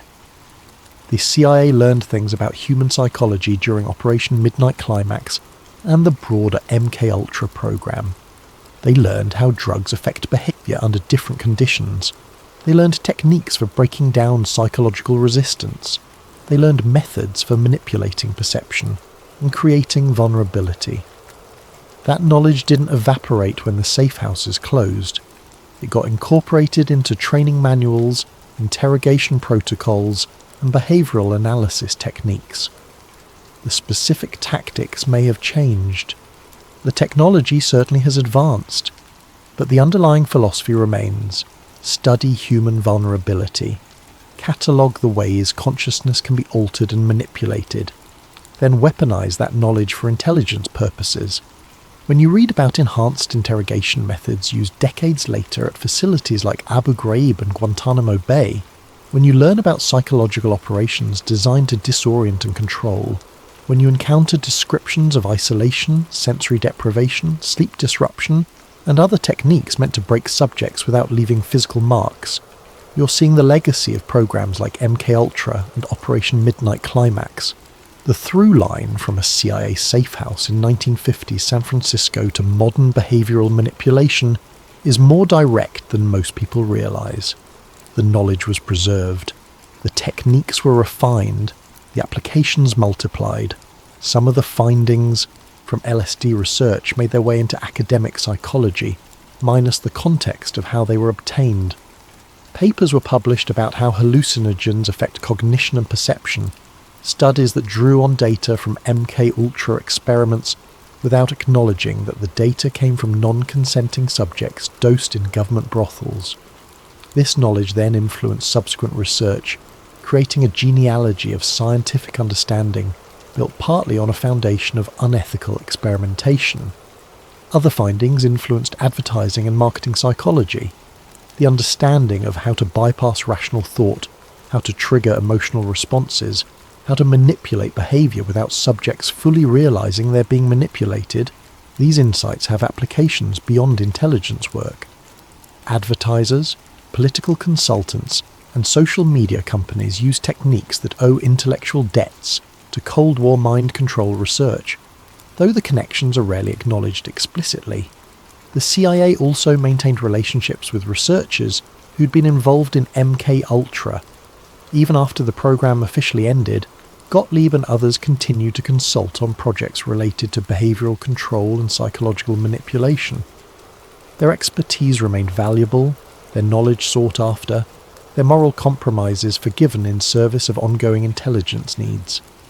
This persistence of knowledge and relationships means that Operation Midnight Climax never really ended. It transformed, evolved, adapted to new technologies and changing social contexts. The specific tactic of dosing people in fake brothels may have been abandoned, but the broader project of studying and manipulating human consciousness for intelligence purposes continues. Echoes in the present. When you look at Operation Midnight Climax in historical context, certain patterns become disturbingly clear.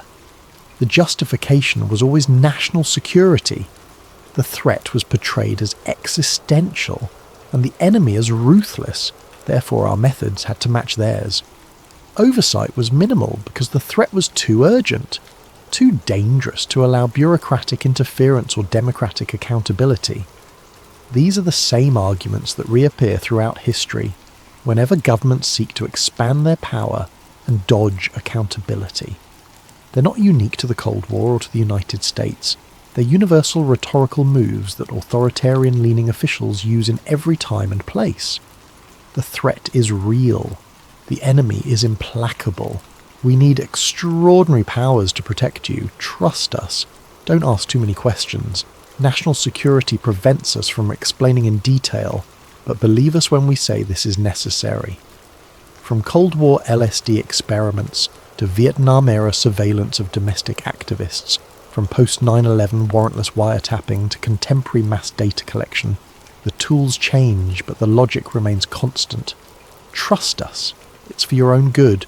We can't tell you the details, because that would compromise effectiveness, but we promise we're keeping you safe.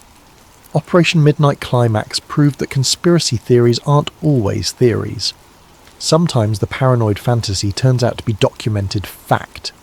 Your government really did drug citizens without consent. They really did film people in compromising situations for potential blackmail. They really did cover it up for decades. They really did destroy evidence to avoid accountability. And when it finally came to light, nobody was punished. This revelation reshaped public trust in lasting ways. Before the Church Committee investigations, suggestions that the CIA was conducting mind control experiments on Americans sounded like the ravings of paranoid cranks. After the investigations, after the documents were declassified and the testimony heard, those suggestions were proven correct. The cranks had been right. The paranoia had been justified. This doesn't mean every conspiracy theory is true. Most aren't. But Operation Midnight Climax demonstrated that dismissing uncomfortable accusations just because they sound outrageous is a mistake. Sometimes the truth is outrageous. Sometimes the people in power really are doing things that would be unbelievable if they weren't documented. The real horror isn't the drugging, yes. Dosing people with powerful hallucinogens without their knowledge or consent is horrifying. Yes, the violation of privacy and bodily autonomy is unconscionable. Yes, the lasting trauma inflicted on victims is a moral atrocity. But the deepest horror of Operation Midnight Climax isn't the specific acts. It's what those acts reveal about power, about institutions, about human nature itself. The men who ran this program weren't cartoon villains. They weren't sadists who enjoyed causing pain for its own sake, though some, like White, apparently did take a certain pleasure in their work. They were government employees, professionals with mortgages and families, people who presumably thought of themselves as patriots serving their country in dangerous times, and they convinced themselves that drugging strangers and filming them in brothels was not only acceptable but necessary. They constructed elaborate justifications, told themselves stories about defending freedom and protecting American security, and managed to sleep at night despite the harm they were causing. That's the real horror. How easily ordinary people can justify extraordinary evil when it's wrapped in the flag and stamped with a classification level. How moral boundaries that seem absolute can dissolve under pressure from authority and peer consensus. How people can compartmentalize, separating the harm they cause from the righteous narrative they tell themselves. White didn't see himself as a monster. In his mind, he was a warrior doing difficult work that soft civilians couldn't understand. He was on the front lines of an existential struggle, where conventional morality was a luxury America couldn't afford. His diary entries suggest not guilt but pride, not remorse but satisfaction, at having found a role where he could operate without constraints. Gottlieb thought he was advancing science and protecting national security. He apparently saw no contradiction between his peaceful persona, the goat farmer, the folk dancer, the environmentalist, and his professional role directing human experiments that violated every principle of medical ethics. These two aspects of his life existed in separate mental compartments, neither contaminating the other. The agents watching through two-way mirrors told themselves they were gathering intelligence that could save American lives. The sex workers convinced themselves they were serving their country. The CIA officials who authorized and funded the program believed they were doing what national security required in a dangerous world. None of them seemed to have lost much sleep over the men whose lives they damaged or destroyed, over the families torn apart, over the psychological trauma that rippled forward through the decades. The victims were abstractions, statistics, acceptable casualties in a larger struggle. This capacity for moral compartmentalization, for separating the harm you cause from the righteous narrative you tell yourself, is perhaps the most persistent danger in human affairs. It's how atrocities happen. It's how democracies slide into authoritarianism. It's how good people end up doing terrible things while maintaining their self-image as heroes rather than villains. Operation Midnight Climax is a case study in this process. It shows how institutional culture can normalise the abnormal, how secrecy can insulate people from accountability, how the language of national security can be used to justify almost anything. These aren't problems unique to the CIA or the 1950s. They're structural issues that persist wherever power operates without transparency and accountability. Understanding this is crucial because it means that preventing future atrocities requires more than just punishing individuals who participate in current ones. It requires changing the institutional conditions that make such participation possible and even rewarded. It requires building systems where doing the right thing is easier than doing the wrong thing, where transparency is default rather than exception, where accountability is real rather than theatrical. Lessons unlearned. You'd like to think that exposing something like Operation Midnight Climax would prevent similar abuses in the future. You'd like to believe that sunlight is the best disinfectant, that transparency breeds accountability, that we learn from our mistakes and build systems to prevent their recurrence. But the historical record suggests otherwise. After MKUltra was exposed, after the Church Committee revelations, after promises of reform and new oversight mechanisms, abuses continued. Different agencies, different methods, different justifications, but the same underlying disregard for civil liberties and human rights. Enhanced interrogation programs in the early 21st century employed techniques that descended directly from Cold War psychological research. Waterboarding, stress positions, sleep deprivation, temperature manipulation, sensory overload and deprivation. These methods were designed to break subjects psychologically without leaving obvious physical evidence. The parallels to MKUltra research are unmistakable. Extraordinary rendition programs kidnapped suspected terrorists and flew them to black sites in countries with fewer restrictions on interrogation methods. These facilities existed in the same legal grey zones that the safe houses of Operation Midnight Climax had occupied, places where normal rules supposedly didn't apply because the threat was too great and the circumstances too exceptional.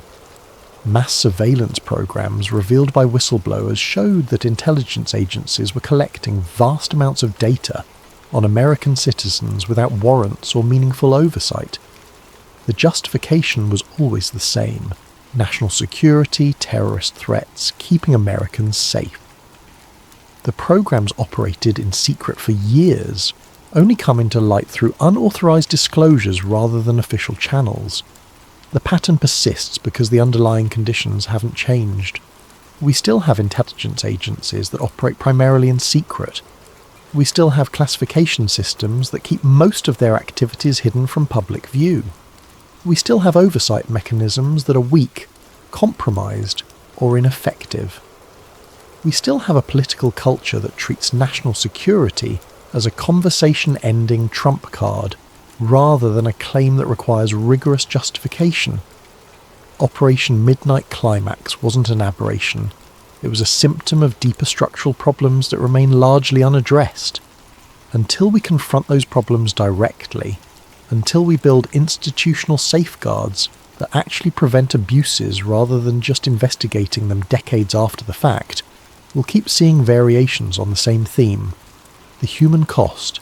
It's easy, when discussing Operation Midnight Climax, to get lost in the policy debates and historical analysis, to treat it as an interesting case study in government overreach. But behind all of that are real people whose lives were damaged or destroyed, and their stories deserve to be remembered not as abstractions, but as human tragedies. Think about the man who entered a safe house in his 20s, excited and nervous, who spent the next 8 hours convinced he was dying or going insane. who left that apartment fundamentally changed. He struggled with flashbacks and anxiety for years afterward. Normal situations could trigger overwhelming panic. A mirror in a hotel room, jazz music in a restaurant, the smell of whiskey. His relationship suffered because he could never fully explain. What was wrong? Why he'd become so jumpy and paranoid? Eventually his marriage collapsed.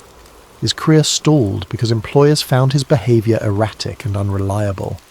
He spent decades trying to put his life back together, never fully succeeding, never understanding why a single night had demolished his psychological foundation so completely. When he finally learned about Operation Midnight Climax in the late 70s, when pieces started to fall into place and he realised what had been done to him, the revelation brought both clarity and rage. Clarity because suddenly his struggles made sense.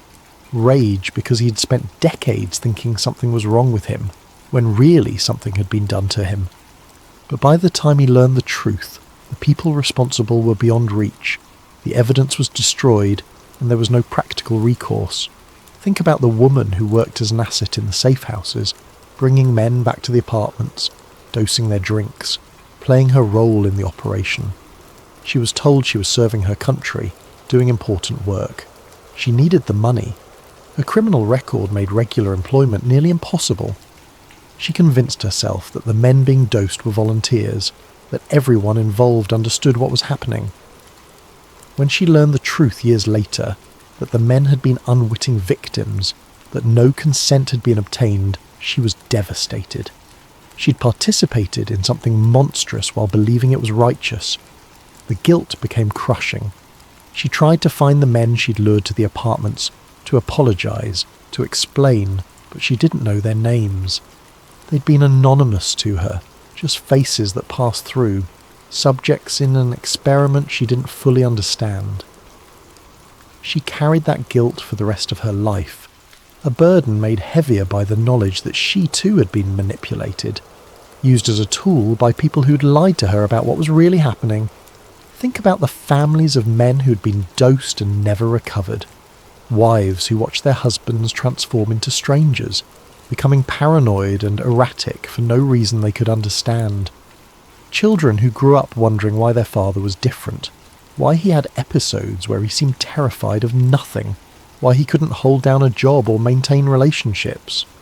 These families were victims too, collateral damage in an experiment they didn't know existed.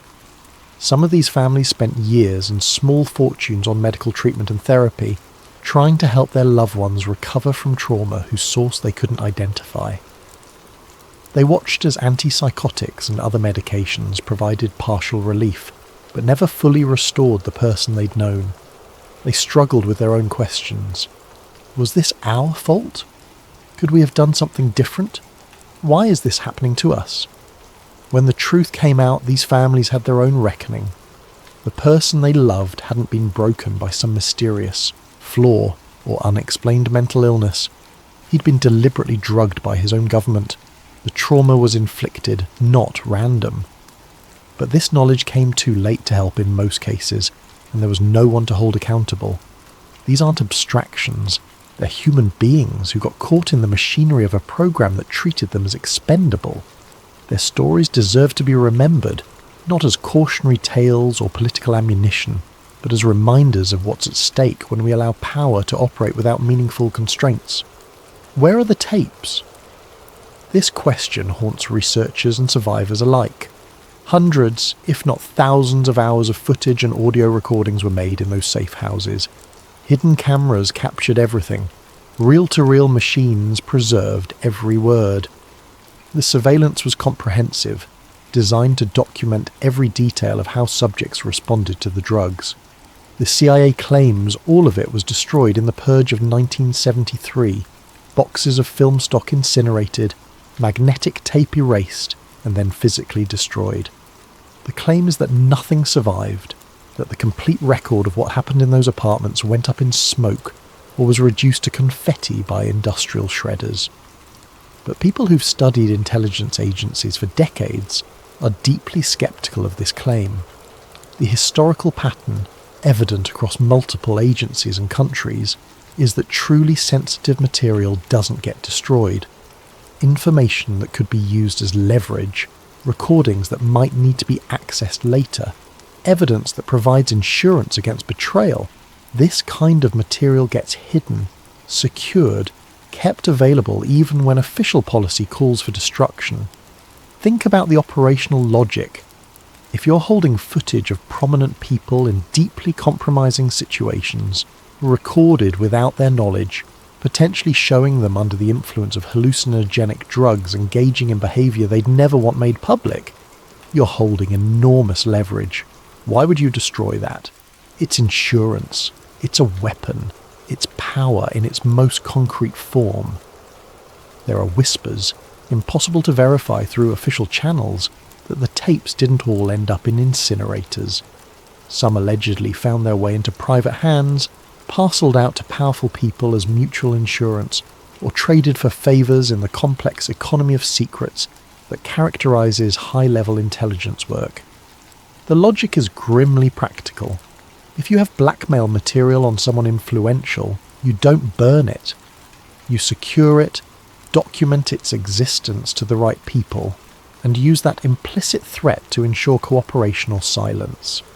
There are theories that copies exist in foreign intelligence archives. If any of the people involved in Operation Midnight Climax were recruited by the KGB or other foreign intelligence services, and given the moral flexibility of those involved, this doesn't seem far-fetched. The safe house recordings would have been invaluable. Proof of American intelligence agencies running brothels on domestic soil, drugging citizens, potentially blackmailing officials. That's propaganda gold plus operational intelligence plus blackmail material, all rolled into one package. Nobody knows for sure. The CIA isn't talking beyond its official statement that the materials were destroyed. The people who might know, White, Gottlieb, the agents who worked in the safe houses, are dead or have maintained decades of silence that's unlikely to break now. Foreign intelligence services, if they have anything, certainly aren't sharing. But somewhere, possibly, those recordings still exist.